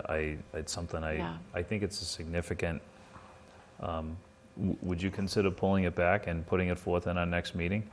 Yeah, that's fine. I just wanted to get the temperature, and so that's why it kind of forced a discussion. I appreciate that. Yeah. So I'm fine with withdrawing it, but it's still something that is bothersome to me.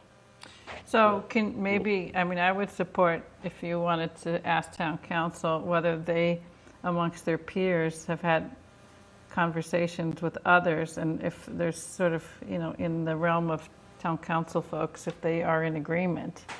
Just, it's to your point of more information, but it's not in any way another opinion from what town council said. So just like, Tim talks to other planners, I'm sure attorneys are talking to one another about the law as well. So, I mean, if that would get at something more information that you're looking That for would be without helpful. having to go to hiring outside counsel. Yeah. No, that's fine, and I'll just continue my calling up attorneys, and I don't have a problem doing that. But I just... The reason I mentioned what I did earlier in response to that was when somebody has to sort of have an informal conversation with someone versus putting an opinion out there, they may have, it may be a little bit different. Because, it's like when I put my stamp on a drawing versus when I do some sketches, when I put the stamp on there, it's pretty meaningful. Yeah. So, that's why I made this suggestion. Thank you. I think this was a great conversation. I think a lot of good stuff came out of this tonight. So thank you all, and thank you to the public for joining us. And it is 11:20, so I would entertain a motion to adjourn. So moved. Second? Second. All in favor? Aye. Aye. Thank you all.